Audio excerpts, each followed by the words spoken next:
1. A wave of despair smothered Gunner's empty stomach. Rescue was meant to be the answer to all their prayers. He'd thought he'd be on his way to his wife and daughter by now. But he'd thought wrong. He wasn't even close. Across the table from him, Pauline ran her tongue over the split in her lip. Her sunburn looked angry and painful, but it was the confusion in her eyes that completed her look of doom. Seated beside Gunner, clad in his designer clothing, was the man who'd rescued them with his multi-million-dollar yacht, and they were surrounded by opulence. Luxury furnishings, polished silverware, a 5-star meal decorated with tiny flowers. And yet, they were still trapped in hell. Swallowing the jagged lump in his scorched throat, Gunner looked into his rescuer's worried eyes. "I'm sorry, Charlie, but I don't think you understand. We need to get back to America." Charlie offered a lopsided smile that reflected turmoil and compassion with equal measure. "I sympathize with you. I truly do. But the world changed forever on the 8th of February. There's so much you don't know. So tell me." Frustration reared like a scorpion in Gunner's stomach, and he fought to tame it. If Charlie hadn't rescued them from their crippled sailing boat, he and Pauline and Jessie and Zahn would all be dead. Of that he was certain. This complete stranger had saved their lives, and he would be forever grateful for that. But there were still 35 people stranded on that deserted island who needed rescuing. And nothing would stop him from fulfilling the promise he'd made to them. "Let's wait until everyone gets here." Charlie's eyes softened. "We all have so many questions. But first, you must eat." Gunner dragged his eyes from Charlie to the beautifully presented plate of sushi. His stomach groaned, as if demanding that he put the food in his mouth. He did.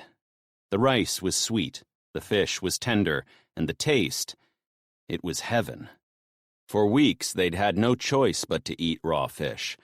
That had been nothing like this. Pauline's eyes rolled as she ate. "Oh my God, this is so good." Months of searing heat and limited water had tortured Gunner's throat, and just swallowing hurt. After forcing the sushi down with a drink of cold beer, he placed his glass on the crisp white tablecloth. "Charlie, we were stranded on Policia Island, which is about 1,000 miles south of Hawaii. We sailed for 7 weeks, hoping to get to the Hawaiian Islands, but when we capsized, our mast broke off, and we drifted for 3 more weeks. Where exactly did we end up? Are we close to Hawaii?" Charlie's shoulders slumped, and he shook his head. "You really did go to hell and back. I'll let the captain tell you because I honestly don't know. We too have been floating about for months. We're what the world is calling the Great Unwanted." Gunner's jaw dropped. "The what?" "The Great Unwanted is everyone who was outside America when the EMPs hit. We're all stuck in no man's land. We can't return to America, and we're not able to stay where we are. At least with the yacht we can move from country to country. But anyone who is holidaying in, say, Australia or Europe, once their visas expired, they became illegals and were locked up in detention centers. Nobody knows what to do with them." Pauline gasped. "Oh my God." Gunner twisted his hand around the knot on his robe. "But that could be millions of people." "Correct. It is. Ah, there you are." Charlie stood and strolled to a man who walked toward them with an exaggerated swagger. Charlie and the newcomer kissed on the lips, and then with their arms around each other's waists, they turned to their guests. "Pauline and Gunner." Charlie's beaming grin was photo-worthy. "This is my partner in crime and everything else." He chuckled at his own joke. "Oliver." Oliver strode forward with his hand out. His linen shirt was so white it hurt Gunner's eyes. Gunner rose to greet him. "It's nice to meet you. Thank you for saving us. It was the least we could do. Oliver shook Pauline's hand. I don't know how we can ever thank you. Pauline's voice quivered. I didn't think we were going to make it. Oliver clutched his chest. My God, when we saw the state of your boat, we thought that nobody could have survived. I can't wait to hear all about it. He clicked his fingers and the young waitress sprinted over. Priscilla, darling, we'll have champagne all around, don't you think? He blinked at Charlie. Of course, Charlie agreed. Please, sit down. You must be utterly exhausted. You could say that. Gunnar waited until Oliver and Charlie sat before he returned to his seat. The champagne's arrival coincided with Jesse and Zahn's appearance. They, too, were in the yacht's insignia-embroidered robes, but Zahn had left his open to reveal his bare chest. His red hair was slicked back, and even with his scraggy beard, Zahn actually looked decent. Gunnar stood again. Oliver and Charlie, here are the other survivors, Jesse and Zahn.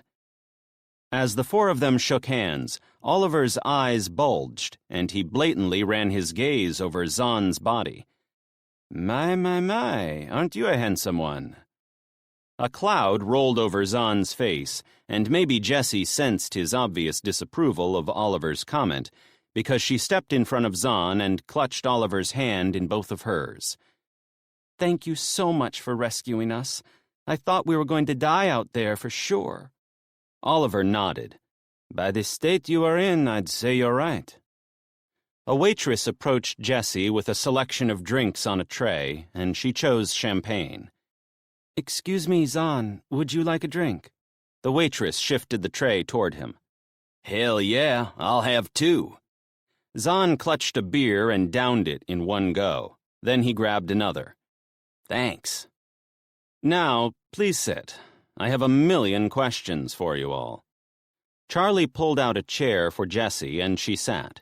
Zahn plonked into his at her side. So, let me get these straight. Oliver paused with a crystal flute in his hand. You are on a cruise ship, is that right? Yeah, until Captain Dickhead here fucked it up for everyone. Zahn swigged his beer. Charlie gasped. Oliver's eyes bulged, and Pauline scowled. Jessie burst out laughing and placed her hand on Zahn's arm. Oh, he's so funny. Gunnar, how about you tell them what happened? Gunnar wanted to scream. He didn't want to tell the rotten story. Not now. Not ever. He wanted answers. But he also needed their help. And the best way to get that would be to gain their sympathy. Maybe then they'd understand how desperate he was to reach his family. I hope you didn't start without me. A man in a captain's uniform approached the table with his hand forward. He aimed for Gunnar. Captain Thomas Hutchings at your service. Gunnar stood and shook his hand, and in a moment of clarity, which he'd been lacking for months, he realized Thomas was the man he'd need to get on his side. Captain to captain, he'd appreciate the turmoil Gunnar was going through. For the first time since the captain label had been thrust onto him, he was glad he could use it. He cleared his throat. Hello, Captain. I'm Captain Gunnar McCrae. At least I was until we had to abandon our cruise ship, Rose of the Sea. He nodded at Pauline. This is Pauline Gennaro, my second officer, and one of only 7 crew who survived. He turned to Jessie. And this is Jessie and Zahn, and they are 2 of only 32 passengers who survived. Thomas whistled. Bloody hell. His shoulders sagged. How many souls lost? Gunnar lowered his eyes. Acid boiled in his stomach, and he had to force his mouth to voice the gut-wrenching statistic that had been blazing in his brain for months. 1,098 souls lost. All eyes were on him. Even Jessie seemed to be surprised by that number. It was shocking, but it was also the ammunition he needed to drive his point across. Sir, we left 35 people on that deserted island. I made a promise that no matter what, I would save them. I plan to make good on that promise. Thomas huffed a forceful breath, dragged out a chair, and sat. "Well, as much as we'd like to help, I'm not sure what we can do." The waitress cleared away Gunner's empty sushi plate and offered him a hot towel. As he wiped his hand, his mind shunted to a halt. It was impossible to grasp their change in circumstances in the space of just a few hours. Pauline moaned, and with her eyes closed, she wiped her hands with an expression that matched his sentiments exactly. Reopening her eyes, her gaze shifted to their hosts, and she cringed. "Sorry, but you have no idea how nice this is. Just to have clean hands." She didn't end her sentence. Her expression said it all. As those who hadn't finished their sushi ate in silence, the ocean around them was silent too. Not a whisper of breeze blew, as if the whole world was waiting to hear their story. Gunner placed the hot towel down. "Captain Hutchings." "Please, call me Tommy." Gunner nodded. "Tommy, we need to get to America so we can arrange a rescue party, and I need to find my wife and daughter, and my mother. I need to know they're all right. They probably think I'm dead." Hello?" Zahn blurted. "We can rescue the others with this boat." He raised his hands wide. "There's enough room for all of them." He sat back and folded his arms like he'd solved all the problems of the world. Gunner glared at Zahn. "Damn it. I should have waited to discuss this with the captain in private." Oliver and Charlie squirmed on their seats and flicked harried gazes to their captain. Tommy cleared his throat. "I'm afraid it's not that simple." "Yeah, it is. Just drive this thing to the island and get 'em." "It's not that, Zahn. It's what to do with you all once we have you on board." Zahn raised his glass. "Give 'em a beer for starters." Everyone laughed, including Gunner. It must be nice to have such a simple outlook on life. "How about we fill you in on what's happened since the EMP strikes?" Thomas shared his gaze between his guests. "That way you'll have a better understanding. Because, seriously, the world you left, when was it?" "Our cruise departed Los Angeles on the 28th of January. Gunner's thoughts tripped over an important question. "What's the date?" Thomas's eyebrows nudged upward.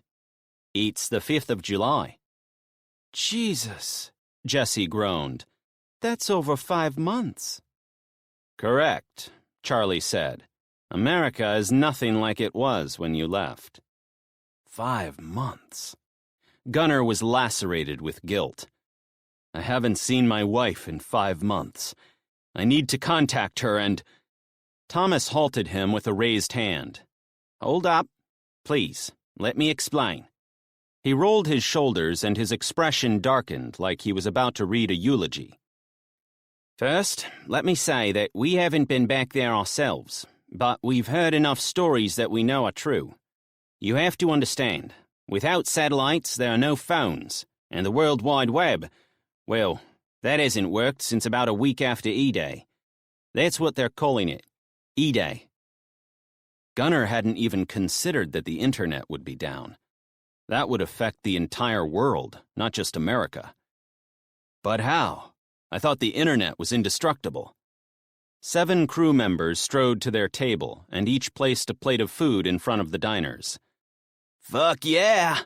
Zahn bellowed. "Is that steak?" Oliver clapped his hands. "I love it. Yes, it's eye fillet." Zahn sliced off a huge chunk and shoved it into his mouth with a couple of fries. "I haven't had beef since that Chinese buffet on the cruise." Meat rolled around his tongue as he spoke. Gunner picked up his fork and paused. "Shit, I can't cut my steak." A fresh wave of shock crawled through him. I'm a fucking cripple. Pierced by deep embarrassment, Gunner wanted to stride away. He wanted to crawl into a corner and pretend that none of this was happening. He wanted... "Gunner." Pauline reached for his plate. "Let me slice that for you." He swallowed the rusty razor blades tearing at his throat. and as Pauline cut his steak into bite-sized pieces, the gazes from Charlie, Oliver, and Thomas drilled into him. Charlie cleared his throat. "I'm sorry, but may I ask how you lost your hand?" The survivors all turned to Zahn. The brute shrugged and pointed at Gunnar with his steak knife. "Captain Dickhead here got his hand caught in a winch when we were abandoning ship. He would have gone down with it, too, if I didn't chop his hand off." Charlie gasped. "You chopped it off?" Oliver clasped his hand over his mouth. "Yeah, saved his fucking ass." "Holy..." Charlie's eyes bulged, and he shoved his serving of steak away. Much to Gunnar's disgust, he decided to use this information to strengthen their pity vote. He raised his mangled wrist, placing it in full view for all to see, and heaved a sigh. "It's true. After that, 71 people and I drifted at sea for 15 days in life rafts." He shared his gaze between Oliver, Charlie, and Tommy. "I was just lucky we had a nurse with us." "Yeah." Zahn spoke with a full mouth. "Gladys, the cripple." Gunnar's jaw dropped. That's the exact word he just labeled himself. He was wrong. Gladys was definitely a cripple. He was not. But Gunnar needed to clarify Zahn's seemingly callous description. "Gladys lost the use of her legs decades ago in a horse-riding accident, and has been wheelchair-bound ever since. Unfortunately, when we abandoned ship, we didn't have room for her wheelchair, so I tossed it away. On the island, we put her into a wheelbarrow to move her around." A wheelbarrow? Charlie's jaw dropped. That poor woman. Yes, it's another reason why we need to rescue them as soon as possible. They are all suffering in some way. We left the island 68 days ago. They probably think we're dead. Or worse, that we've abandoned them. "Ah, that ain't fucking worse." Zahn shoved chips into his mouth. "Yes, it is. I promised I would return with a rescue party." Gunnar clenched his jaw, forcing back the urge to pitch his knife at the gator hunter. Instead, he stabbed a piece of steak and ate it. Unlike Zahn, who devoured his meal in minutes, Gunnar took his time, savoring every single mouthful. Tommy lowered his cutlery and raised his champagne glass. "What you've been through is shocking, but you need to understand that you weren't the only ones who suffered. Millions of people have been affected by those EMPs." "Did the government know it was going to happen?" Pauline asked. Tommy shook his head. "The information coming out of America has been patchy at best. For the first 2 weeks, major communications networks like AT&T were able to run off generators, but then without power and fuel, even they shut down. Internet exchanges were destroyed right across the country. Companies like Google and Yahoo and Facebook were hit hard. You know how they all went green, with solar panels, etc. on their roofs?" Gunnar nodded, though he didn't really know. "Well, that was their demise. The EMPs used the cables as gateways to decimate everything. So at the beginning, just after the strikes, we received some information. Here's what we know. The EMP strikes took everyone by surprise. The first indication that a nuclear weapon had been detonated in the atmosphere above Kansas was when the lights went out. The first EMP sparked massive explosions, and the resulting fires created catastrophic industrial destruction. The president acted fast. Within hours, he had every agency mobilized. Air Force, Navy, Army, National Guard, CIA, SAS, and every other acronym you can think of. The president himself was in Manhattan. But with the city in gridlock and his chopper taken out by that first EMP, it was hours before he was airborne again in another helicopter and headed back to the White House. Guess where he was when the second EMP hit?" Pauline gasped. "In the air." "Exactly. Goodbye, Mr. President." "Holy shit." Jesse's eyes bulged. But that was just the start of it. Air Force One went down with the Secretary of State, the Attorney General, and the head of the CIA. The VP was at the White House, but he had a heart attack. and the Speaker of the House was visiting a family in Minneapolis, and she, along with nearly the whole damn city, froze to death. Jesus.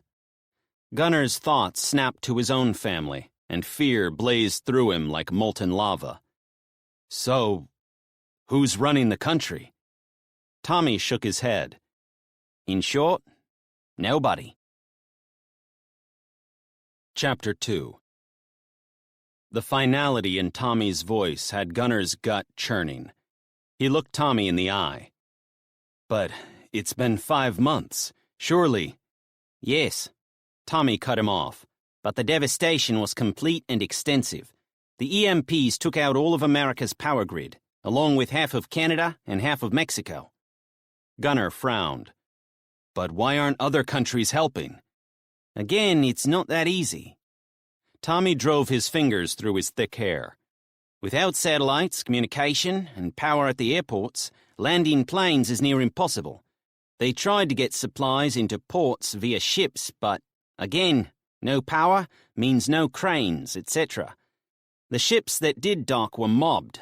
It was a total bloodbath. That's why we haven't returned. Charlie clutched his chest. Some of our friends. His eyes teared up. 7 of our true friends were murdered and their yachts stolen. People have become animals. Gunner tried to picture that kind of chaos, but couldn't. So, you weren't heading to America then? Thomas cleared his throat. No, we've come from Ecuador, and we're on our way to Japan. We're near Japan? Pauline's eyebrows drilled together. Well, no, actually. We left Ecuador 7 days ago. At the moment, we're in the middle of the Pacific Ocean, about 2,500 nautical miles from the closest land. So we missed Hawaii. Pauline's shoulders slumped. Tommy's eyes softened. I'm afraid so. If we hadn't found you, I doubt you would have made land. Zahn downed the rest of his beer and burped. Yep, we were fucked. Jessie giggled and tapped his arm. Sorry. She apologized on his behalf, yet Zahn seemed oblivious. Is there a ham radio network running yet? Slowly, yes. Thomas nodded. However, there are not enough resources. Meanwhile, people are starving, and they have no idea what's going on. But surely the military is helping. Pauline pushed her finished plate away, and a waitress retrieved it within seconds. Yes, but as I said, after the first EMP, the president ordered everyone into action. So the second EMP destroyed masses of equipment and crippled nearly all military assets. I'm talking entire fleets of ships, planes, helicopters, cars, comms equipment. All totally useless. What about the power grid? Gunner asked. Are they fixing it? Again, it's not that simple. The company that makes the giant transformers is based in Russia, and the logistics to get them transported is just as complex.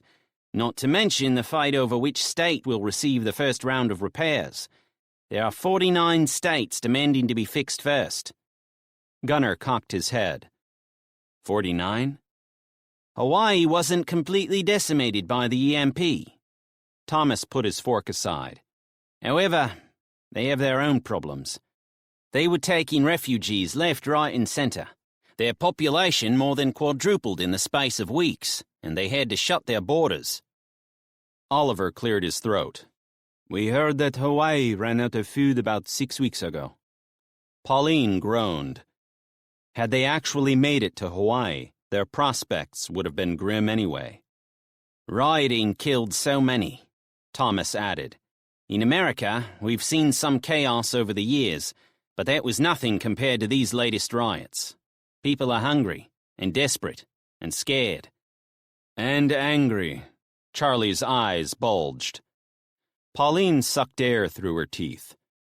How are they working through these problems? That is the problem, Oliver said. Nobody knows where to start. The 7 crew members stepped forward and placed a steaming bowl of pudding with ice cream dotted in the center in front of each person. Gunnar salivated just looking at the dessert and inhaled delicious aromas of cinnamon and caramel. Oh, yeah! This smells as good as my grandma's apple pie, and that's saying something. Zahn scooped a huge spoonful and shoved it into his mouth. Jessie and Charlie giggled. Gunnar shook his head. Zahn was an uncouth buffoon, yet he was gaining more fans by the second. Maybe Oliver and Charlie were used to brutes like Zahn. I have absolutely no idea who Oliver and Charlie are. They could be drug smugglers. He nearly chuckled at that. Then again, he'd never met drug runners before. He paused with the spoon to his mouth. So, before all this happened, what did you two do? Oliver cocked his head. You mean, how can we afford this yacht? Well, yes. I'm hoping it's not drug smuggling. Gunnar chuckled and prayed his gamble at a joke paid off. Oliver and Charlie burst out laughing, and their cackles were almost identical, like separated Siamese twins. Oh, Charlie dabbed a napkin to his chin. No, we're not drug runners. Lord, I wouldn't know where to start. Have you heard of Chad and Ollie? Gunnar shook his head. It's our footwear label. We took men's shoes out of the gutter and onto the Paris catwalks. Speaking of that, what size shoe do you take, Zahn? Jessie slapped her hand over her mouth, but it failed to mask the cheeky gleam in her eyes. 13. Zahn scrunched up his face. Why you want to know? We may have the perfect shoes for you. Yeah? As long as they're not like them pink ones you two are wearing. Charlie and Jessie giggled again. Groaning, Gunnar scooped a mouthful of the warm pudding into his mouth and tried to block out the ridiculous conversation. He'd stumbled into some kind of twilight zone. Everything was moving way too slowly, yet he needed it at maximum speed. It was impossible to formulate the right questions when his thoughts were slamming left and right, trying to work out a solution. The weight of the world was on his shoulders. No, not the world, just the lives of dozens of people, his family, and those still stranded on the island. They were all that mattered. He pushed his bowl of pudding aside and raised his eyes to the captain. Tommy, Charlie, and Oliver, I can never comprehend exactly what you're saying about the devastation in America, but I'm begging you. I need to get there as soon as I can. The three men all looked at each other. Their blank expressions were impossible to read. Charlie placed his spoon down, reached for Oliver with one hand, and clutched his chest with the other. He inhaled deeply, like he was about to reveal something very profound, and turned his gaze to Gunnar. I'm so sorry, but we can't risk going into shore. We've heard such horrible stories about what happened to our friends who were mobbed and killed. We won't return until it's safe. An idea morphed in Gunnar's mind, and although he doubted they'd agree, he had to ask. If we did change course for America, how long would it take? Charlie and Oliver turned to Tommy for his answer. Our top cruising speed is 28 knots per hour. If we went around the clock, we could be there in 5 days. Tommy held his gaze. A sliver of hope that the captain was going to grant his wish fluttered through Gunnar. He sat up. What if we didn't go all the way into shore? What if we went in at night, so we're not seen, and one of your men, Blade or Axel, took us in the tender? I'd even swim the final 100 yards.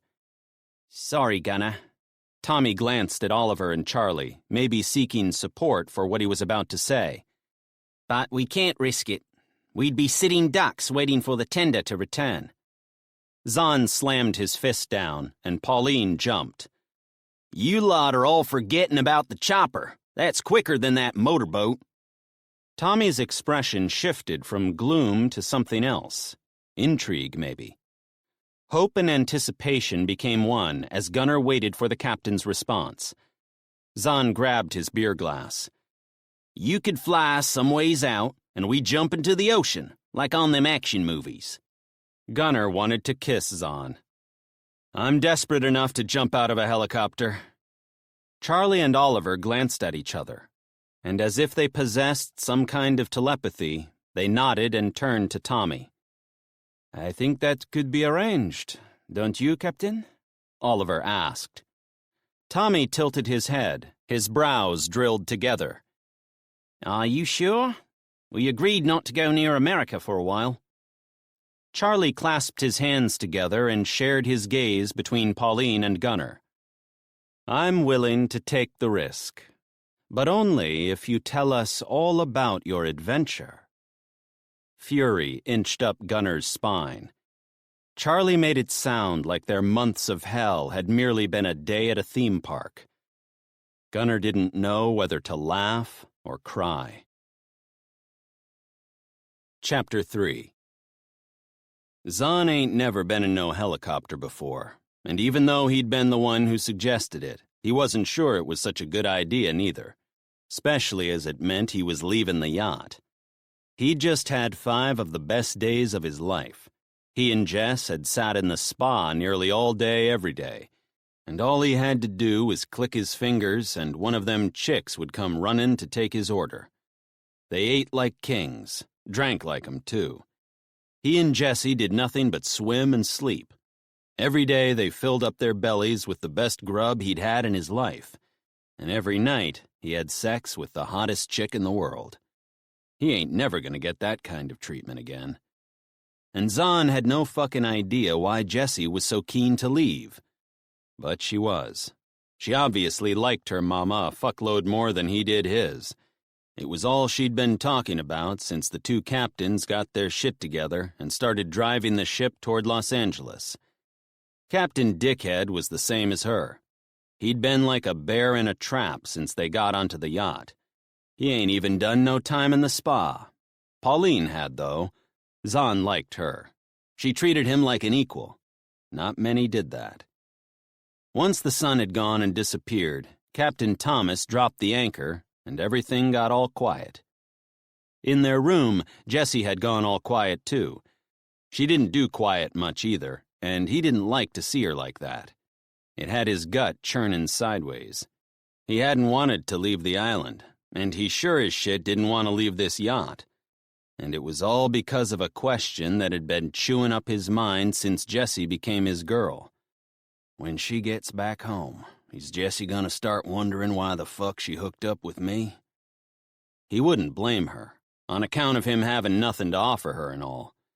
But it still scared the fuck out of him. She was the best thing that had ever happened to him, and he'd have no idea what to do with himself if she did walk away. He didn't want to go back to his old life, but he sure as shit wouldn't want to move forward none either. He'd be fucked. He wanted to talk to her about what was jamming her up, but he ain't never been good at stuff like that. But when she came out of the restroom and her eyes darkened even further, he couldn't stand it no more. He had to give it a try.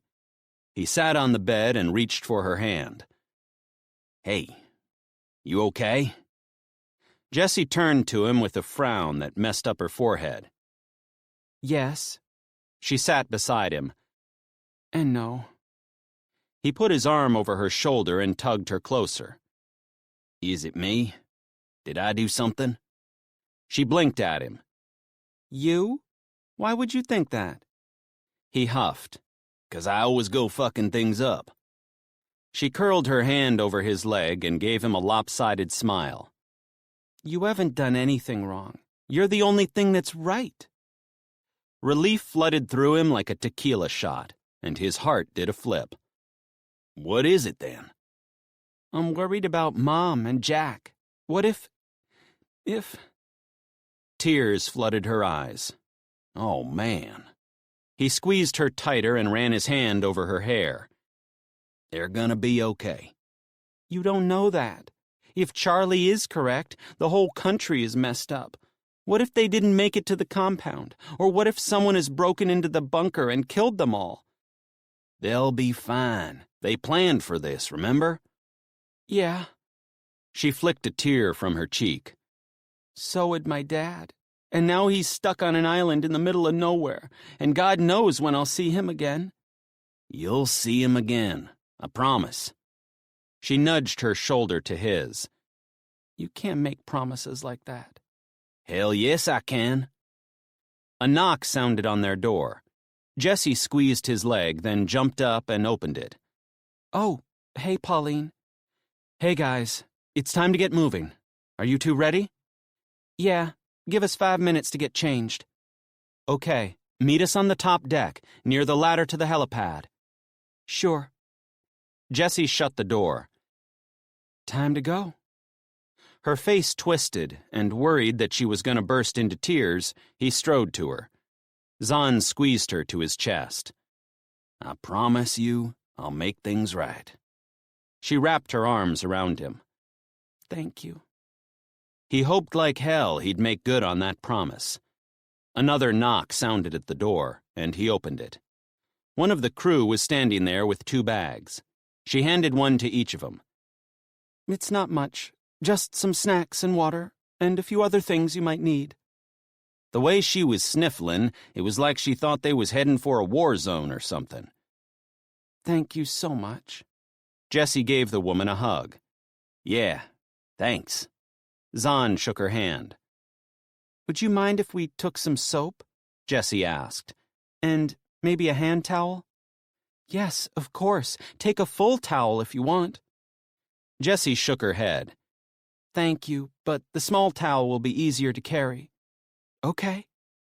The woman wiped her nose and stepped back. Good luck. Thanks. Jessie closed the door and turned to Zahn. They're all so nice. Her chin was all wobbling. She was going to cry again. Yeah. He wrapped her in a bear hug, but had no idea what else to say. She eased apart from him. I'm going to miss this robe.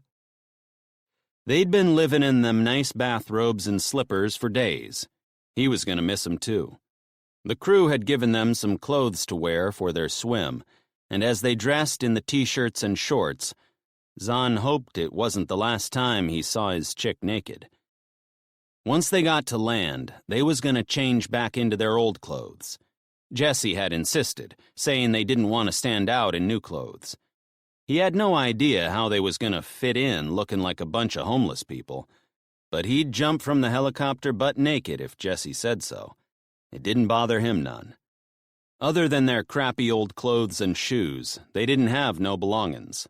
They didn't even have ID or cash. Zahn shoved his jeans and his Louisiana Ragin' Cajuns football jersey he'd worn for nearly 5 months into a plastic Ziploc bag to keep dry. The crew had washed them, and they'd somehow got zombies and gunners' blood out of the shirt. It was almost like new, except for the torn sleeve and the hole at the bottom. His jeans had rips and holes, and the hems were shredded to bits. Not that he cared. He'd had worse. They added the stuff from the bathroom into the backpacks, and Jessie reached for his hand. Let's go. As they made their way upstairs, Zahn couldn't shake the feeling that jumping out of a helicopter was a real bad idea. He'd overheard Thomas and Captain Dickhead talking about it, but what he didn't know was how close the chopper could get to the water. He didn't want to get no broken bones. He already had one fucked up foot. Everyone was waiting for him when they got to the deck, and the way they was all looking, it was like someone had died or something. Maybe they was all thinking the same as him, that this was a real stupid idea. Right, let's do this. Blade nodded at Zahn and then climbed up the stairs to the helipad. I'm going to miss you guys. Charlie twisted his hands together. I wish there was a way we could follow how you're doing. Yeah, good luck and Godspeed. Captain Thomas reached forward to shake Zahn's hand. Yeah, thanks. Zahn squeezed the captain's palm. Charlie wrapped his arms around Zahn. Oh, fuck, Zahn cringed. He ain't never been hugged by a dude before. Jessie giggled, and Charlie hugged her too. You take care, you hear? We will, she said. The spinning helicopter rotors cut a heavy thumping noise through the silence. You better get up there, Thomas said. Blade doesn't like to be kept waiting. Oh, hold up. Oliver reached into his pocket and pulled out a wad of cash. It's not much, but... Shrugging, he handed $200 bills to each of them. Gee, thanks. Zahn stared at the cash. That was about the nicest thing he ever did see. Oliver didn't even know him. Maybe the world ain't gone to shit after all. He shoved the money into his front pocket and then followed Jesse up the stairs. The downward draft from the helicopter blades was shoving his hair all over his face. Made him regret not asking for a haircut on the yacht. They probably would have done it, too. They done everything else he asked for. Even got a splinter out of the back of his leg that had been in there since before they left the island. Following Jesse, he ducked and aimed for the open door on the chopper. Blade turned around in the pilot chair. Jesse, you sit there. He pointed at a seat directly behind him, facing toward the back next to the window. Zahn, you're in that seat. He got the one facing Jesse. Pauline, you're there, next to Zahn. And Gunner, you're up here with me. All of them got into their spots. Jesse's eyes were enormous, and all Zahn wanted to do was put his arms around her and take away her worry. They was gonna be okay. Zahn was gonna make sure of it. Axel jumped in last, sat next to Jesse, and pulled the door shut. Put your belts on, he yelled over the noise and indicated where they were. The rotor blades picked up speed, and with a jolt, they lifted off. Jesse reached for Zahn's hand and squeezed the crap out of it. When he'd suggested jumping out of the helicopter, it had seemed like fun. Not now, though. Now it was a fucking stupid idea. But he didn't want to look like a pussy, especially not in front of Jesse. He was too fucking noisy to say nothing, so all they could do was look at each other as Blade flew them back to the country they'd departed months ago. It seemed like forever before Axel pointed out the window. Random lights dotted the blackness in the distance. Welcome home, guys. Zahn squinted out the window, gawking at the American coastline. This was not America. It was as dark as the Louisiana swamps he'd been crawling through his whole life. By the look on Jesse's face, hell, everyone's faces, they was all thinking the same. What the hell are we getting ourselves into? Axel stood and shoved the door open. The wind hit them like a demon.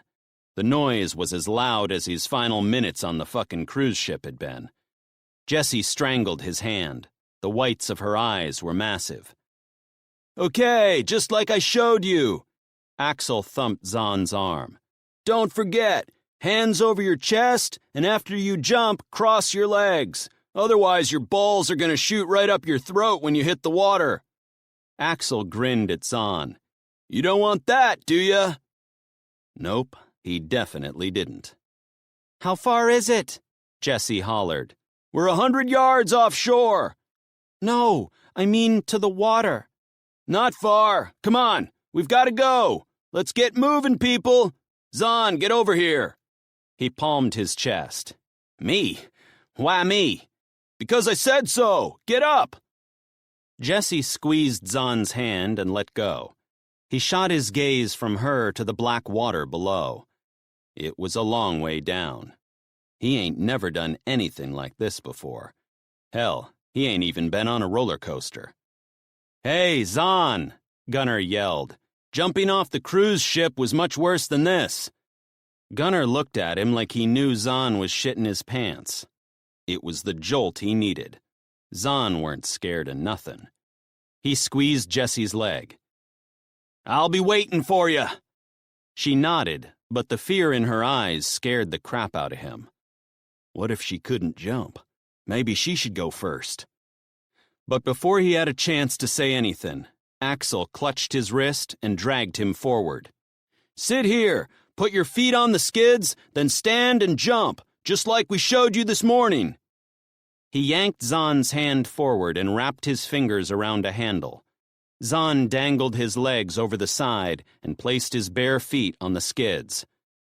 What the fuck am I doing? Axel tapped his shoulder and leaned into his ear. "Show these guys how it's done!" Zahn's breath trapped in his throat. He glanced at Jessie. She nodded at him. He returned his gaze to the blackness below. It was like a giant ink stain, set to swallow him whole. The wind howled in his ears. His heart thumped in his chest. He sucked in a lungful of air and jumped. Chapter 4. Madeline tried to shove her frustration away, but it had been with her all morning. It started when she'd strolled to the tally tree after sunrise and counted the notches. She couldn't believe it had been 73 days since Gunnar and the others had sailed away. 73. They had to have reached land by now. Either that, or they were lost at sea forever. They'd all had their share of drifting around helplessly on lifeboats. As much as she hoped it wasn't the case, there was a huge chance it was Gunnar's reality. Slowly dying while being stranded on the ocean would be a cruel way to go. She shuddered at the thought. For the remaining castaways, every day on the island was on repeat. Wake, wash in the ocean, spend most of the day searching for food, return to camp, prepare food and eat, sit around the fire, and then sleep. It wasn't that she desperately wanted to go home. Madeline had nothing to return to. What she did miss was her dancing and her music. They'd been an integral part of her life since her childhood therapy sessions, and without them, her sanity was cracking, bit by fragile bit. Even the paths she and Sterling traipsed over were on repeat. She wanted something different. She'd welcome another job to do. But her climbing skills had become her double-edged sword. She was the only one who could climb the trees, her and Adam. However, Gabby had put her mother hat on and refused to let her son do any climbing. Not after Jackson had fallen from a coconut palm and knocked himself out. The sun was high in the sky when Madeline and Sterling returned to camp with their first haul of coconuts, pawpaws, and a giant bunch of bananas that had tested their strength and stamina as they'd hauled it home. Bananas were a treat that they'd only found 9 times since they'd been marooned on that island. Some of the elderly survivors had taken on the role of activity coordinators. Roger had made a set of playing cards out of bark that they used to play poker and go fish, and they organized games like coconut bowling, hopscotch, and musical chairs. Bronwyn and Ethan were the singers in the group, and Roger had made numerous musical instruments, including a drum, a xylophone created with different-sized fingers of wood, and a didgeridoo that only made sounds like an elephant blowing its nose. They were yet to find a decent musician amongst the survivors, and so far, the only music they'd made, especially the kids, had been merely an annoying noise. As Jackson and Max strolled forward to help Sterling lift the banana bunch onto the cutting table, Madeline listened to the conversation between 2 of the older women. Their animated discussion was about tonight's activity, which involved the piles of twigs stacked around the campfire by the looks of it. But Madeline didn't want to play games. She wanted to dance, missed the escape it would bring, and the escape from her childhood entrapment that was always lurking in the back of her mind. Sighing, she made her way up the stairs to the kitchen hut. "How did you do?" Sykes approached her side and helped her transfer the coconuts from her carry basket to a large storage crate that had been built in the kitchen. "We found bananas today, but other than that, same as usual. How about you? Catch many fish?" "Bananas will be a nice change. Well done. We've caught 6 fish so far and a giant crab. Enough for dinner." Sykes still had a mild limp from his bullet wound, but it was his increasing silence that worried her the most. Maybe he was also entertaining the idea that Gunnar might not come back. The food they'd scored in the shipping container was still stacked away in the cupboards. ready for the day when they didn't find any food of their own. But so far, the island was proving to be self-sustaining. It was a blessing. Madeline would hate to witness what state they'd be in if food was limited. Although she'd give anything to have a cracker or some chocolate, she'd never craved chocolate as much as she did now. Returning to the clearing, a smell, vile and pungent, drifted over to her. Clasping her hand over her mouth, she dashed between the huts to the bushes out the back and threw up. Her stomach twisted into painful knots, and she heaved again. With her hands on her hips, she gasped for air. The sounds of rustling bushes had her glancing sideways. Shit. Of all the people to see her, it had to be the damn reporter. "Madeline, are you okay?" Gabby tossed a bunch of twigs aside and strode to her. Yes, I'm fine." She wiped the back of her hand across her mouth. "I'm okay. Sorry." "Gosh, no need to be sorry. Do you want me to get Max?" No. Gabby's concern was as obvious as it was confusing. Madeline couldn't help but think of Gabby as a meddling reporter. Yet the woman's kindness had her emotions twisting out of order. "I'm fine now. Thank you. Just need a water." "Okay, come on then. Let's get you a drink." Gabby gently caressed Madeline's shoulder, confusing Madeline even more. She had to fight the lump in her throat just to breathe. Back in the clearing, Gabby settled Madeline on a chair and then dashed off to fetch water from the kitchen. Sterling glanced at her, and she must have looked a real sight because he tossed a bucket aside and raced to her side. "Maddie, are you okay? You look dreadful." "Oh, geez, thank you." Madeline brushed the sweat from her forehead. He dragged over a chair and patted her knee. "You're very pale. What happened?" Gabby returned with a water bottle and a damp rag. "Just an upset tummy, that's all." Madeline dabbed the cloth to her neck, and as she gulped down the warm liquid, she tried to ignore the inquisitive gaze from the reporter. Gabby placed her hand on Madeline's shoulder. "I'll leave you two to it. Sing out if you need anything." "Thank you," she and Sterling said in unison. They did that regularly, and usually laughed about it afterward. She'd laughed more with Sterling in the 5 months she'd known him than she had during the entire 2.5 unfortunate years she'd spent with Aiden. And, given what she and Sterling had been through, it was a significant statistic.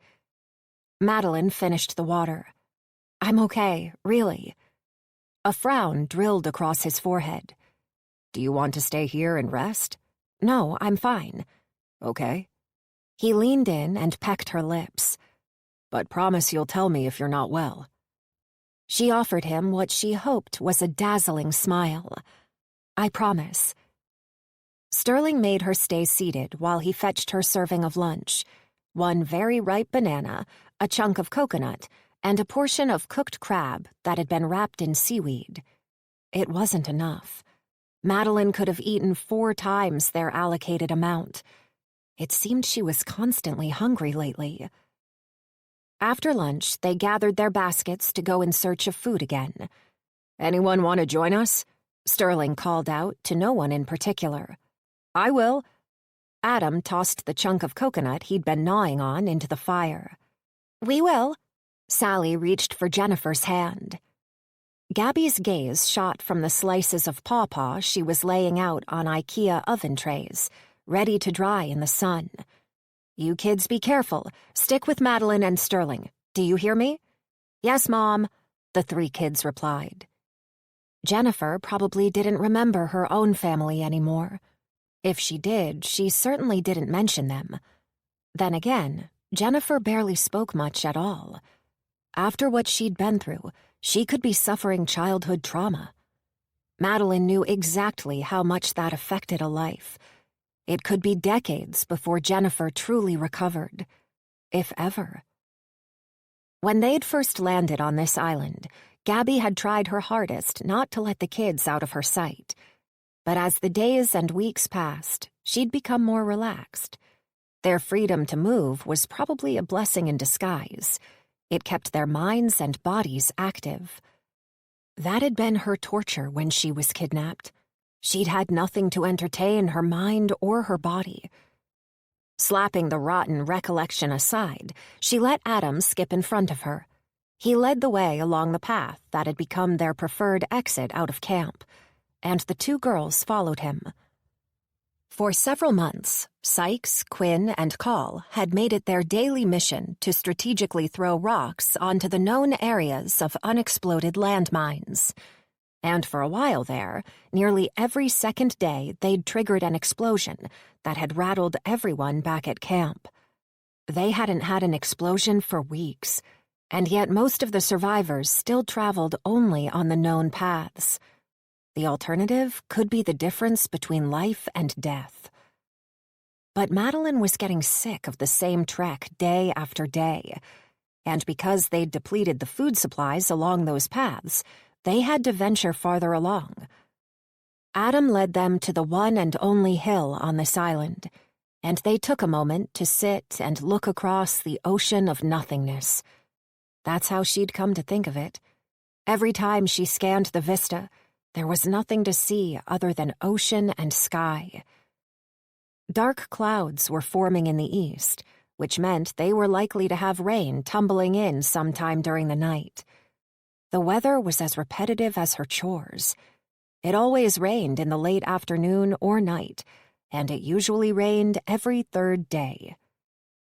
The kids started a handstand competition, and when Sterling joined in, Madeline strolled to the far edge of the grass area and scanned the vegetation beyond. The sea of green was dense and complete.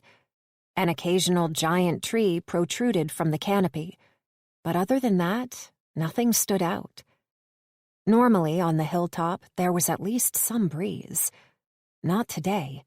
It was hot and still, like they'd climbed into an oven. Sweat trickled down her temples, and she swept it into her hair. I have to get out of this sun. She studied the vegetation, desperate to explore a new area, rather than travel the same path to the concrete bunker she and Sterling had found months ago. There was no clear trail, but that didn't bother her. It wasn't like they could get lost. They were on an island. Madeline pointed toward the clouds. "Hey guys, time to move. Follow me." She didn't wait for them. Sterling would round the kids up and follow her. The shade from the trees was instant relief, and shafts of sunlight speared the canopy like a stage show, creating light and shadow with equal measure. When they did join her, the kids trotted on ahead, and Madeline had a feeling Sterling wanted them farther away, so they could have a conversation without the inquisitive teenagers. He, too, had looked troubled most of the morning, and she wished she hadn't told him how many days Gunnar had been gone. It seemed Sterling would have preferred not to know that shocking piece of data. Some people liked to remain oblivious. Clearly, Sterling was one of them. But when he didn't open up, Madeline went back to wishing she had some music to listen to. The climb down this side of the hill was much steeper than the trek to the top, and several times she had to hang on to tree trunks to stop herself slipping. "You kids be careful," Sterling called ahead. "We don't want any more broken bones in your family." Adam turned to face them, maybe to say something, but then his eyes lit up, and he pointed to their right. "Hey, what's that?" Madeline followed Adam's outstretched finger. Behind them, off to the side and a little higher up the hill, was a dark hole in the hillside, like an empty eye socket. "Is that a cave?" "Don't know." Sterling strode ahead. "Let's have a look." A series of fallen trees, with trunks wider than Jennifer was tall, blocked their way, and it took forever to get all 5 of them up and over the logs. Madeline was exhausted by the time they reached the cave.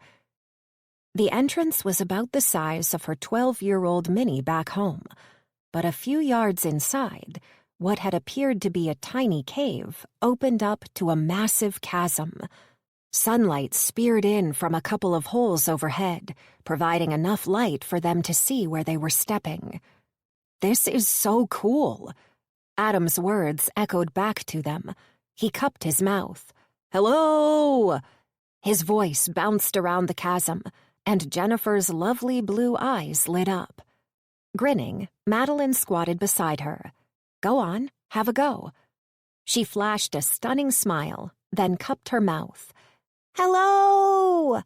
Jennifer giggled, and it too echoed. The three kids took turns projecting their voices about the cavern, and Madeline followed Sterling farther into the cave. He paused to pick up a rock that was a rust color. His brows drilled together as he stared at it, like he was mesmerized. Clearly, something was on his mind. She searched for a similar pebble, but it seemed it was the only one in a sea of black rocks. "Have you heard Albert or any of the others talk about what's going on back home?" Madeline kept her voice low so the kids couldn't hear. "No." He tossed the rock sideways, and it skidded off a large boulder and bounced away. "But I'll be pissed off if Sykes or Albert are keeping secrets from us."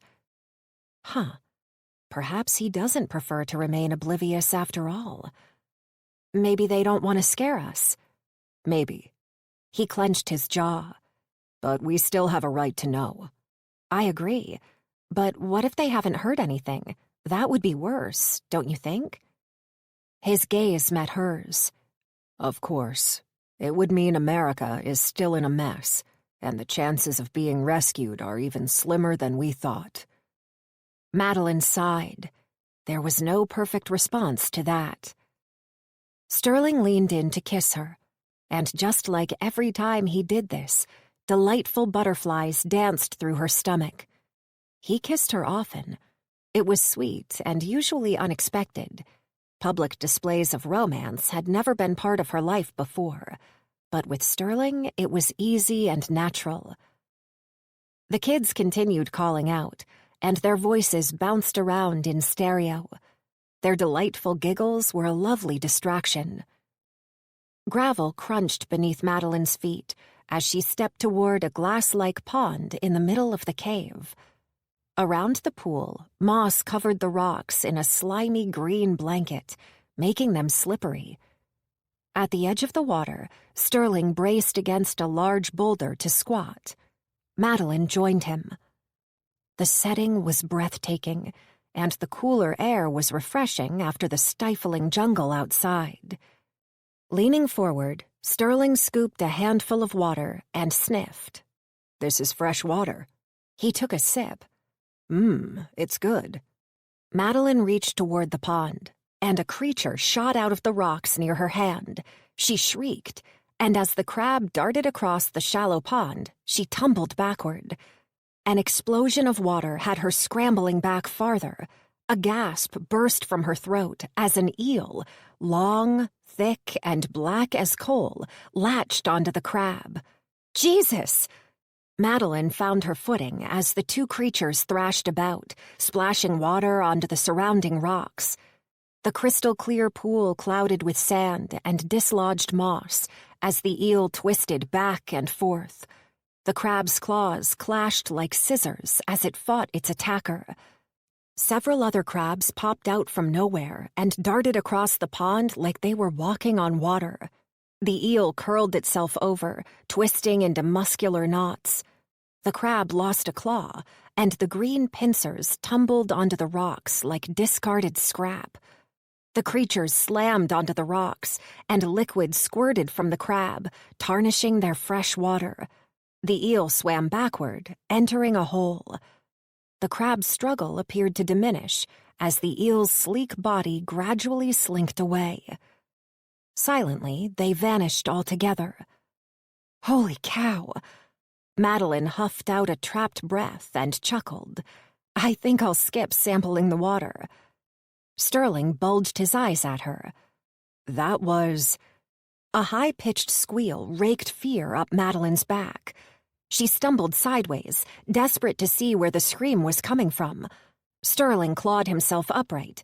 Madeline did too, and they both raced toward Jennifer. The little girl was standing at the far edge of the cave, her hands clenched at her sides as she shrieked at whatever was at her feet. Sterling reached Jennifer first, sweeping her up and gripping her face to his chest, blocking her from seeing the horror. Adam raced ahead of Madeline, and both she and Sally reached Sterling at the same time. The horror was a body. Not even that. It was skeletal remains that had obviously been there a very long time. Madeline squeezed her eyes shut, blocking out the shocking discovery. But visions of the mummified body of her kidnapper's mother, who'd been trapped in the dungeon with her, flashed into her mind instead. She snapped her eyes open again and forced herself to look. It was a soldier. His helmet was at his side, as was his pack. Most of his flesh was gone, but what remained was like shiny yellow leather. His eyes were just empty sockets, but he still had teeth. What happened to him? Adam's face twisted with the question. The soldier's legs were contorted at hideous angles. His legs were broken. Madeline pointed at them. Sterling winced. To have such horrific breaks, he must have fallen from up there. Madeline carefully plucked a red leather notebook from beneath the man's skeletal hand. She turned over the thick cover. The pages were lined with tables, just like the ones on the cards they'd found in the derelict building. But these graphs charted different numbers and figures to the nuclear ones. These appeared to be distances and listings for several other acronyms: MHZ, VHF, and UHF. She had no idea what she was looking at and continued flicking through the pages. Her breath caught at the heading on the last page. This is the last will and testament of Abraham Phillips. Oh my gosh. She showed Sterling. The poor guy. He shook his head. I wonder why he was alone. It was an impossible question to answer. Madeline returned her attention to the book. The man's swirly handwriting was flamboyant and pretty. He'd taken great care in writing his final handwritten note. Her stomach twisted as she silently read a couple of lines. But she snapped the book closed. She couldn't read it here, not with the children present. What should we do? Sterling lowered Jennifer to the ground and placed his hands on her cheeks. Hey, Jen, I need you to look over there at the pond, okay? Don't turn around. The shivering girl nodded. Sterling crouched beside the body. Adam and Sally moved closer, showing no signs of the distress affecting Jennifer. Madeline forced her gaze away from the ghastly skull to study the uniform. His clothing was camouflage gear, all shades of green. His chunky black boots still had the laces done up, and a watch fell loosely around the bones of his wrist. Hanging from the thick belt around his waist were a couple of sheaths containing knives and a water bottle. Sterling reached toward the man's chest. When he peeled apart his shirt, the soldier's dog tags glinted in the sunlight. Sterling slipped onto his knees, and ever so carefully, he lifted the tags over the skull, which was tilted forward, as if the man's last breath had been taken while he was looking at his belly button. With the necklace off, Sterling curled the chain and tags into his palm and slotted it into his pocket. Maybe we'll be able to give his family some closure when we get home. Adam stepped forward and bent over. Hey, look at this. He held up a walkie-talkie that was the size of a brick. Do you think this will help us? Maybe Albert can get it working. He clicked a few buttons and twirled the knob at the top. Maybe. Sterling nodded at Adam. You hang on to it, okay? Sure. Adam grinned, flashing yellow teeth. Sterling reached for the soldier's pack and sighed. Sorry, buddy, he mumbled. Maybe there are things in here we can use. He dragged the pack forward, and the tin cup and metal water canisters on the side clanged on the rocks. Come on, let's go. "We're not going to bury him?" Sally asked. Sterling knelt on one knee at her side. I think he chose this spot because of the spectacular view. Madeline turned. Sun streamed in like the fingers of God and glistened on the dark pool. Perhaps in Abraham's last days, he'd watched the sun track across the water, knowing that his final resting place could be concealed forever. Is that how their lives were going to end? As piles of skeletons, with handwritten messages that may never be discovered? Chapter 5. Gunnar hit the ocean feet first. It was like slamming into concrete. Water shot up his nose. Pain exploded in his ears. Blackness and bubbles surrounded him. Scrambling for the surface, he punched through to fresh air and gasped for a breath. The helicopter's downdraft peppered him with ocean spray. It slammed into his eyes, stabbed at his face. His hair whipped back and forth, adding to his misery. The sliver of moon he'd glanced at just before he jumped did little to enhance his view.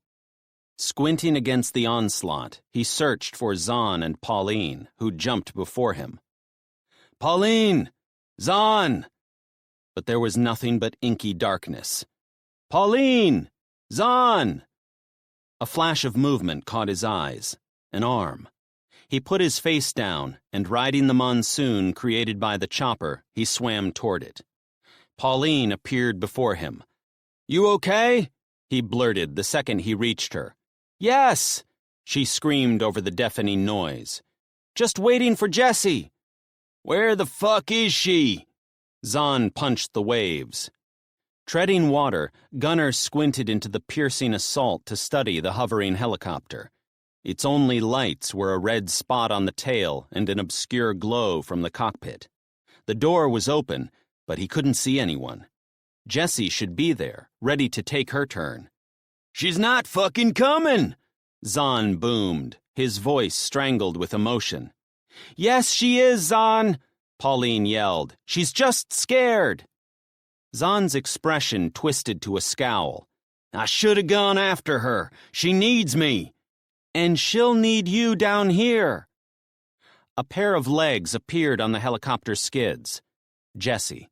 Her pale face looked even more insipid in the moonlight, fear likely adding to her deathly hue. "That's it, Jessie! You can do it!" Zahn hollered up to her, yet it would be impossible for her to hear him over the roar of the rotors. Gunnar shared his gaze between Jessie and the darkness around them. They were only 100 yards offshore, yet they might as well be in the middle of the damn ocean. The blackness beyond the shoreline was just as frightening as the darkness surrounding him. It was a Thursday night. Gunnar's small seaside town of rugged shores wasn't any Venice Beach, but regardless of what night it was, there had always been something happening. Restaurants would normally be open. Street buskers would have been performing. People of all ages would be enjoying the thriving atmosphere. But it was nothing like that now. There were only a few visible lights, and each of them looked like campfires, rather than electrical. They were about to swim toward a wasteland. Jessie's scream pierced his thoughts. 2 seconds later, she hit the ocean. Zahn practically walked on water to get to her. The engine above escalated in volume. The angle of the helicopter shifted, and it spun away like it was released from a slingshot. Silence engulfed them. Jessie and Zahn swam forward. "What the hell are we doing, Captain?" The fear in Pauline's voice could carve ice. "We're swimming, guys. Come on. Let's get out of here." "Fuck! What was that?" Zahn spun around, splashing. "What?" Gunnar's mind shot straight to a shark. "Something brushed my fucking legs." Zahn twisted left and right. A squeal and burst of water erupted to Gunnar's left. He jolted sideways. His breath shot out of his throat. Relief liquefied his limbs. Oh, thank God, it's a dolphin! He burst out laughing. It's a fucking dolphin! For fuck's sake, I just about crapped my fucking pants. Zahn's eyes shimmered in the waxing moon. Pauline and Jessie laughed with Gunnar, but Zahn's darting eyes and clamped jaw confirmed how scared he was. Given the terrifying things they'd been through since Gunnar met him, it was a miracle. Gunnar was beginning to think the gator hunter was a machine. A dolphin curved in the water beside him as if showing him the way. Aw, he's beautiful, Jessie giggled. Come on, we're going where he is. Another dolphin joined the first, and as Gunnar put his head down and swam toward the shore, he hoped that this unexpected display of nature was a sign of good things to come. But each time he paused to see how much farther they had to go, that inkling of hope trickled away just that little bit more. A hint of smoke drifted in the air, as did another smell he couldn't identify. Gasoline, maybe? Or burning tires. The stillness terrified him. Rugged Shores was a ghost town. There wasn't a single car moving along the foreshore. There were absolutely no people around. The pier materialized in the darkness, and Gunnar adjusted his direction toward it. Normally, there'd be 50 people fishing along that pier, and a pile of kids would be jumping off into the water below. Tonight, there were none. He slowed to a breaststroke, and Pauline swam beside him. Jesus, it's not looking good. No, it seems Charlie and Oliver were telling the truth. She shot a glance his way. You thought they were lying? No. He shook his head. It's been 5 months. How can it still be like this after 5 months? I don't know. She huffed out a breath. Every time Gunnar thought he was closer to reaching his family, his hopes were ripped to shreds. How much longer? They arrived at the end of the pier, and clutching the ladder, Gunnar paused for a break. He sure was unfit. The other 3 were the same, especially Pauline. She was really struggling. You guys ready for this? Jessie and Zahn nodded. Yes and no, Pauline said. He knew exactly what she meant. I'll go first, he whispered. Don't climb up until I say. The ladder creaked beneath his weight, obliterating any hope he'd had of quietly reaching the top. He peered over the final rung. The entire length of the pier was deserted. It was a shuddering sight. Okay, all clear. Waiting for the other 3, he scanned the tiny seaside town that had been his home for 16 years. His gut twisted into knots at the eerie setting. Let's get changed here. Gunnar removed his backpack and tugged out the plastic bag containing his old clothes. He stripped out of the t-shirt and shorts Oliver had insisted he have, wrung them out, and shoved them into his pack. According to Jessie, dressing in the ragged clothes they'd all worn for months would make them inconspicuous. If the barren scene ahead was even a hint at what was to come, then blending in was the least of their worries. Gunnar removed the torch Captain Thomas had thrust into his hand when he'd wished him luck.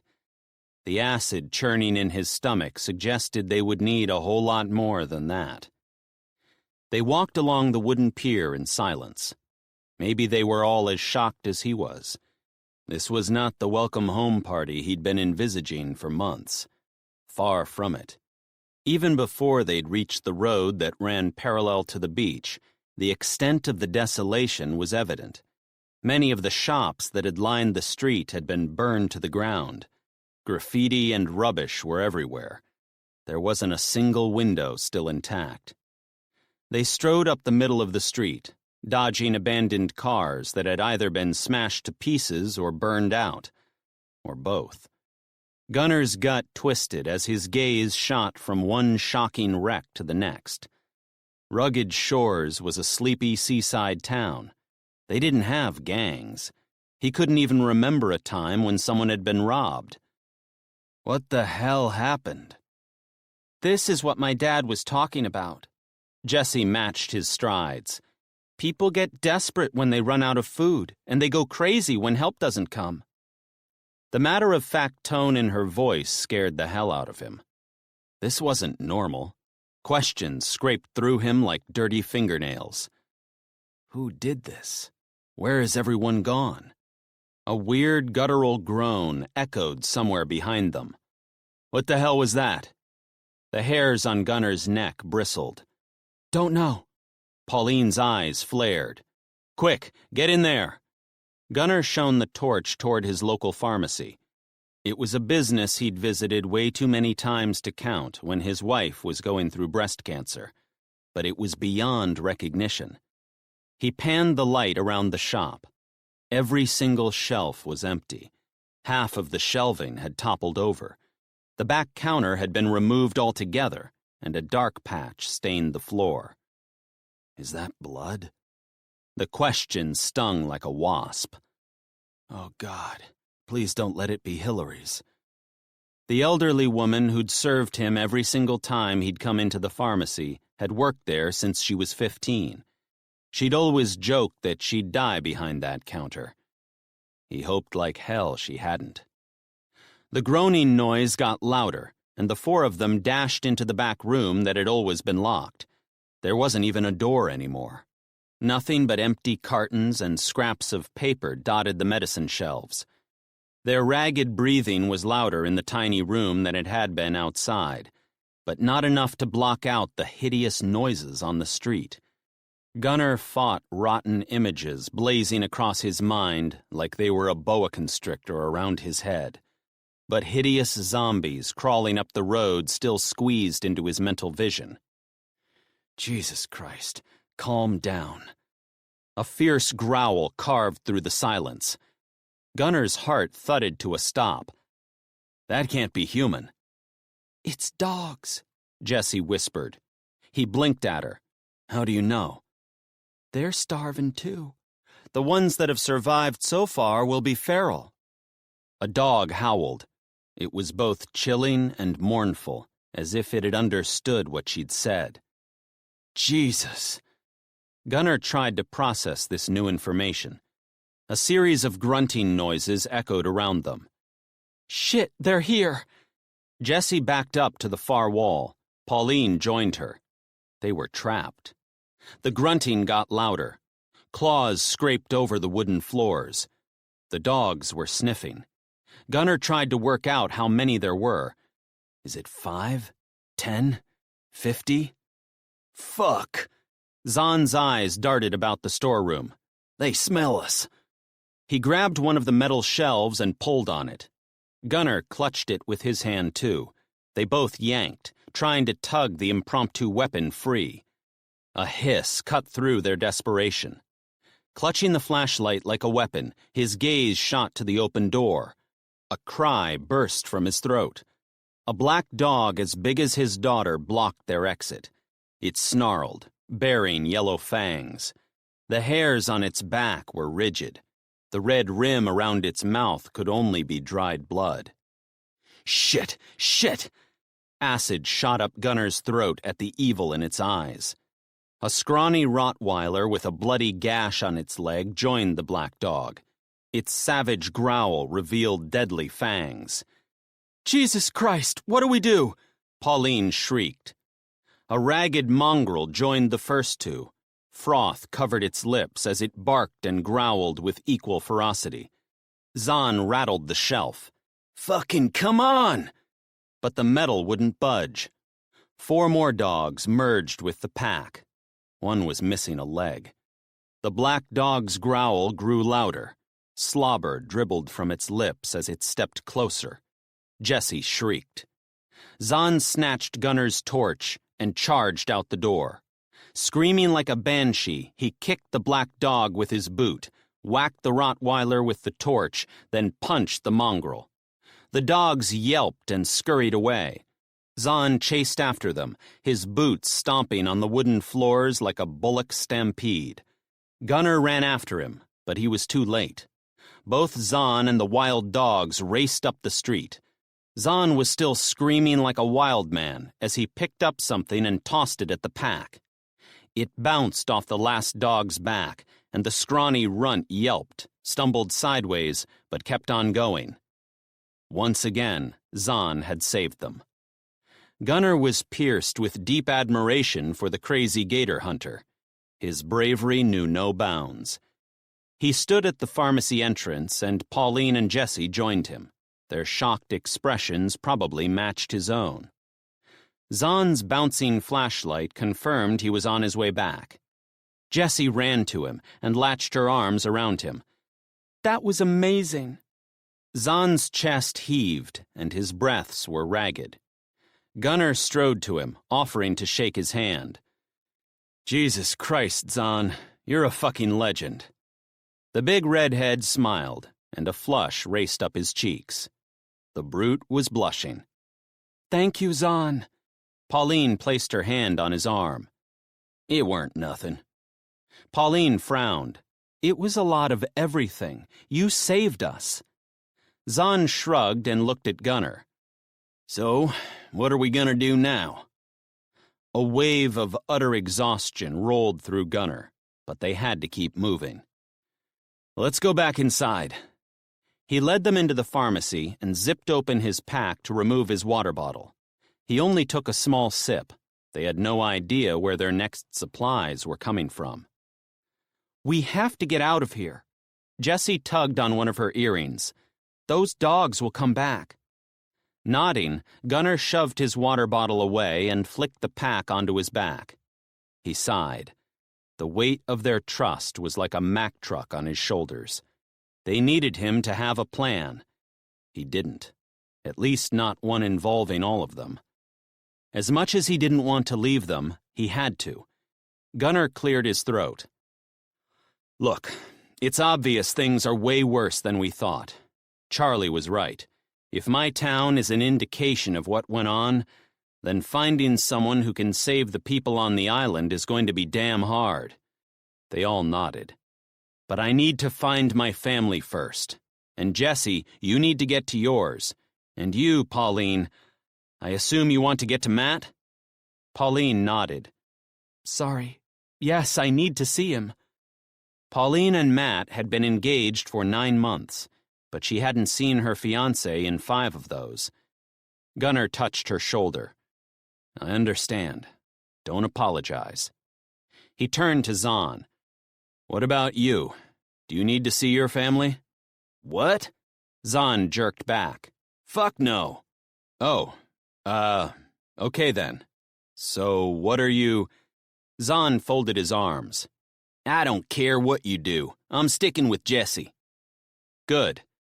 An idea slotted into place. It wasn't great, but it was all he had. As much as I hate to say this, we need to split up. Jessie tugged on her backpack strap. But we need to get back to my dad.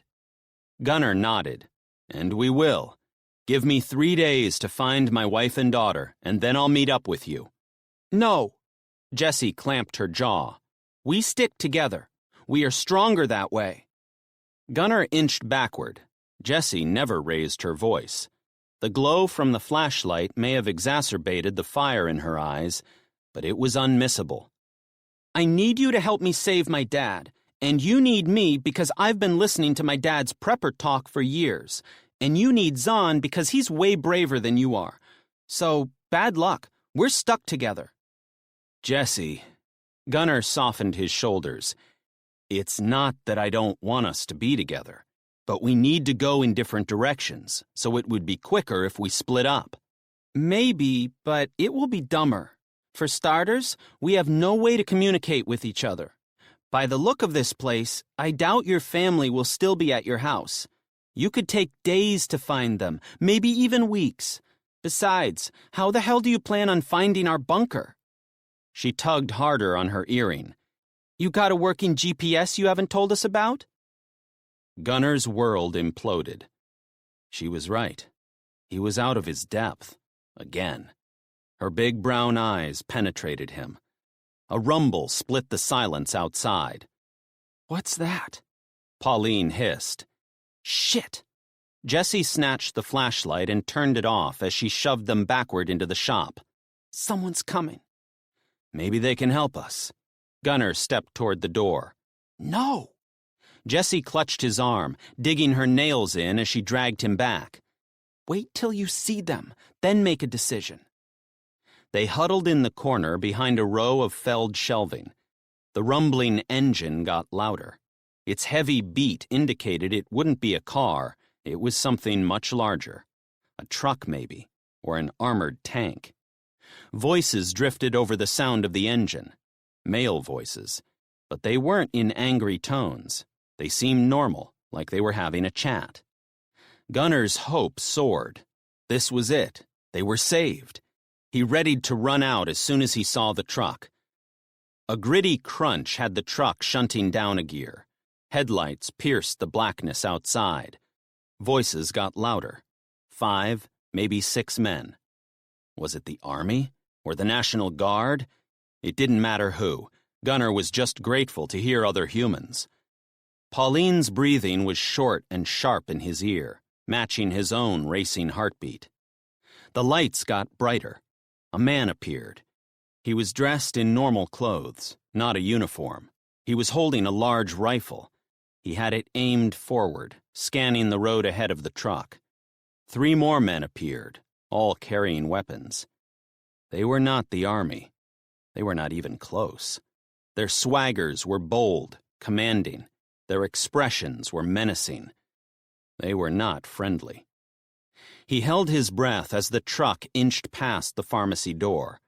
His heart thumped louder as he expected the men to storm into the shop with their guns raised. 6 more men walked alongside the vehicle.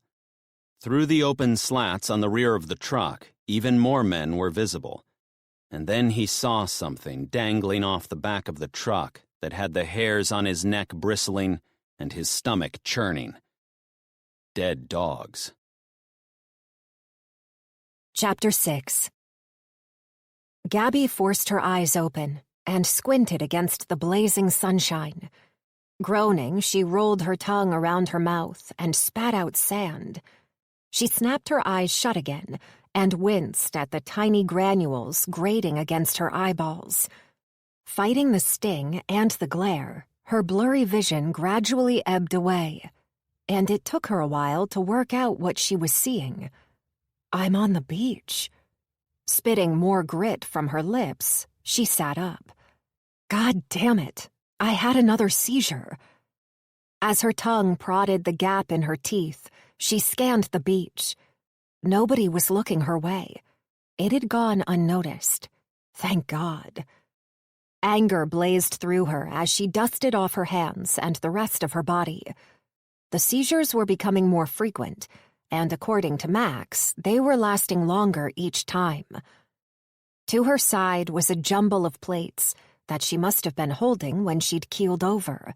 2 were broken. Shit!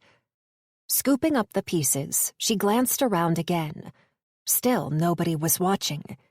Quickly digging a hole, she shoved the broken bits into the pit and covered it over. The evidence was gone. It'll be my little secret. Getting back to the job she'd been doing, Gabby kneeled in the shallow water, and with a scoop of sand, she scrubbed out the remains of last night's fish stew from the saucepan. It had hardly been a stew. Certainly nothing like the hearty stews she'd had back home. Ironically, while last night's meal had been loaded with crab meat and chunks of fish, it was vegetables she was craving.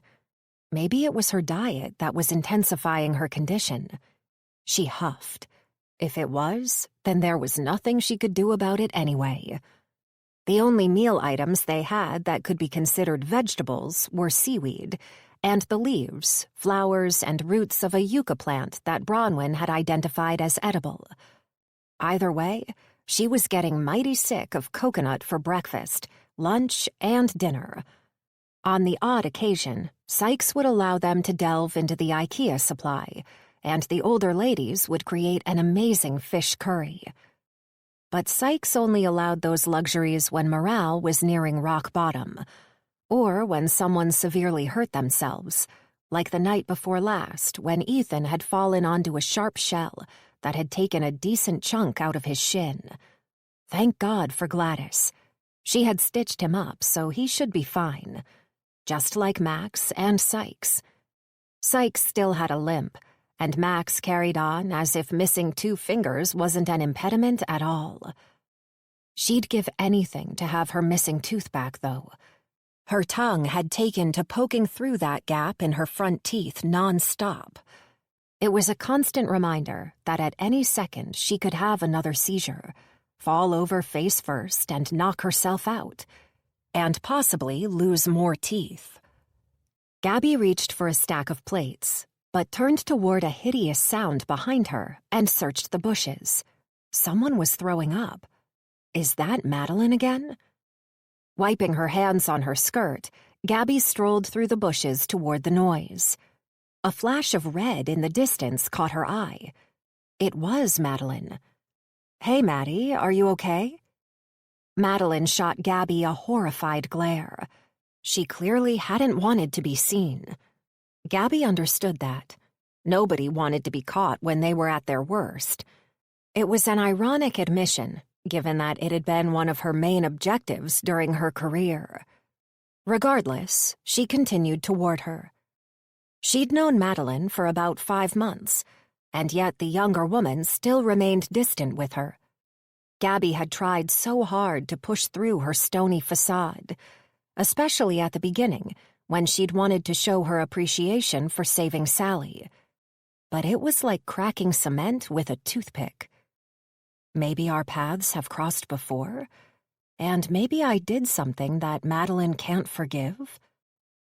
Shoving a few scraggy bushes aside, Gabby was nearly at Madeline when the dancer bucked forward and heaved again. Gabby fought her own wave of nausea as she reached out and rubbed Madeline's back. "You poor thing." Madeline coughed and spat on the ground. "Something's not agreeing with you. Are you okay?"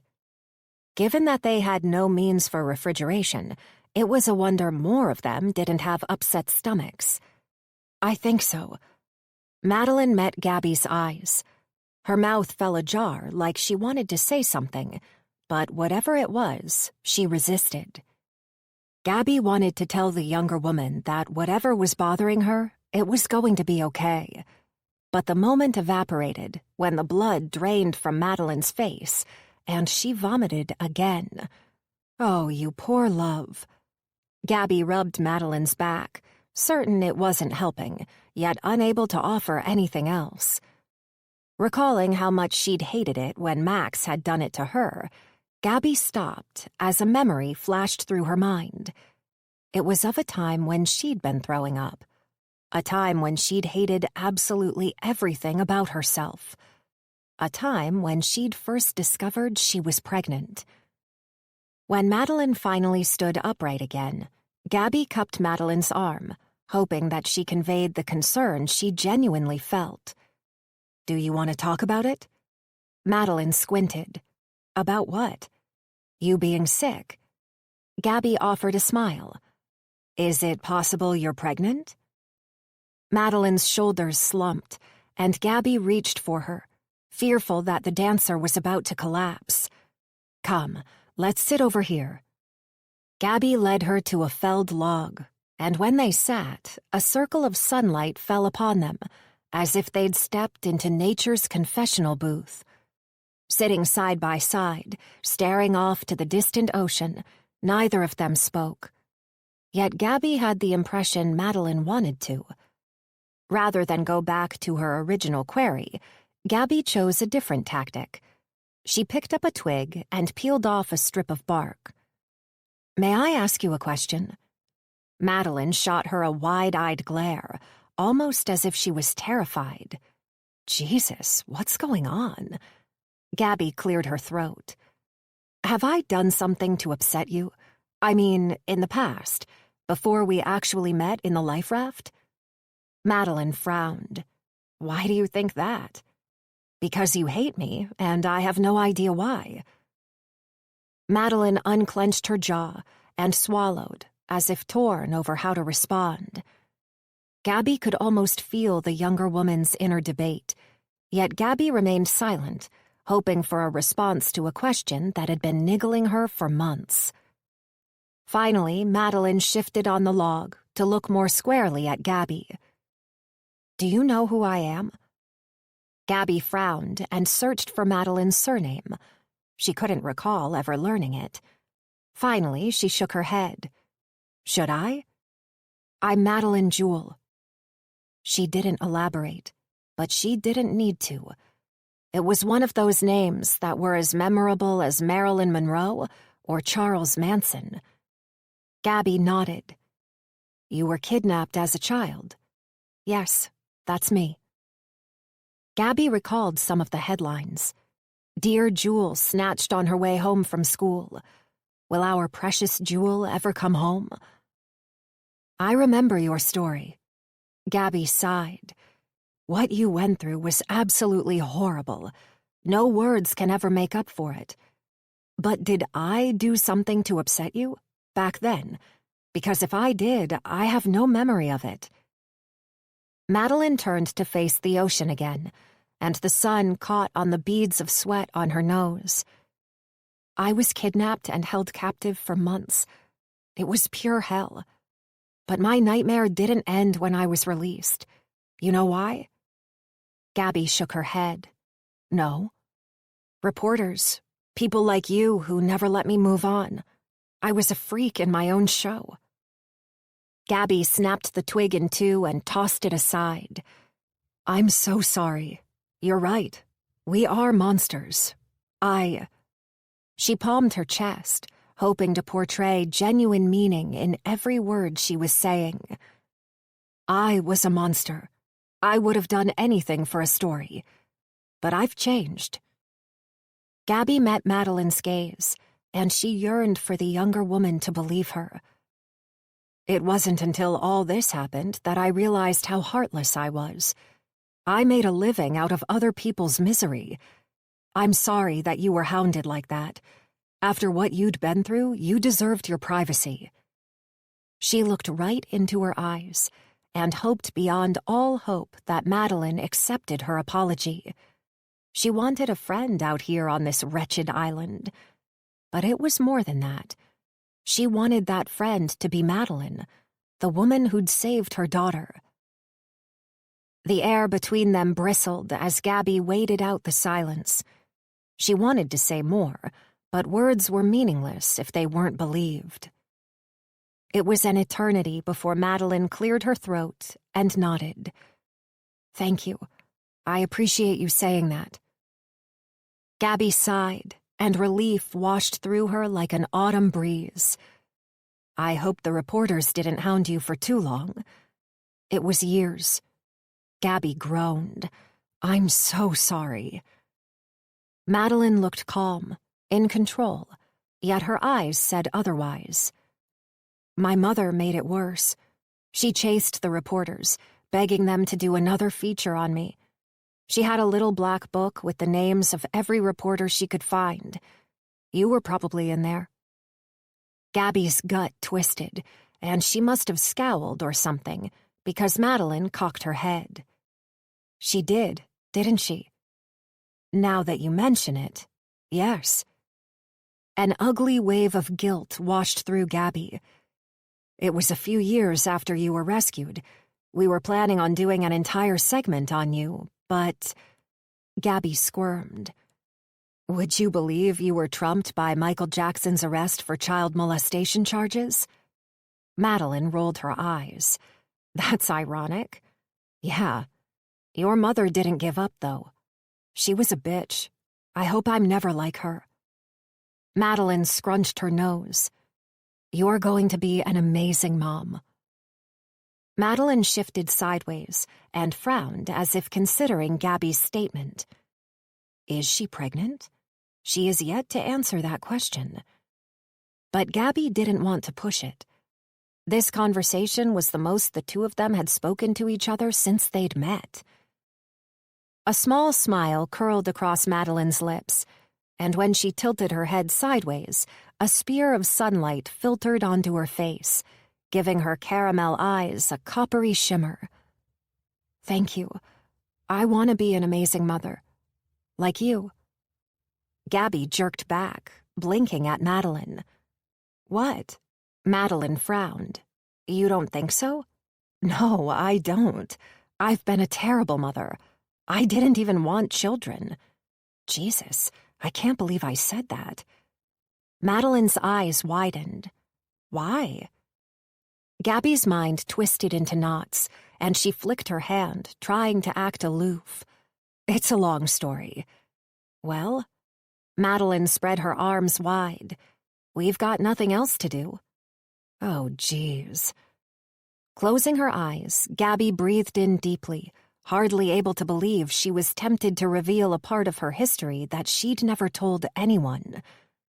But as much as it horrified her to share it, it also felt right.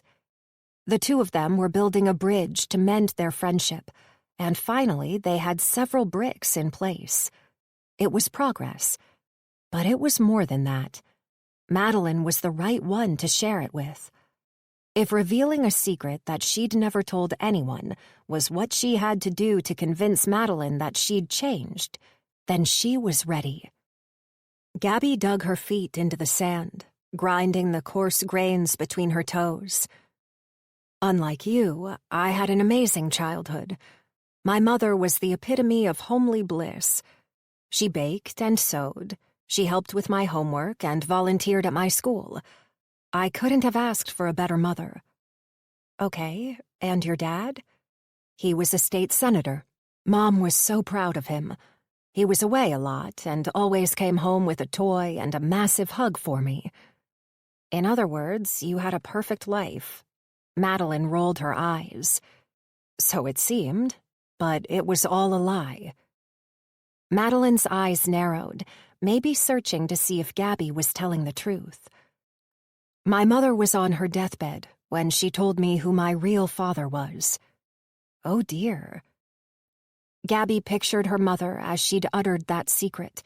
Her pale skin that was so thin her blue veins were as visible as tattoos. Pasty white gunk on her lips that smacked together as she spoke. And lower eyelids that drooped so much the red underside showed. Gabby clenched her toes, forcing sand under her toenails. My real father was... Gabby swallowed. She'd never uttered these words before, not even to Max. My mother and her brother. Oh, God. She shuddered as the image of her uncle flittered across her mind. His hugs had always lingered too long. She'd often caught him looking at her as though he was trying to read her mind. He'd given her the creeps. Your father was your uncle? Gabby nodded. Mom said they'd loved each other. Whenever Dad went away, which was often, he was there. Apparently, they'd been fucking since they were teenagers. The words spat from her tongue like bitter lemon. Madeline's eyes grew wide. Jesus, did he know he was your dad? Disgust wove around her heart like a thorny vine. Yes, at least my mother said he did. Wow. Did you ever confront him? I never got a chance. He killed himself when I was 17. Gabby huffed. My mother blamed me for his suicide. She ramped up her drinking and died of liver cirrhosis 4 years later, just before my 21st birthday. What about your father? Did he know he wasn't your real dad? I went to him after Mom died. He denied it. He said I was trying to ruin his career with salacious lies. We had a horrendous fight and haven't spoken a word to each other since. He's never even met my children. Madeline blinked at her like she had a question brewing, but was too nervous to ask. Taking a guess, Gabby said, Max doesn't know. Oh. Something flitted across Madeline's eyes. Pity, maybe? Or disappointment? Gabby lowered her gaze. How could I tell him? He so desperately wanted children. But I pretended my career was the reason why I didn't want kids. The whole time I was pregnant, I prayed my mother had been lying. I was so stressed that my babies would have a genetic disorder. Madeline blinked at her. Incest. Believe me, I've done a bucket load of research. I got lucky. Gabby stared out to the ocean where a pair of eagles circled in the sky. My God, Gabby, you poor thing. Gabby's tongue slotted into the gap in her teeth. You know what I wish? That we were back home living our normal lives? Gabby chuckled. Besides that, I wish my mother had never told me. Some secrets are better left untold. My life has never been the same since then. She could have gone to her grave with that secret, but she wanted to inflict a final cruel blow. Why, though? She said she'd always hated me. What? Doesn't sound like it. Not with the way she treated you.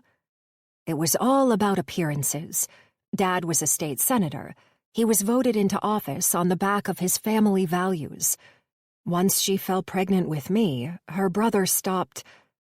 Gabby couldn't even say the disgusting words. Madeline nodded. My mother was all about appearances, too. They fell silent for a while, staring out to the ocean. Gabby inhaled a deep, calming breath. I've been doing lots of thinking since we landed on these islands, and I've come to realize that my life could have been very different if Mother hadn't made that deathbed confession. The truth doesn't always set you free. Madeline huffed. We're a crazy pair, aren't we? If you mean fucked up, then yes. Gabby giggled, and soon Madeline joined in.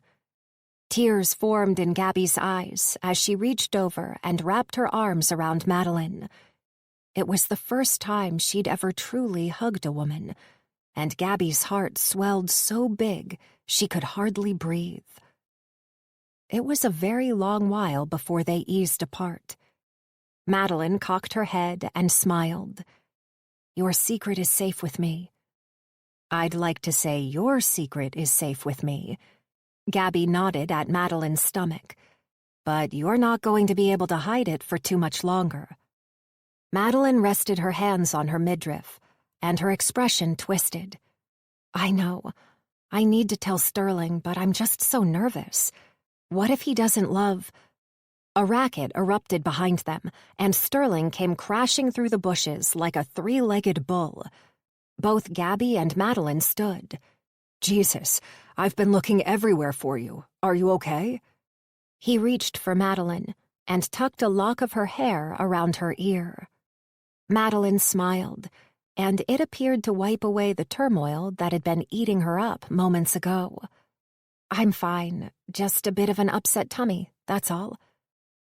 As he wrapped his arm over her shoulder and tugged her close, the concern in his eyes was sweet and genuine. Madeline didn't need to have any fear. Sterling's love for her abounded. He turned to Gabby. Thanks for looking after her. Gabby shrugged. Anytime. Sterling led Madeline away, and as Gabby strolled back to the beach, she felt like she could soar like the eagles, swirling in the updraft above her. Chapter 7. Gunnar adjusted his pack on his shoulder and sprinted up the main street of rugged shores, with Pauline beside him and Zahn and Jessie following. His heart pounded, and his eyes darted left and right, searching for the feral dogs, searching for the armed men. With the flashlight off, the minimal moonlight was their only light source. He couldn't decide if that was a good or a bad thing. Gunnar's leather shoes echoed off the empty shops like horses' hooves. His boots had long ago lost their high gloss that he'd maintained every day of his career, and he couldn't count the number of times he'd wished he'd changed into his gym shoes before he abandoned ship. It was a pointless desire that highlighted yet another thing he could have done better. Shoving the bullshit aside, he dodged around an overturned stroller that spewed a pile of plastic bottles and a milk crate that looked like it had been run over by a truck. They were yet to pass a shop that wasn't missing windows and doors. Like the ones they'd seen earlier, many buildings had been burned to the ground. The Hardware and Happy Snapper, the town's only fish and chip shop, had been family businesses for generations. Now they were nothing but charred metal and ash. The destruction was impossible to comprehend, and as his mind flashed from the memories of the last time he'd seen each shop, alternating slabs of sorrow and anger dropped in his chest. Those wild dogs had been confronting enough, but the humans who had ransacked his little town must have been ferocious. How did they let this happen? Although he knew these streets like the back of his hand, car wrecks, overturned dumpsters, and piles of rubbish had changed the landscape. He no longer recognized his hometown. They left the main strip and ran up the street that he'd driven along 1,000 times. A light flickered in the darkness ahead, and grabbing Pauline's arm, he dove behind a burned-out Volvo. Zahn and Jesse shuffled in beside them. Male voices echoed about the abandoned buildings. "Is it the men from that truck?" Pauline whispered. "Don't know." Gunnar peered at the flickering flames through the Volvo's shattered windshield. 6 men were chatting as they stood around a fire contained within a 44-gallon drum. Nothing nasty or sinister, just a bunch of guys out for a quiet night. Except that they were doing it in the parking lot of his daughter's kindergarten, and the creature they had roasting over the fire was a dog. Jesse's comment about how desperate people would be screamed in his ears. "I need a closer look." Crouching low, Gunnar dashed forward to the next vehicle carcass and hid behind the hood, listening. He eased up to peer over the top. The men were all very skinny. Not one of them was smoking, and there wasn't a beverage amongst them. Gunnar knew just about everyone who lived in rugged shores. He didn't recognize any of these men. 2 small kids came out of the school building. Their clothes were in tatters, and neither of them was wearing shoes. These people were doing it tough, but were they friendly? The other 3 joined Gunnar's side. "Oh my God, is that a dog?" Pauline slapped her hand over her mouth. "Yep." Jessie said it almost gleefully. "Told ya. People will be mighty desperate by now." Gunnar was torn between talking to these strangers to find out what the hell had happened to his hometown and diverting around them and continuing on to his family. An eerie howl somewhere far behind him had a shiver scurrying over his back. Gunnar took it as a warning to get the hell out of there. He ducked behind the car and eyeballed the other 3. "I think we should avoid them." "Good choice," Jessie said. "Let's keep going. Follow me." Slipping back into the shadows, Gunnar backtracked and headed into the driveway of a small bungalow that had the front veranda torn off and weeds in the garden that were as high as the windowsills. Gunnar dashed past the house, into the yard, and jumped the back fence. He crossed through a lawn that was as overgrown as the last, around another abandoned house, and raced onto a street. After 6 steps on the asphalt, in which his shoes pinpointed where he was like night vision goggles, he crossed onto the overgrown grass and, with the other 3 close behind him, headed up a steep road. When he and Adele had bought their home, it had been the magnificent view from the top of the hill that had appealed to them the most. But with every ragged breath as he forced his feet up the sharp incline, he cursed that damn view. His body was still recovering from weeks at sea with nothing but raw fish and the occasional sip of water to sustain him. The houses that lined the street were usually the pride and joy of every one of their owners. But by the height of the weeds and the state of the homes, they looked like they'd been abandoned months ago. All of them had been ransacked. Rubbish filled their front yards, and graffiti smeared their paintwork. Doors had been ripped off, fences demolished, and windows smashed. Some of the homes were missing internal walls. What the fuck happened? Jesus. Pauline's wide eyes indicated she was thinking the same. What on earth? Since the very moment the EMP struck, Gunnar had known his family would be suffering, but he never envisaged this kind of hell. His thoughts slammed to his mother. Was she alive? The last time he'd seen her was Christmas last year. Her gray hair had been long and frizzy. Her skin had been deathly pale.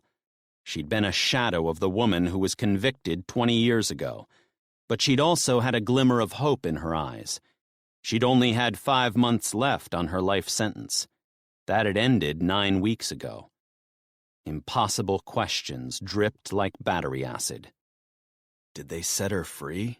And if they did, where did she go? Clutching his backpack strap, he shoved the pointless thoughts aside. His first mission was his wife and daughter. Then he'd get his mother. But with every step he took, and each deserted home they passed, a debate raged in his mind. They won't be there. Yes, they will. You're wasting your time. But I need to see for myself.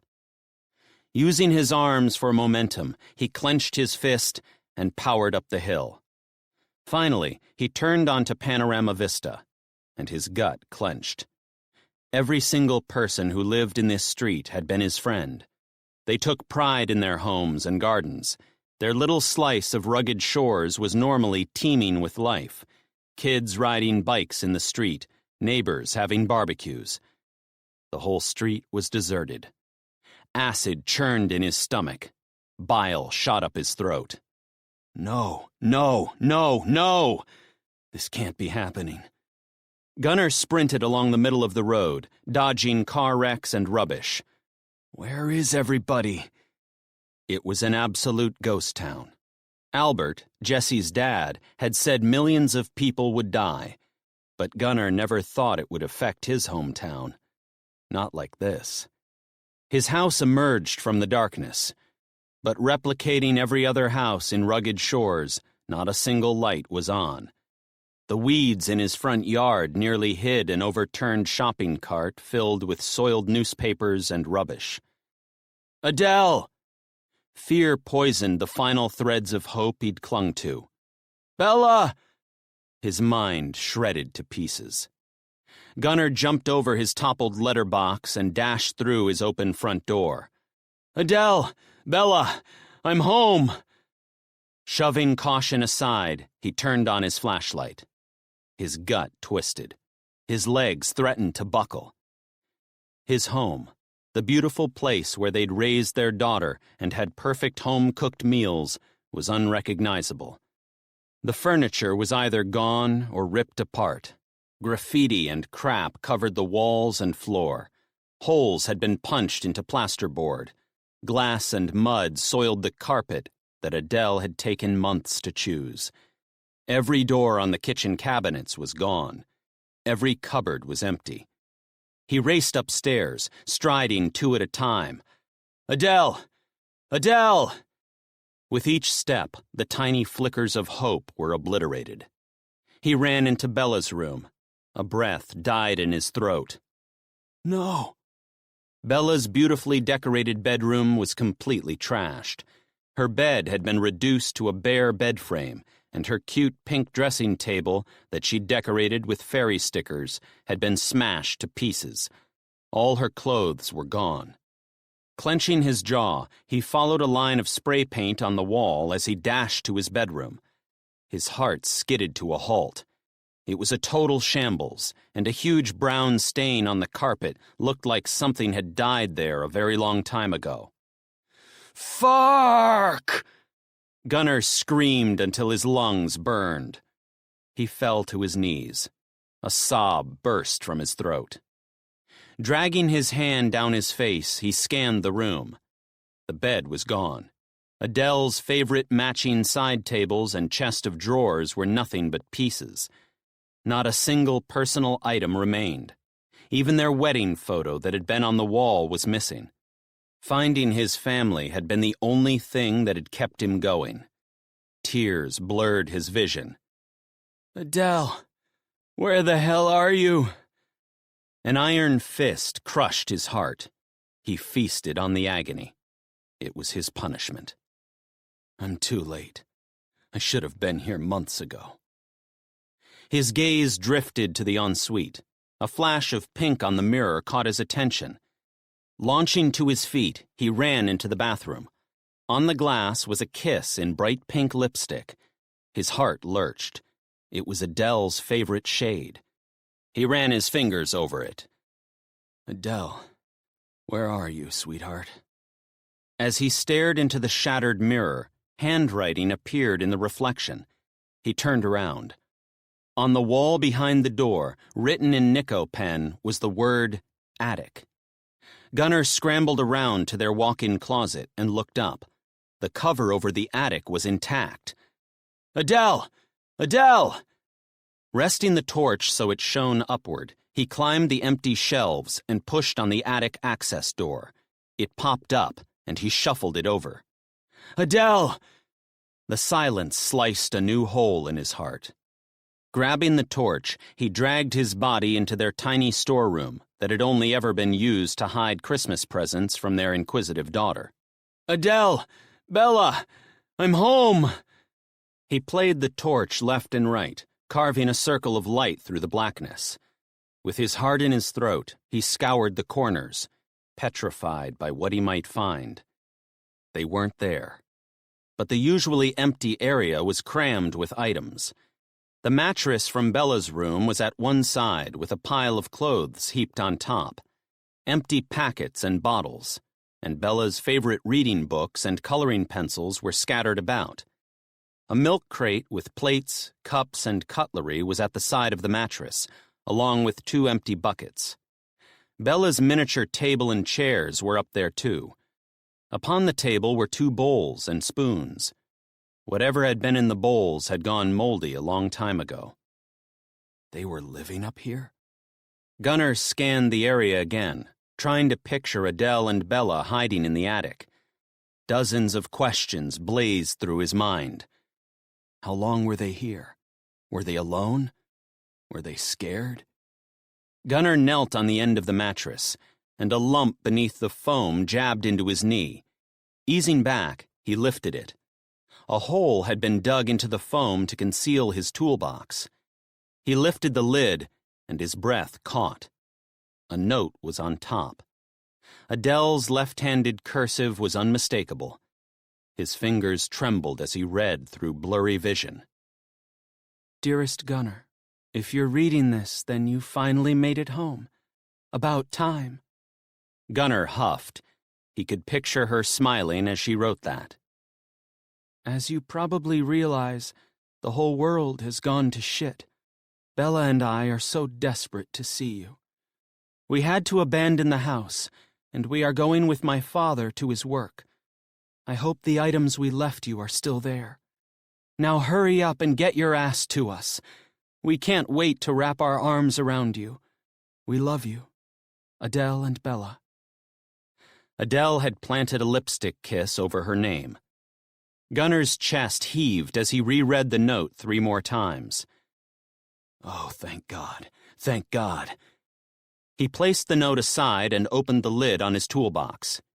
Tears tickled his cheeks as he tugged out 6 granola bars, a bottle of water, a box of aspirin, a small bottle of whiskey, a family photo, and a bundle of cash. His breath caught. The final item was a handgun. Their home had never housed a weapon before.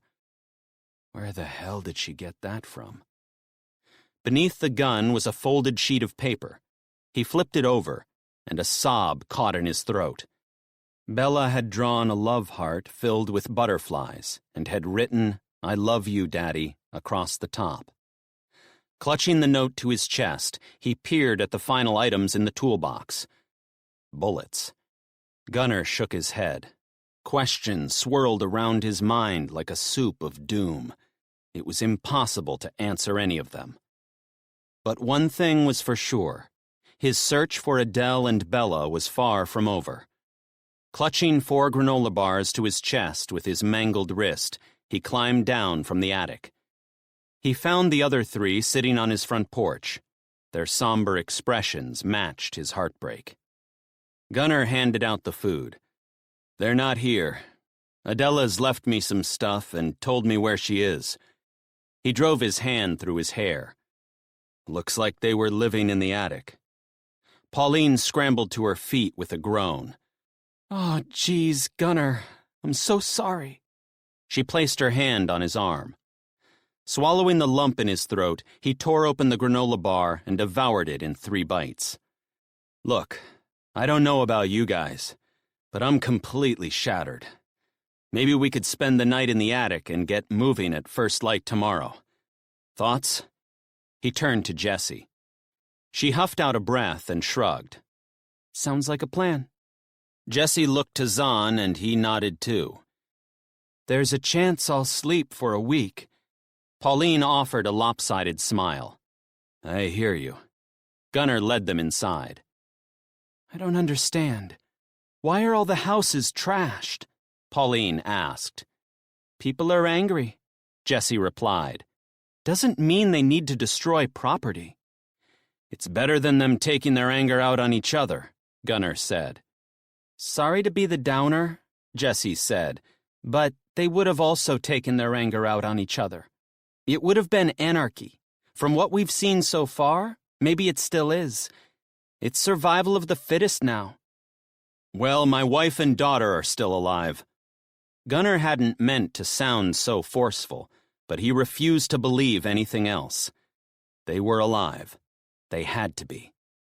He stopped at his closet and shone the light up to the attic. Up there. Jessie nodded, but thankfully she refrained from replying to his comment. Maybe she sensed his dogged conviction. Once they were all in the attic, Gunnar shuffled the cover over and turned to the group. Zahn was crouching over the mattress. The gun was in his hand. The last time Zahn had control of a weapon, it hadn't gone so well. Zahn met his gaze and leered, all jagged edges and wary eyes. You gonna tell us you had a piece? Gunnar rolled his eyes. Does it look like I was trying to hide it? Shuffling over to the mattress, he tried to cast aside visions of Zahn shooting Sykes. But they were there plain as day, as if the gun had been fired that morning. His mind shot to Sykes and all the other survivors. Were they okay? Were they still waiting for him? Or had they already been rescued? He hoped it was the latter. Then again, maybe they were safer on their little deserted island rather than this giant hellhole. Gunnar wedged the flashlight upright so it shone into the rafters and projected light off the surrounding roof tiles. Make yourselves at home. How long do you think they lived up here? Pauline tugged out one of the tiny chairs and sat. No idea. A while, I'd say, by the number of things they hauled up here. Gunnar flopped onto the edge of the mattress and studied the items Adele had given him. He reached for the whiskey. Your wife was smart to leave you that. Jessie nodded at the bottle. Gunnar frowned. This? Yeah, it's worth way more than those $100 notes Oliver gave us. People will want to barter for that. Same goes for the aspirin. And trust me, we're going to need that gun. She obviously did her homework. Gunnar tried to picture Adele putting this collection together, and an overwhelming wave of desperation barreled through him. They'd never talked about prepping in any context before. Since she'd got the all-clear from her cancer, life had been easy street.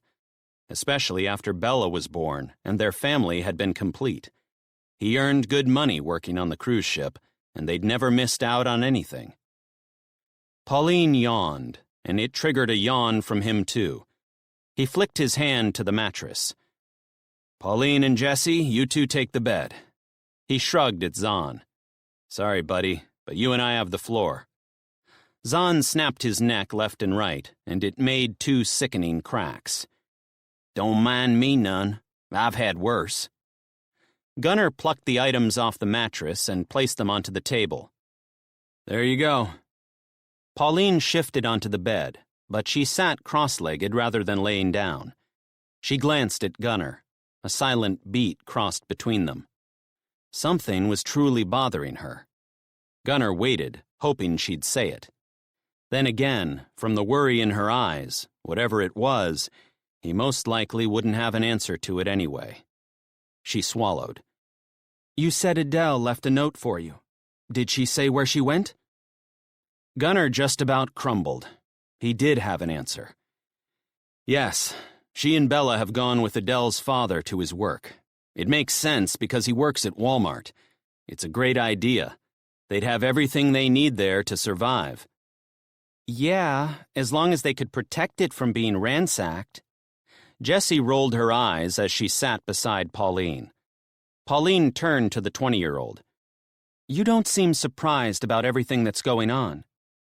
Jessie tugged on her earring. Like I said before, for a very long time I've been listening to my dad talk about SHTF moments that were going to fuck up the world. SHTF? Gunnar asked. Shit hits the fan. She grinned and Gunnar frowned. Is Jessie actually enjoying this? But, Pauline angled toward Jessie more. That was just talk. Nobody could have possibly predicted this kind of mayhem. Unfortunately, you're wrong. Discussions around a terrorist or natural EMP strike and their potential to wipe out the entire electrical grid have been happening for decades. And it was never if it was going to happen, it was when. Dad and his friends anticipated it would strike in their lifetime, and they've been preparing for it for as long as I can remember. That's why he's so angry that he wasn't home when it happened. Gunnar rolled his shoulders, trying to work a knot out of his neck. So you really think your mom and brother are living in that shelter you talk about? They better be. We've been practicing bugging out since I was a kid. Bugging out? Pauline frowned. Yeah, when you abandon everything and evacuate to a safer place. Zahn crumbled himself to the floor with a groan. Tell him about your grab bags. Jessie flashed a smile at Zahn. You've been listening. I'm always listening to you. A weird smile wobbled across Zahn's lips. These two are enjoying this. Paralyzing anger gripped Gunnar. He wanted to shake the shit out of them. He wanted to scream his head off. What they saw in his hometown wasn't a fucking movie. Millions of people may have died. But he bit his tongue. He needed them. Jessie had knowledge. Zahn had a crazy recklessness that had saved them already today. And Jessie's family had a pool of resources that may get them out of this mess. Jessie curled her hair behind her ear. We had bags packed at our homes that have emergency stuff in them like rations, weapons, and radios. Radios? Gunnar sat forward. Maybe we'll be able to organize a rescue for your dad and the others. Yeah, provided they didn't get them fried with that second EMP. Her daddy was mighty pissed about that. Zahn picked at something in his teeth with his fingernail. He sure was. Dad and the others have been talking about dual EMP attacks for years and how they would combat them. Hopefully Mom followed the plans. Your mom must be sick with worry about you. Pauline placed her hand on Jessie's knee. The scars from the shark attack were still jagged pink lines on Jessie's leg, a permanent reminder of how close she came to death. Yep, and Dad. With a bit of luck, she's too busy fussing over everyone else to think about it. That's right. It's not just your family who are planning to live there. Gunnar curled onto the floor and shuffled around, trying to get comfortable. Yeah, it was my family and 3 others, plus one single guy, Michael. 18 of us in total. Wow. Pauline did a double take. Your bunker must be huge. It's a whole compound, actually. Ethan, one of the other dads, used to be a gold miner, so they bought an abandoned mine in the California hills and have been expanding it underground. Dad and the guys have been working on it for at least a decade. It's big enough to sleep us all and store our stuff for 2 years. Gunnar shifted forward. In order to save his family, he may need Jessie a whole lot more than he'd anticipated. But can you really live underground for 2 years? She rolled her eyes. I certainly hope we don't have to. It's cramped down there, and it gets hot and smelly. We've only got 1 toilet. Gunnar met her gaze. Yes, but can you? Is it really possible? Who knows? We've never had to do it before, and it'll take some serious rationing. Have you seen my dad? He likes food. Zahn chuckled. Why can't you just live off the land? I've been doing that since Daddy shoved a gun in my hand when I was a kid. Jessie tugged on her earring. Well, that could be an option, but it would depend on a heap of stuff. One of the main priorities of the bunker was keeping us safe. You saw those men out there. They had weapons, and my guess is they weren't just for catching dogs to eat. They're protecting their families. If someone raided their camp, they'd shoot to kill. Make no mistake about that. Surely not. Pauline's deep frown aged her 10 years. Hell yeah, they would. Jessie turned to Gunnar. Tell me, if you had to shoot someone to save your daughter, would you? Gunnar swallowed. Never in his life had he contemplated such a decision. But given that he'd killed his abusive father to save his mother, the answer was easy. Gunnar heaved a huge sigh and looked each of them square in the eyes. Absolutely. Chapter 8. Gabby grabbed a stack of plates and shoved them below the water. As she scrubbed them one by one, she turned her attention to the 20 or so survivors sharing the beach with her. Sykes, Max, and Jackson were as far away from her as possible. The threesome were fishing on a patch of sand in the opposite corner of the horseshoe-shaped bay, about 50 yards away from Finger Point. It was their name for a rocky outcrop at the far right-hand side of their horseshoe-shaped bay that jutted out into the ocean like a pointing finger. Apparently, that little bit of beach was the best spot to avoid rocks and seaweed that caused snags on their precious fishing tackle. Roger and Quinn were working on the jetty, and Albert and his friends must have given up on the notebook full of radio frequency information from the dead soldier for a while, because even they were on the beach, overseeing the jetty restoration from the sand. A couple of the men had helped Gladys into the shallow water, and she and Chloe were chatting and scrubbing their arms and legs with wet sand. Brandy and her brother were sharpening the axes and knives on a rock by the shoreline. Call's expert butchering skills had ensured they made the most of every animal they slaughtered. It was something Gabby had never had to think about back home. Quality meat had always been bought in plastic wrap. Out here, every part of the animal was either eaten or utilized for other purposes. Bones, skin, guts, feathers, even the crab shells. Nothing went to waste.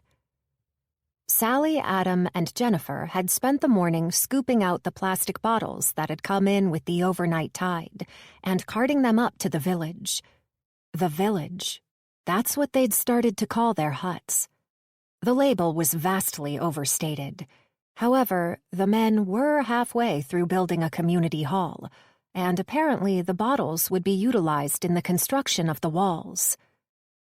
With their chores done, the kids were now improving their coconut juggling skills and challenging each other to acrobatics on the sand. It was all so wholesome and pure, and anyone who took a fleeting glance at their secluded beach would have no idea that every one of these survivors was actually stranded here. Except maybe when the onlooker spotted Bronwyn and the older ladies, who were redecorating the graves 50 yards away with fresh flowers and plastic decorations. Gabby barely looked at those crosses anymore, and it no longer felt strange that the kids were playing on a beach with a small cemetery. Nothing was strange these days. Not the fact that she hadn't changed her clothes in months, or that her kids were doing handstands rather than attending school, or that the days since Gunnar had left were an ever-increasing tally on a tree, or that his name was barely mentioned in camp. Occasionally, Albert would talk about his daughter. When he did, it was always upbeat and with confidence that she'd succeed in getting them rescued. He never spoke of Jessie like he'd never see her again. That was Gabby's belief. She didn't think they would see Gunnar or Pauline or Jessie or Zahn ever again. They'd been gone too long. They'd either perished at sea or they'd forgotten about them. There was one more variable that was even more distressing. that they'd reached America as planned, but their country had been catapulted so far backward by the EMP strikes that they had neither means nor intention to rescue a bunch of their own from a deserted island in the middle of nowhere. Gabby swirled water into a cooking pot to do a final rinse, placed it aside, and grabbed another. This was what her life had been relegated to. Her skills that had elevated her to the top of her field back home were utterly useless on the island. Someone had to do the dishes, but she had no idea how it had come about that it was her job, twice a day, every single day. She didn't mind. It was satisfying taking all the dirty dishes and making them clean. What she hated was that once it was done, she had nothing else to do. For hours and hours, day after day, she did absolutely nothing. Never in her life had she spent so much time staring into the distance. "Look, Mom!" Adam called to her from a little way along the beach. Squinting against the sunshine, she turned to her son. He had his hands in the air, ready to do a handstand. "Ready?" She nodded. "Yes, show me." He fell forward, flicked his feet into the air, and walked on his hands toward the shoreline. It wasn't until he was up to his elbows in the water that he splashed down.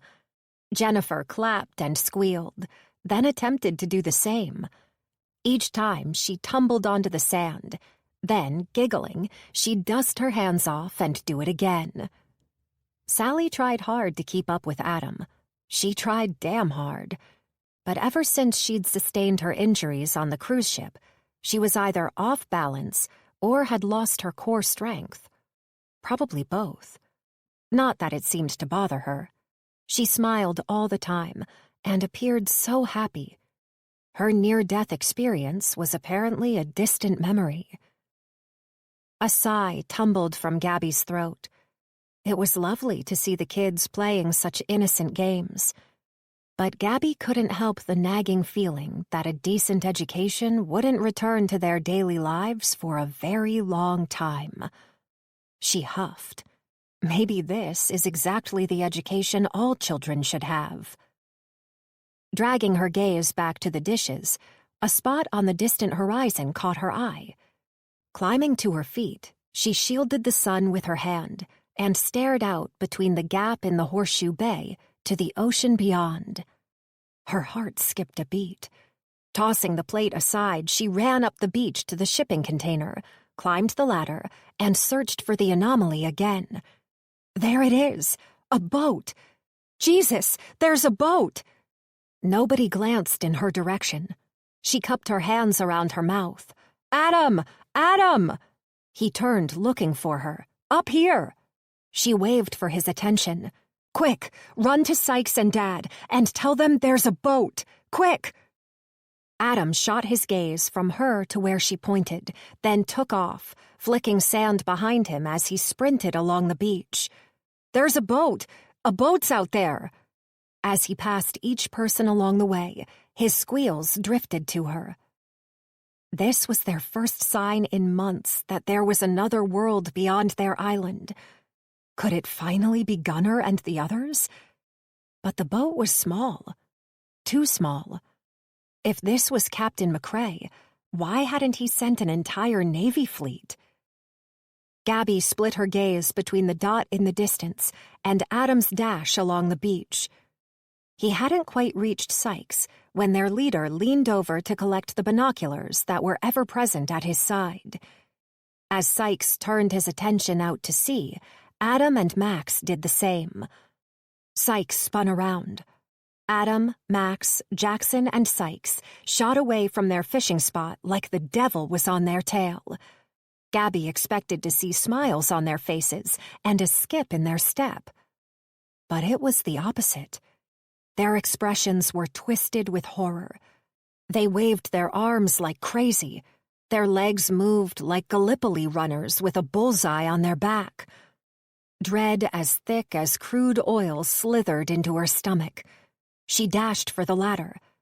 Halfway down, a word reached her that shot terror into her bones. Pirates! Chapter 9. Gunnar snapped his eyes open. Hey, dickhead. Oi, we gotta get going. Zahn nudged his boot to Gunnar's shoulder. Squinting against the dimness, it was a couple of thumping heartbeats before Gunnar recalled where he was. Groaning, he rolled himself upright. A spear of light piercing through a hole in the roof had his heart hitting a wilder beat. Christ! What time is it? Daytime. Get up, dickhead. Listen, Zahn, my name is Gunnar or Captain. You choose. Zahn saluted. Yes, boss. Gunnar rolled his shoulders, and every muscle hurt. Between yesterday's swim and the running, he'd had more exercise than he'd had in months. His body was not happy with it either. He dragged the floral shirt that he'd clutched last night toward him and inhaled fresh aromas of soap and perfume. It smelled of his wife. Her divine scent bolstered his feelings and enveloped him with a sense of hope that caressed him like a warm bath. Adele, I'm still coming, sweetheart. You hang in there. Gunnar took 2 bites of a granola bar and a sip of water. Time to find my family. After standing his pack upright on the table, he tucked the aspirin, whiskey, 2 torches, food, and water inside. He shoved the money into his front pockets. Then he reached for the gun. Other than yesterday and a couple of times on the island, he'd never held one before, and he'd certainly never shot one. It made 0 sense that he be the one in charge of it. He turned to Zahn. The gator hunter was helping Jessie with her pack. He sure had changed in the 6 months Gunnar had known him. When he'd first met Zahn, the big brute only cared about himself. But Gunnar wouldn't be here if it wasn't for Zahn. He'd never forget that. Hey, Zahn, you should hang on to this. Zahn's forehead bunched up. What? Surprise turned to mistrust when his brows slammed together. Why? Because if we get into trouble, we need the person who's likely to hit their target to be holding the weapon. Frowning, Zahn stepped forward with his hand out.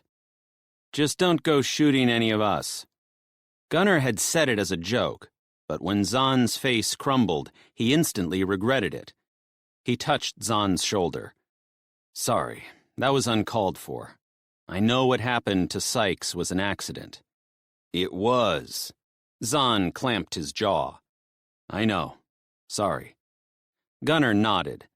Say, I never was able to figure out how you got a gun onto my cruise ship. How'd you do it? A smile curled on the redhead's lips, and he swiped his hair back, shifting his look to ruggedly handsome. Remember Zombie? Gunnar cocked his head. That guy you rescued from the container ship. Yeah, found it in his kitchen. Sitting right on the floor like it had just been used. I reckon Zombie made it sure it was him who was last man standing. Gunnar's jaw dropped. You think he shot everyone? Zahn swept his gaze to Jessie. Dunno. He would have been real desperate. Gunnar half huffed, half chuckled. Right. Well, let's make sure we're not on the wrong side of that kind of desperation. Is there a right side to it? Pauline's twisted expression highlighted her turmoil. Fuck yeah, one that don't get us dead. Zahn shoved the gun into the back of his jeans. Jessie giggled, and unable to stop himself, Gunnar burst out laughing. Yep, what he said.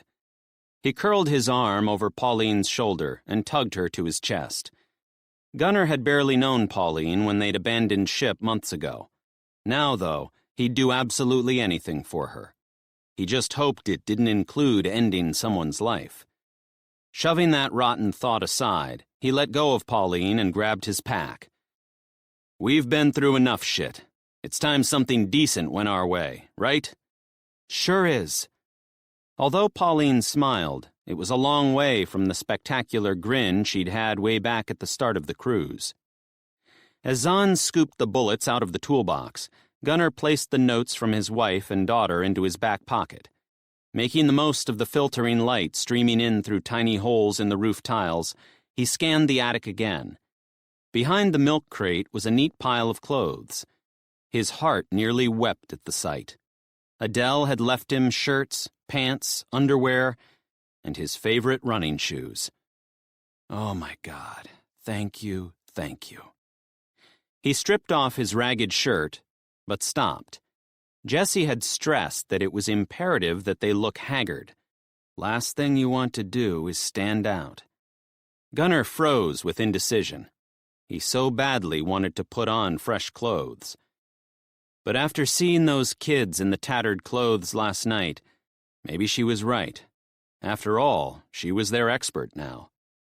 I'm changing my damn shoes, though. He tossed his boots aside, pulled on clean socks, and actually groaned as he shoved his blistered feet into his joggers. But a strangled cry tumbled from his throat. I can't do up my fucking shoelaces. Staring at his favorite running shoes, his mind tumbled down a deadly rabbit hole, one that slammed home just how useless he'd become. Hey, Pauline crouched before him. Let me do that. Gunnar swallowed a lump the size of his fist. Keep it together. Just keep your shit together. Clamping his jaw, he forced away the turmoil. Thank God he had a mission. Gunnar would hate to think where his head would be at without it.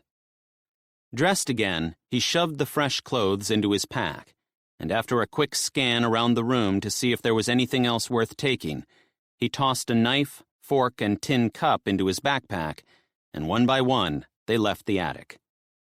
Gunnar relieved himself in the bathroom, trying not to look at the disgusting brown stains that lined the toilet. Adele would be horrified to see that. She was obsessed with cleaning. Then again, their beautiful home would never be the same again. The graffiti down the stairwell was much more confronting in the morning light, and in his haste last night, he'd completely missed an enormous hole in the hallway. Something large and very heavy had smashed through it. Or someone. He wasn't looking forward to repairing that when they returned. A question hit him like a thunderbolt. Will we ever return? Weighted down with the precious assets in his backpack, Gunnar rode a wave of uncertainty as he dashed out the door behind the others. Dawn light crested the treetops higher up the hill, confirming it was about 5 o'clock in the morning, though time was no longer relevant, except that every ticking beat was a second too long away from his family. Gunnar gawked at his neighbors' homes, and a brick dropped in his stomach at the extent of the damage. Phil and Roxanne, their best friends, had the biggest house in the street. The damage to it was triple the destruction to his house. Maybe a truck drove into it. Oh, God, are they okay? Perhaps that was why Adele had gone with her father rather than them. They'd helped so much when Adele's cancer treatment was at its most crippling. Please don't let anything have happened to them. As they retraced last night's steps along Panorama Vista, he forced himself to believe that Phil and Roxanne were also with Adele, and they were all with Hank. Maybe Hank had been a hero and saved them all. It was an impossible image to conjure up. Hank was ex-Navy, but an alcoholic. Yet somehow he'd managed to hide his addiction from his bosses for 8 years and maintain his management position at Walmart. Thank God. They would be much better off there than in their attic. Images of Adele and Bella hiding in that cramped space swam across his eyes. Unbearable questions hit him like a wrecking ball. How long ago did they leave the attic? Weeks? Months? What if they've given up on me? Or think I am dead? Hank's alcoholism was one of the reasons why Adele didn't get on with him. The only time they saw her father was Christmas and his birthday, and even then, it wasn't without its issues. Hank spent more time tinkering in his stupid garage than he did playing with his own granddaughter. It was like he was embarrassed to be with them. Maybe he was, given how far he'd fallen since his Navy days. And yet, despite all that, Adele had gone with him. Gunnar had a million questions for Adele when they got together, and it had better be today. He couldn't spend another night without his wife in his arms. Grateful to be in comfortable shoes, Gunnar scanned left and right as he sprinted down the hill. Arriving at the main street of rugged shores, they ran in a line, with Gunnar leading the way and Zahn taking the rear. The sun was yet to fully emerge over the hill, and Gunnar was in two minds about hiding in the shadows, of which there were many, or sprinting up the street full pelt to put some distance between them and the men at the kindergarten. He settled on a combination of both, a quick sprint, then dash into a shop to scope the surroundings. By the time they reached the end of the strip where the jetty jutted out from the shore like a giant wooden finger, he could barely breathe. He raced into the derelict ice cream parlor, put his hand on his knee, and sucked in air. "I'm so unfit. You and me both, Captain," Pauline wheezed beside him. Gunnar wished she'd stopped calling him that. It was a moniker he did not deserve. They'd barely gone a mile, and yet the way his knees were trembling, it was like he'd run a marathon. Regaining his breath took so long that the foolishness of their plan cemented in his brain. Roots of impending failure strangled him. They weren't going to make it. Not on foot like this. Not when a pile of men in a truck could come storming up the street at any second. And not when Hank's work was still a good 30 miles away. "Hey, hang on a minute," he blurted. Gunnar turned to Jessie, hardly able to believe he was seeking survival advice from a 20-year-old who looked so sweet and innocent. "Albert said no cars would work after the EMP, but those guys had a truck last night." Jessie's eyes flared like she was pleased he'd asked. "All modern cars have an engine management computer to control everything from the steering to the brakes to the starter motor. An EMP would destroy the lot. And if it was fried, replacing the computer and wiring, let alone finding the equipment needed to do it, would have been practically impossible." She tugged on her earring. "But computer-controlled cars didn't become a thing until about the mid-1970s. So cars older than that could have survived an EMP. That truck last night would have been at least 50 years old, maybe 60. But there aren't too many of them around. Unless you're smart like my family. We have a 1962 Chevy truck at the compound and a 50-year-old motorcycle." She scrunched up her face. "At least we did have. Hopefully nobody stole it." A sweeping thought soared through him like an eagle. "Oh my God, Adele's father. He spends every second messing around with old cars in his garage. That's why they went with him. He's got a working car. Yes, it all makes sense.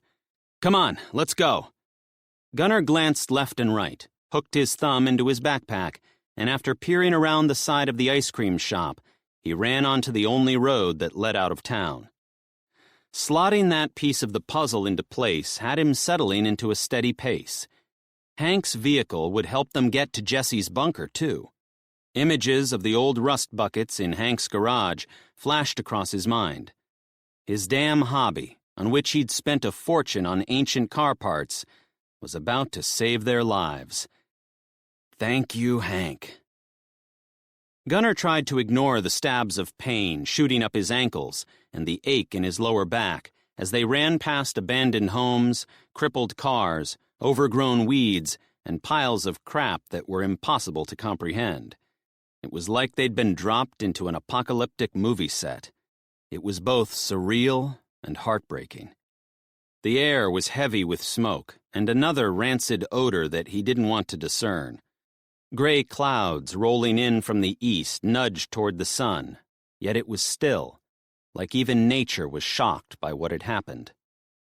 Initially, the suburban streets they sprinted along were direct repeats of the abandoned homes along Panorama Vista. But on the outskirts of rugged shores, suburbia morphed into an industrial district. The warehouses they passed were like skeletons, picked clean of any semblance of once thriving businesses. Minutes ticked on, as did the hours, and the never-ending road. The sun was a blazing beacon high in the sky, scalding his cheeks just like it had while they'd been lost at sea. That already seemed like weeks ago. They hadn't seen a single person all morning. Albert's prediction that millions would die became a ghost in his ear. How did this happen? In America? Movement farther along the street wobbled in the heat wave off the asphalt. Shush! He spun to the others with his finger over his lips and dashed behind a forklift that had weeds growing through the metal prongs. Peering over the cracked seat, he tried to settle his ragged breathing. A man was pushing a shopping cart overloaded with stuff. With him was a woman and 2 kids. A family, maybe. A destitute family, based on their appearance. The mother was holding a tiny baby in her arms. Black smudges on their faces added to their looks of utter despair. They'd been to hell and back. Deciding it was safe, Gunnar went to move, but Jessie clutched his arm. "No," she hissed. "Jesse, he's a family man. It'll be okay." "They're the worst kind." Her troubled eyes darkened. Searching her irises, he clamped his jaw. What had happened to make her believe so vehemently that the complete stranger meant them harm?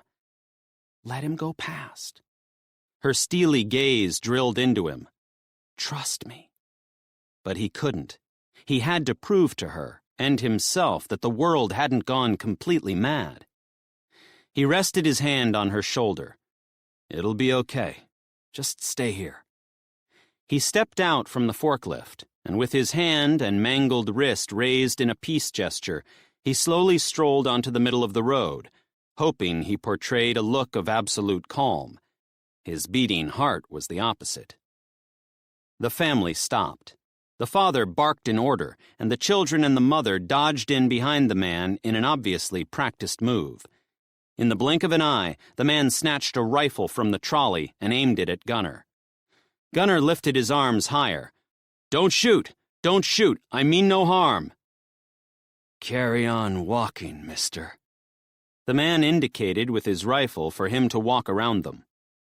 Gunnar kept his hands raised, and with his eyes bouncing between the terrified looks on their faces and the end of the barrel, he was torn between trying to prove he was harmless and dashing past them at full speed. He offered a smile that was probably more like a grimace. A million questions attacked him, and it seemed an eternity before he could voice even one. "Where have you come from? Keep moving." If the man's eyes had been daggers, they would have sliced Gunnar's head clean off. It was pointless. Gunnar hooked his thumb into his backpack strap and sprinted away. Jesus Christ. Jessie was right. Everyone has gone mad. Chapter 10. Zahn shook his head. Captain Dickhead nearly got killed again. Maybe I should just shoot him myself. 'Cause if he don't start listening to Jessie, then he was gonna get 'em all killed. The family with the shopping cart hustled out of the way quick smart, and as soon as they was gone, Jessie, him, and Pauline chased after Gunnar. He was waiting for 'em beside some mangled push bikes that looked like they'd been tossed out of a plane. "So you gonna believe her now?" Zahn contemplated thumping Gunnar in the chin to wake him up and all, but he hit his shoulder instead. Gunnar huffed a breath. "Okay, I was wrong. I can't believe it." "Well, you had better." Jessie put her hands on them sexy hips of hers. "Nothing is the same as it used to be, and they've been living in desperation for months. People won't trust anyone. Everyone we meet will either be terrified of us or want to kill us for our belongings."